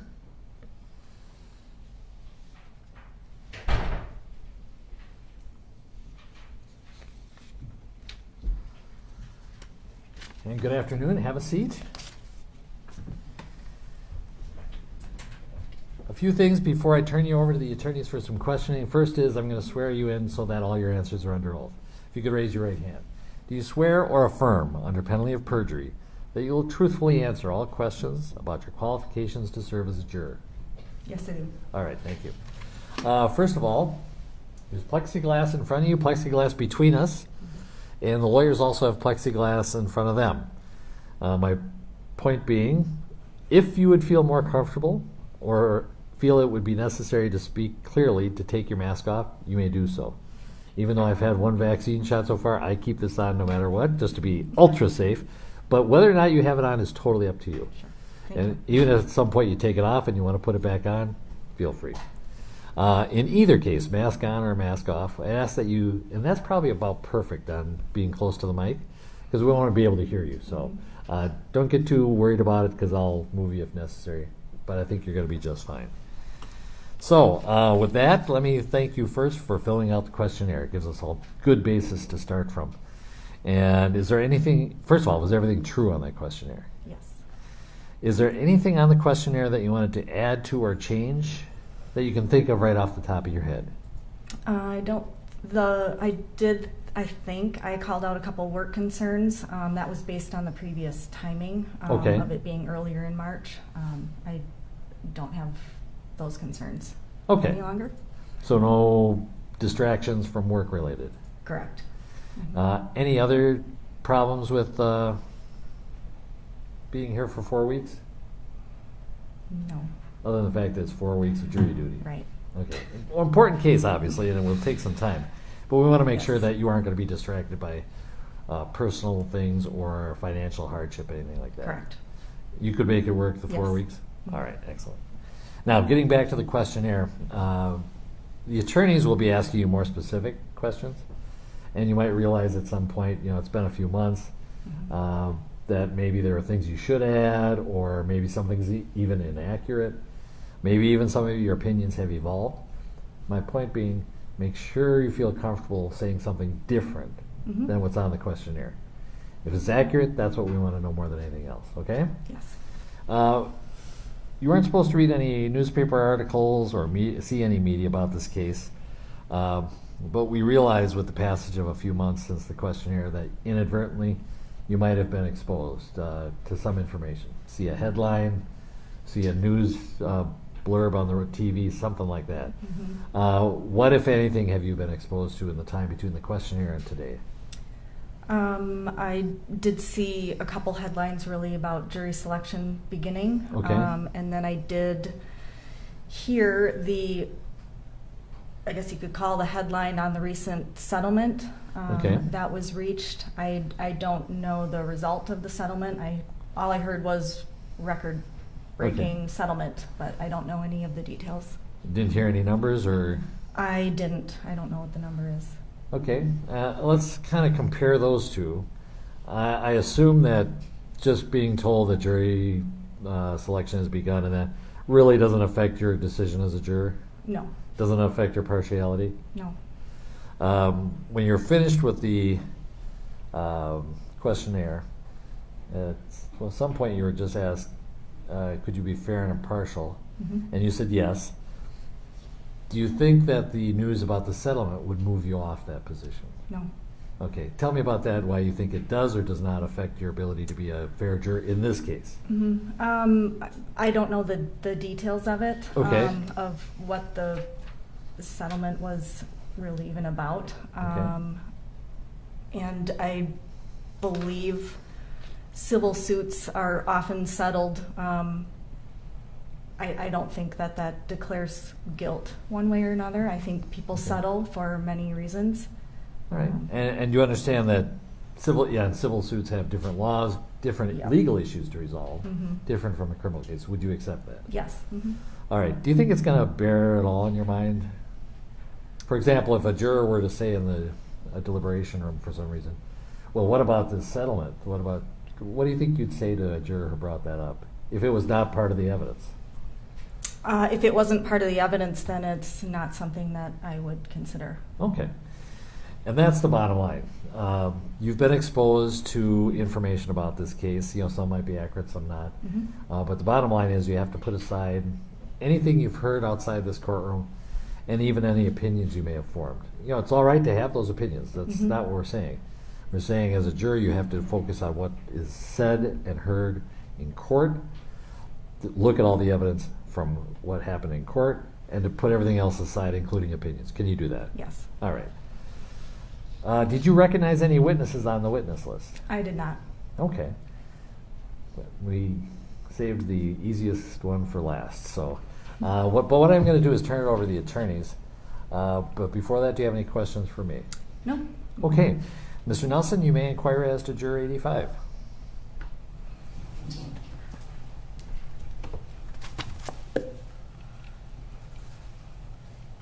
Good afternoon, ma'am. Good afternoon.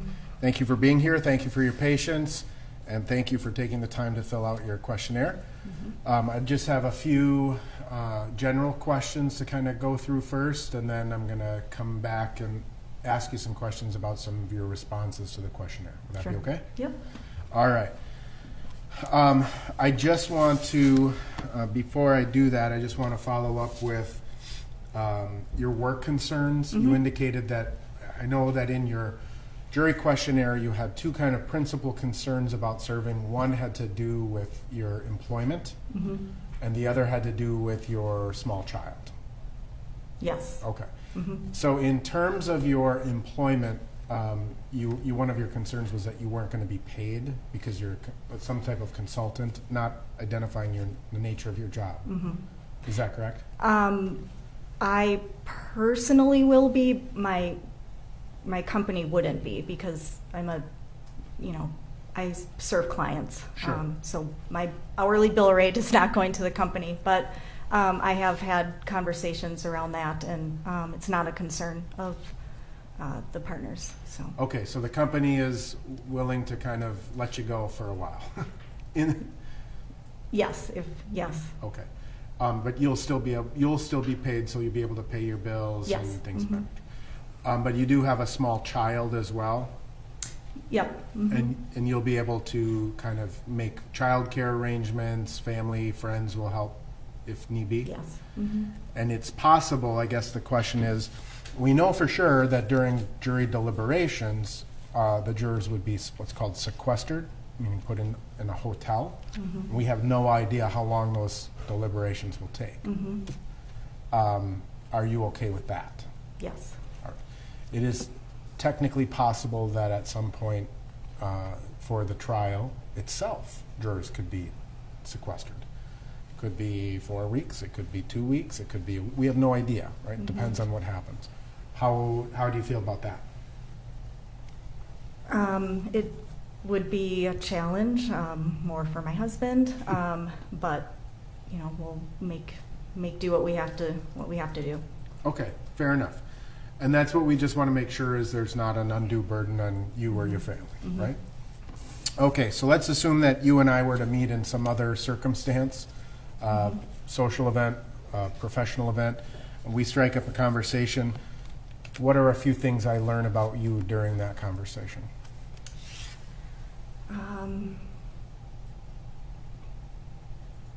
Probably what we've already covered. I'm a working mom and a wife, and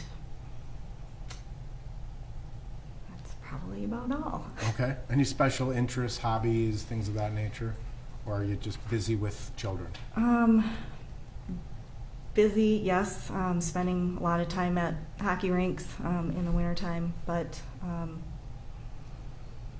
yeah, just busy with work and family. Okay, great. You obviously had heard about this case before you learned you were a potential juror in this case, right? Yes.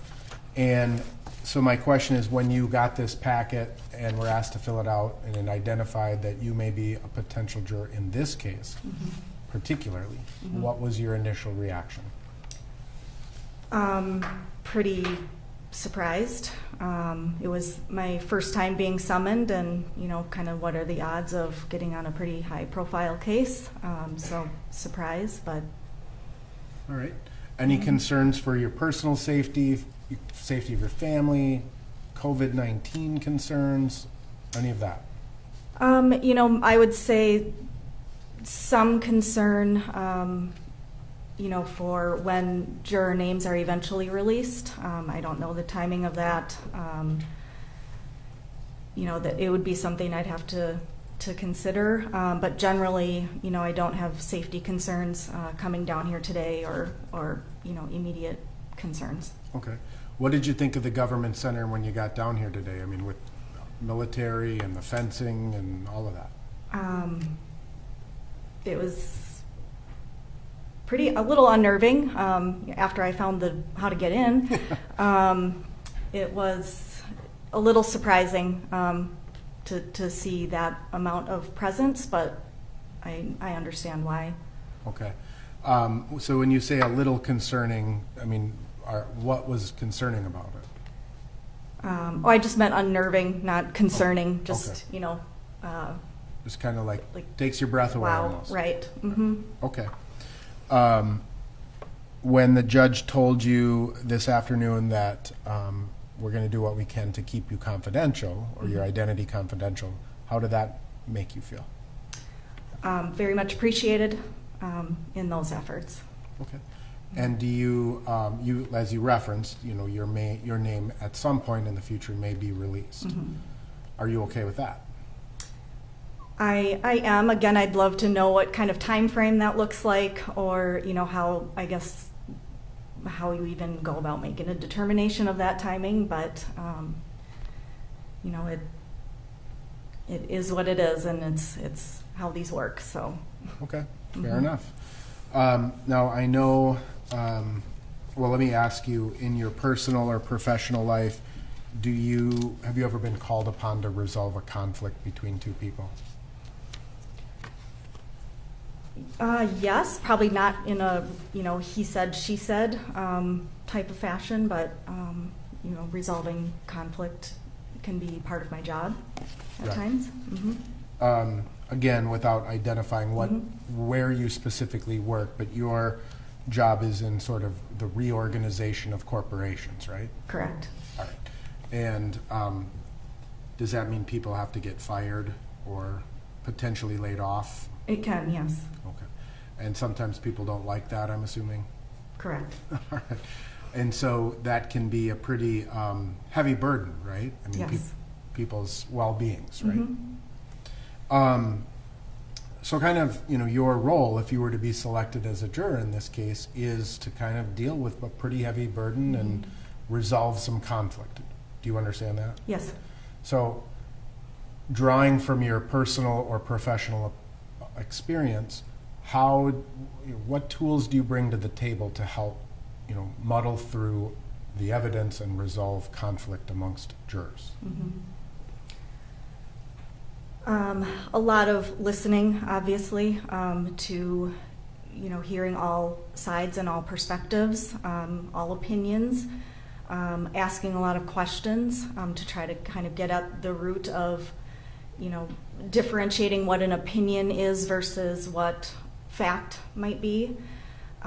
Ensuring that everybody is in line with what the outcome needs to be. It's probably step number one. And it's really about listening and just asking questions. Right. Okay.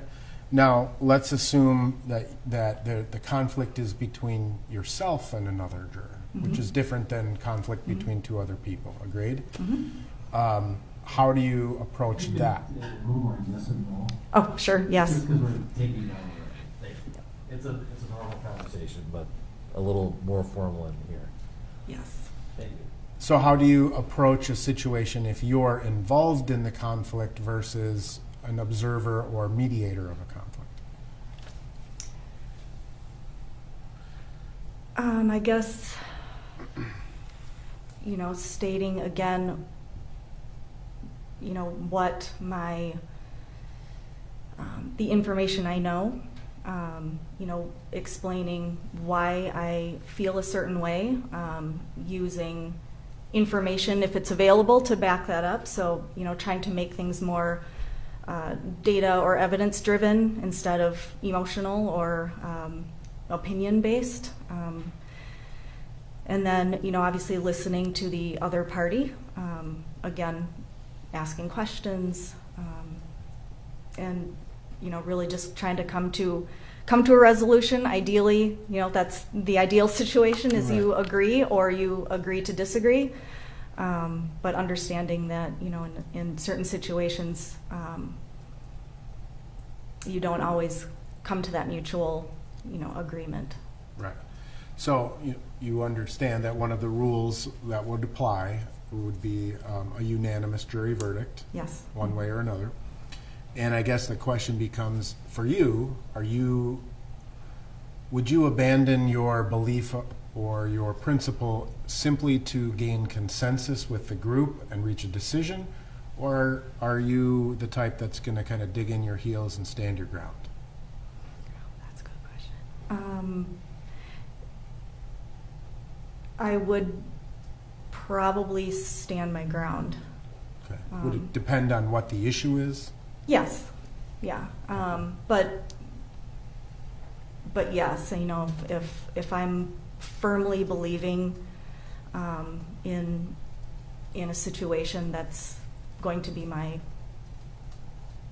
opinion. Okay. Thanks. In your personal or professional life, have you ever been called upon to determine whether someone is telling the truth about a situation? Telling the truth.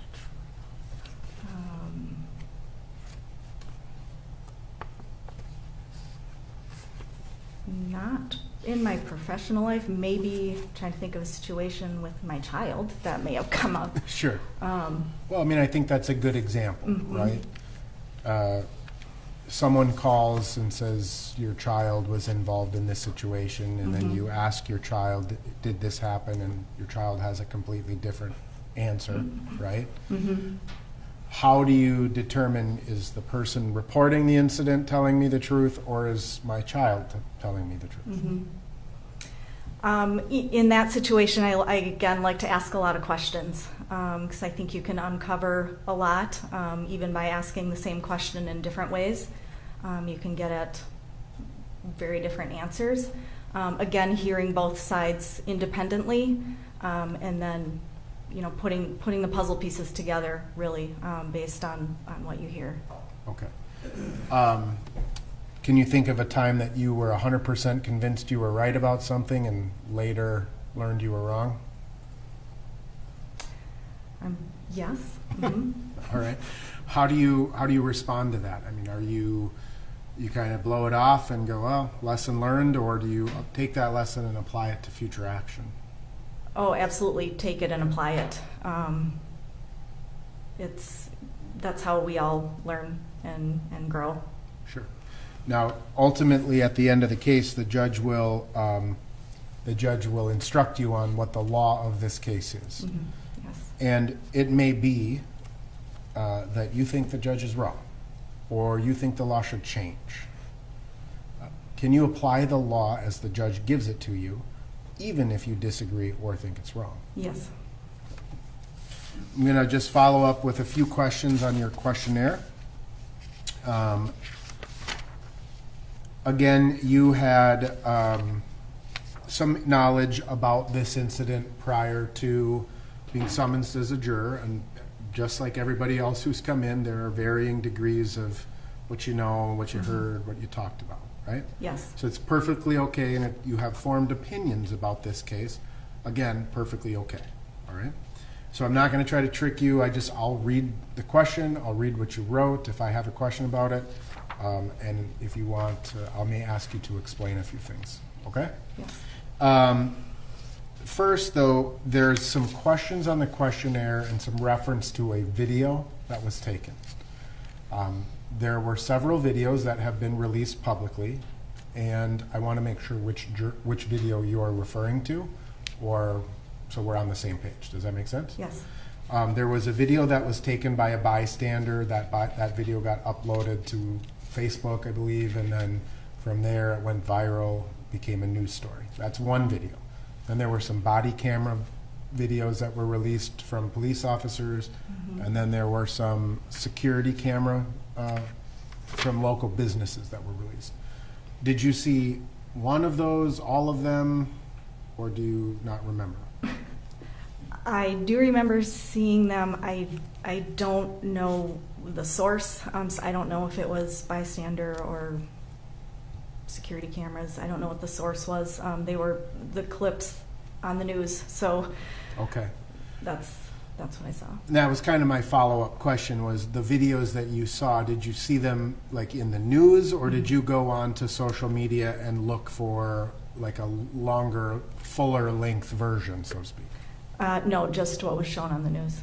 Okay.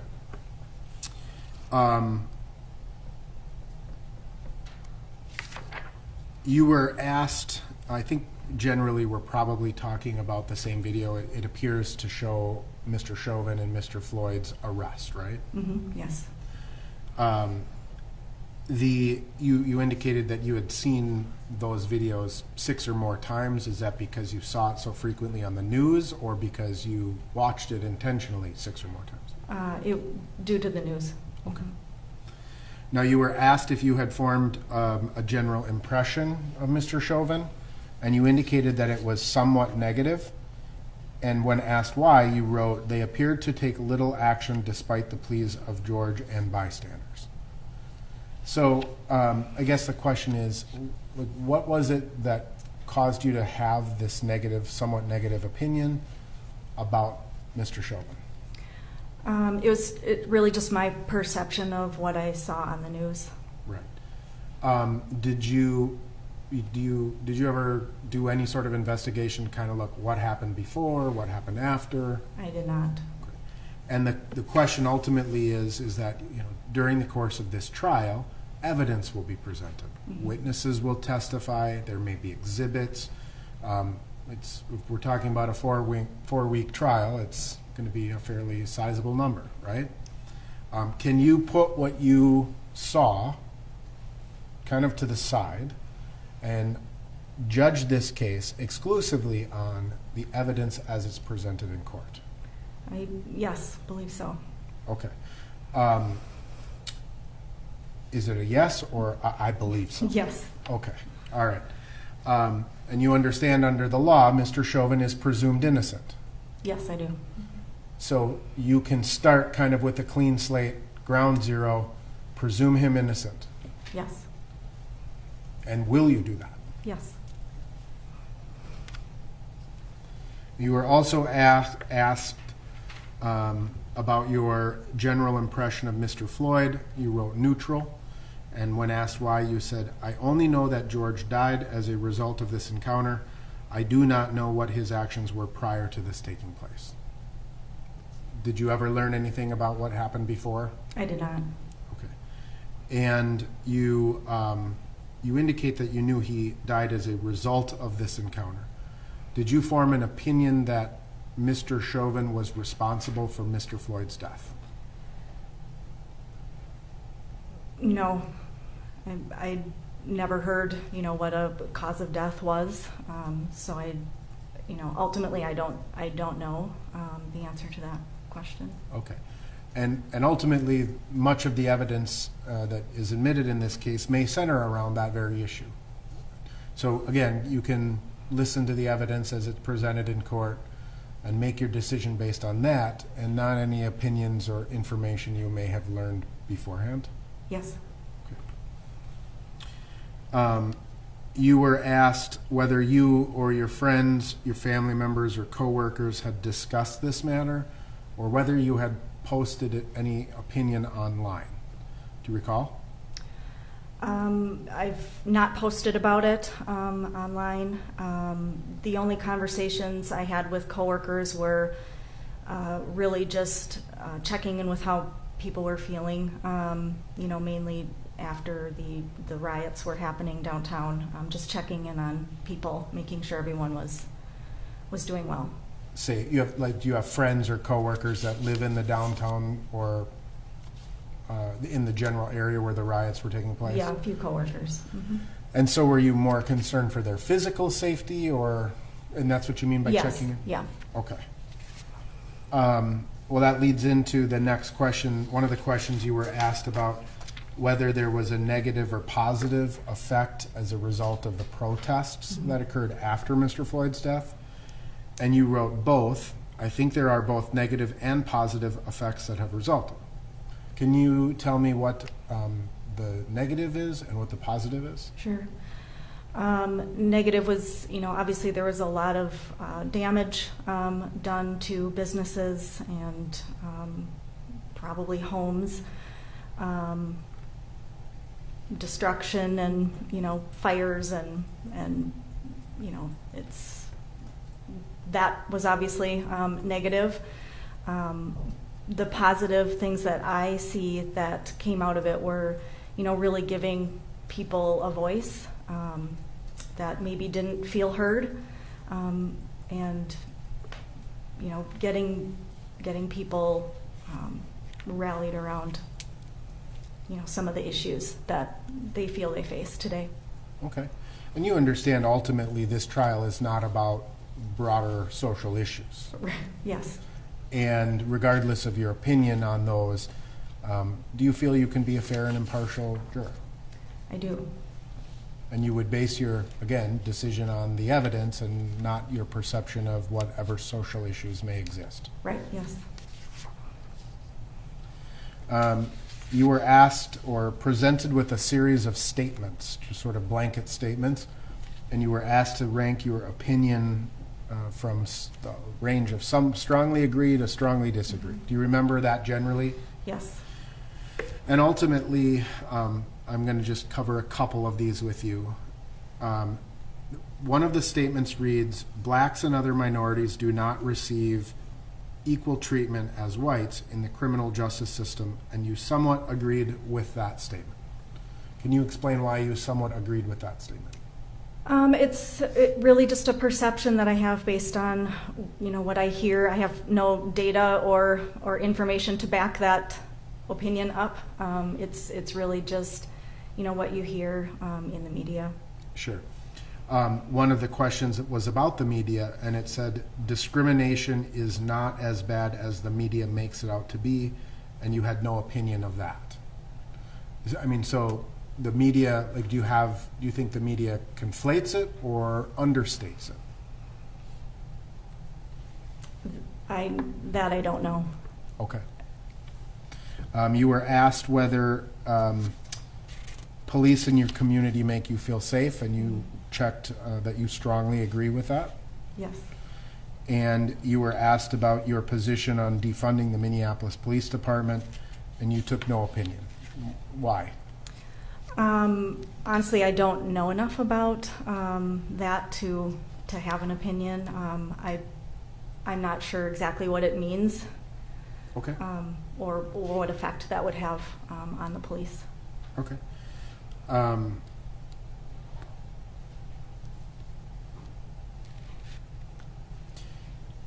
You were asked or provided with the statement, because law enforcement officers have such dangerous jobs, it is not right to second guess decisions they make while on duty, and you somewhat disagreed with that.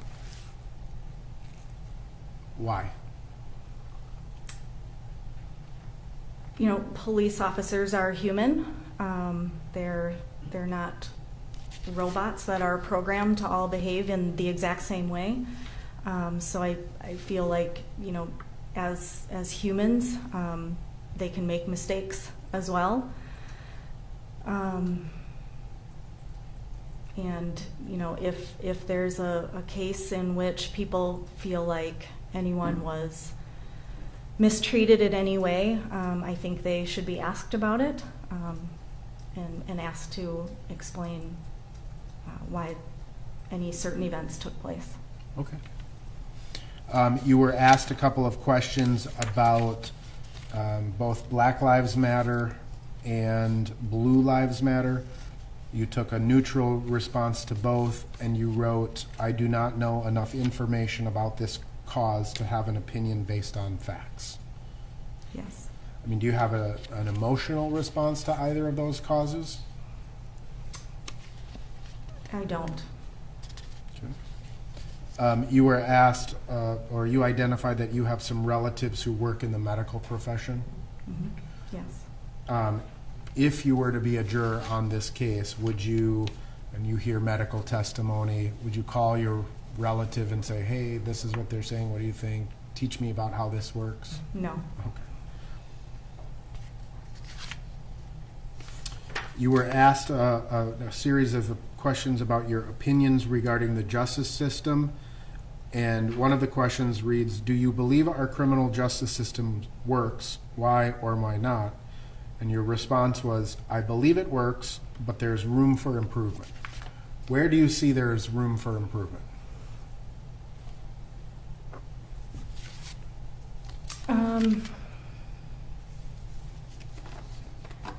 That's a tough one. I know it may not be your area of expertise, but definitely not. It's more of a general statement, and I find the perfect process is really hard to come by. So I believe there's room for improvement in everything we do. Again, humans are involved in the justice system, so there's always room for improvement when humans are involved. Fair enough. Lastly, you were asked if you wanted to serve as a juror in this case. Again, you checked the not sure box, and you wrote, "Very high profile, potential to be targeted in a negative way, and the potential length of the trial would be difficult due to the job and family." I think we've alleviated the job and family issues. Yes. Would you be so concerned about your personal safety or your family safety as a result of your verdict that it would cause you to vote a particular way to avoid what you view as a potential targeting? No. All right. Well, I appreciate your time. If I may have a few minutes, Your Honor. Sure.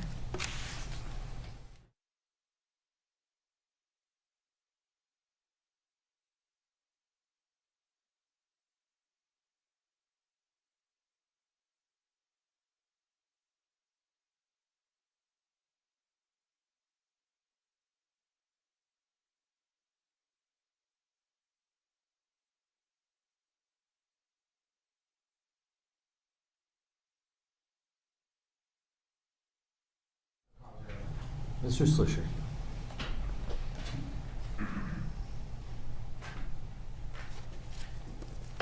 Thank you, Your Honor.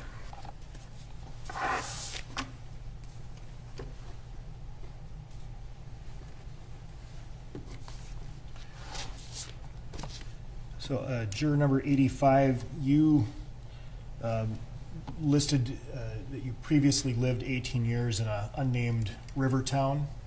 Is that your childhood home? Yes. And then you left the state of Minnesota for some period of time. Is that right? Yes. Lived in Wisconsin. Did you just go across the river? Did you go far? Not too far, just for school. Okay. So when you were living in Wisconsin, were you kind of in the western Wisconsin area? Yes. Okay. Reading your job description, I don't want you to give away, where you work specifically, but help me understand what exactly do you do as a organizational management consultant? What does that mean? So generally I help organizations transition through change. And that change could be any number of things. It could be organizational change.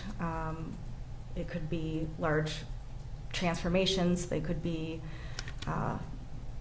digital or technology type of changes. So I focus more on the people side of getting people to change behaviors, ways of working. There could be a lot of things involved in that. There could be org design work. There could be shifts in where people work, how they work. So it's really helping organizations, typically leadership teams of those organizations, just navigate through times of change. So give me an idea of the size of your clients, not how many you have, but like the organizations themselves. That varies pretty greatly. I work with some local companies and all the way up to global companies. Okay. And the types of change that you're helping them navigate, that could include technology changes, implementing different things to make them more efficient? Is Yep. that Mm-hmm. okay? And personnel changes as well? Yes.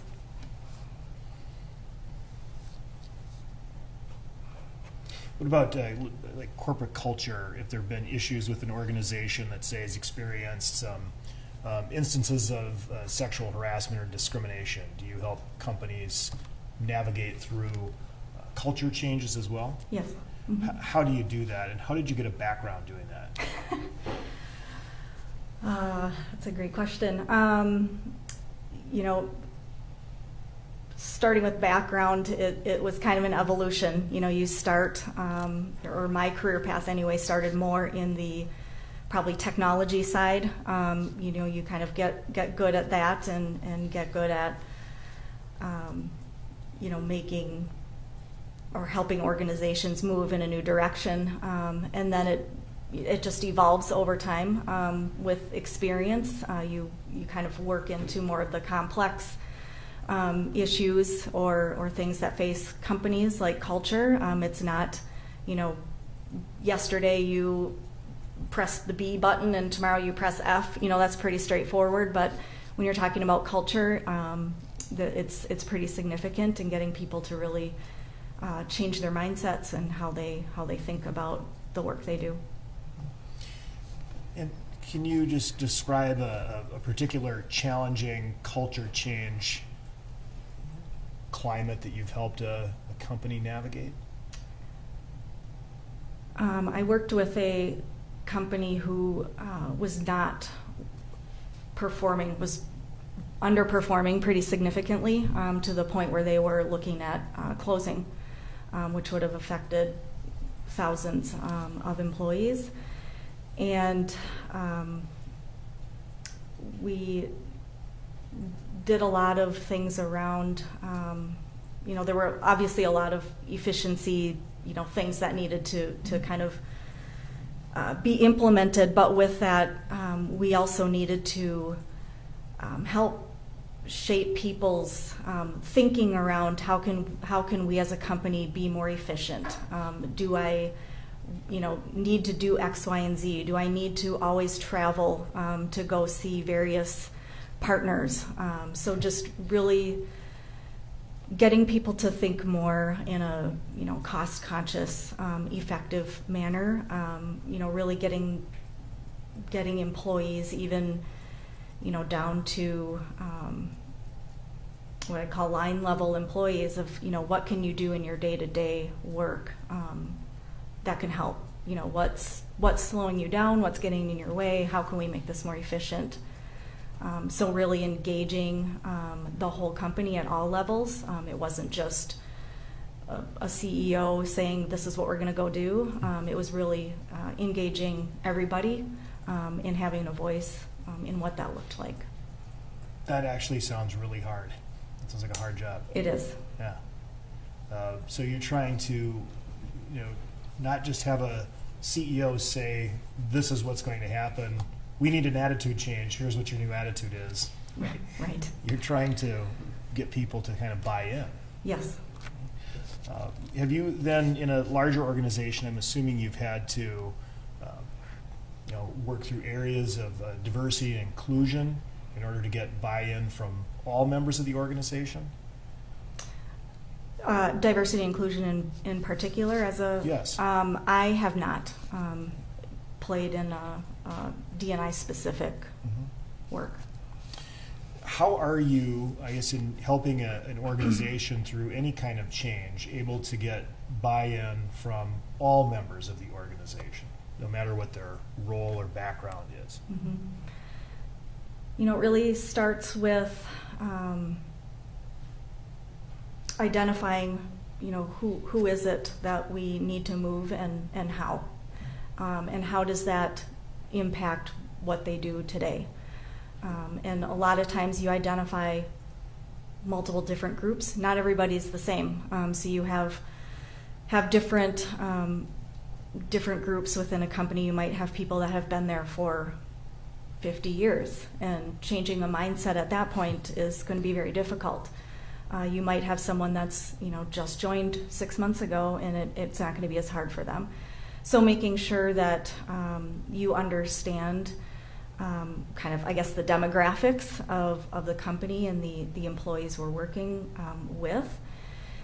And then, tailoring the approach you take to each of those groups. Also involving them as much as possible in, what does the future look like? And again, giving people a voice to be part of it.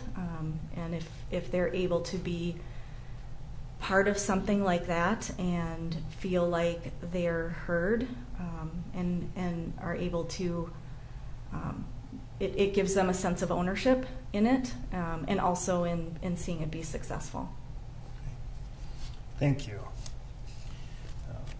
I'm going to shift topics a little bit here and ask you if you've ever known anyone, had a close friend or loved one or family member who struggled with drug addiction or alcohol addiction? I don't. Yeah. Do you have an opinion, if you were to hear about a person who, say, struggled with drug or alcohol addiction, would you have an opinion about that person? That maybe, say, for example, some people might say if you are taking illegal drugs and something happens to you, you have yourself to blame. What do you think of that statement?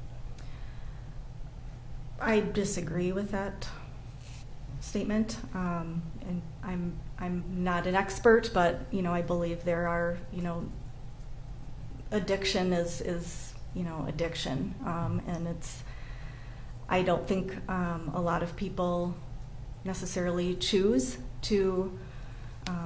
No one would choose to have addiction, I would assume, as part of their life.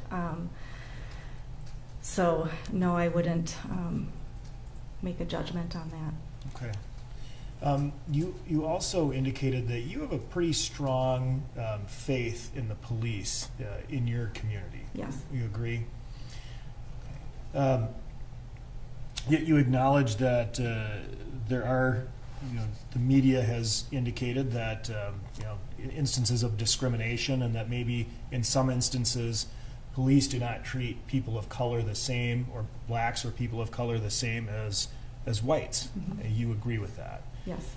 And I'm just interested in what you would base it on. Have you had conversations with, say, friends or coworkers who've shared their own experiences with you?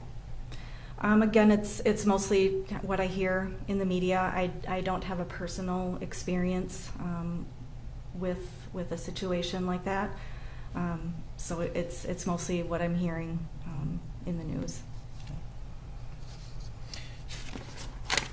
You were accidentally walked out of a store without having something without paying for it, or had that experience? Have I ever? Yeah. Yes, but I think I probably set off the alarm system maybe, or gotten too close to the door. But otherwise, no. I have not. Inadvertent, shocking, right? Yes. And how would you expect to be treated by the police if you made it all the way to your car with something you hadn't paid for in your community? How would I expect to be treated? I guess respectfully, and probably questioned. Did I mean to exit the store with this, or why do I have this and I didn't pay for it? And do you feel that you would cooperate with the police? Yes. And do you think that's an important thing for someone to do, to cooperate with the police when you're interacting with them? Yes. And some people might say that if you don't cooperate with the police and something happens, then you have yourself to blame. You should have cooperated with the police. What do you think of that statement? I would generally agree with that statement. Okay. And why is that?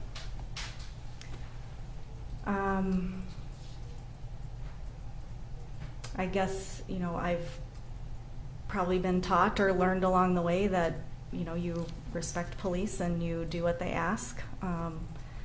I, again, don't have any personal experience with that, but so anyone that chose not to do something a police officer asked, and then experienced any repercussions from that,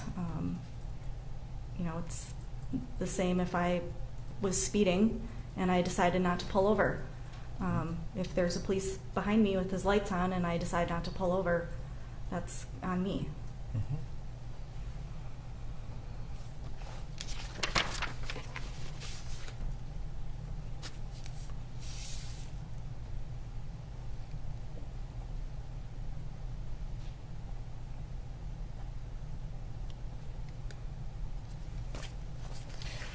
You indicated in the questionnaire that you might have find some difficulty in viewing graphic images. Yes. Okay. Can you tell us about that? Is there any particular reason for it, or is it just in general? No, just in general. It's not something I would seek out to watch. If you were called to serve as a juror in this matter, you would be viewing some images that you may find disturbing. Knowing that that's part of the jury service and part of the requirements here, would you be able to do that, or would you find just graphic images so disturbing that you wouldn't be able to focus on the evidence and really put those images in the proper context? Yes. That you would find that too difficult, or you would not? That was a terrible question. So. I'm not sure what the question was anymore. Yes, I would be able to, to watch what was being presented. Okay. All right. Thank you. If I may have a moment, Your Honor.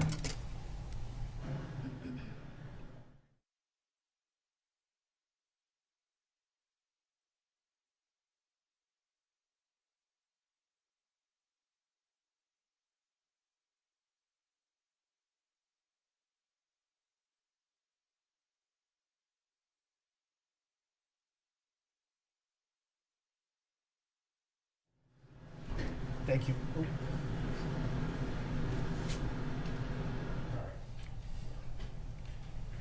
Mr. Slisher. Thank you very much, Your Honor. We pass for cause. You will be on this jury. I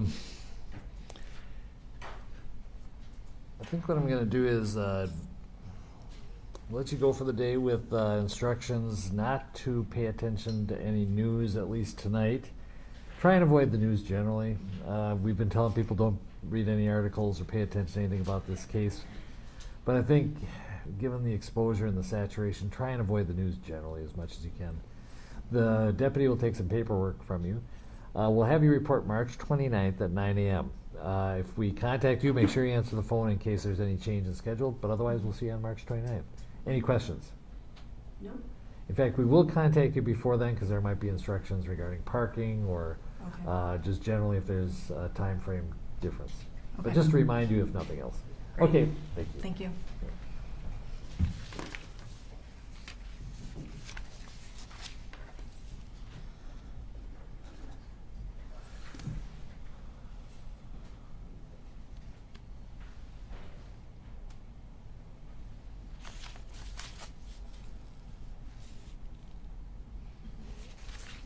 All right, sir. We're back at jury number 9. Is that correct? I think that's what I have. So we're back where we started this morning, but it's better than being behind.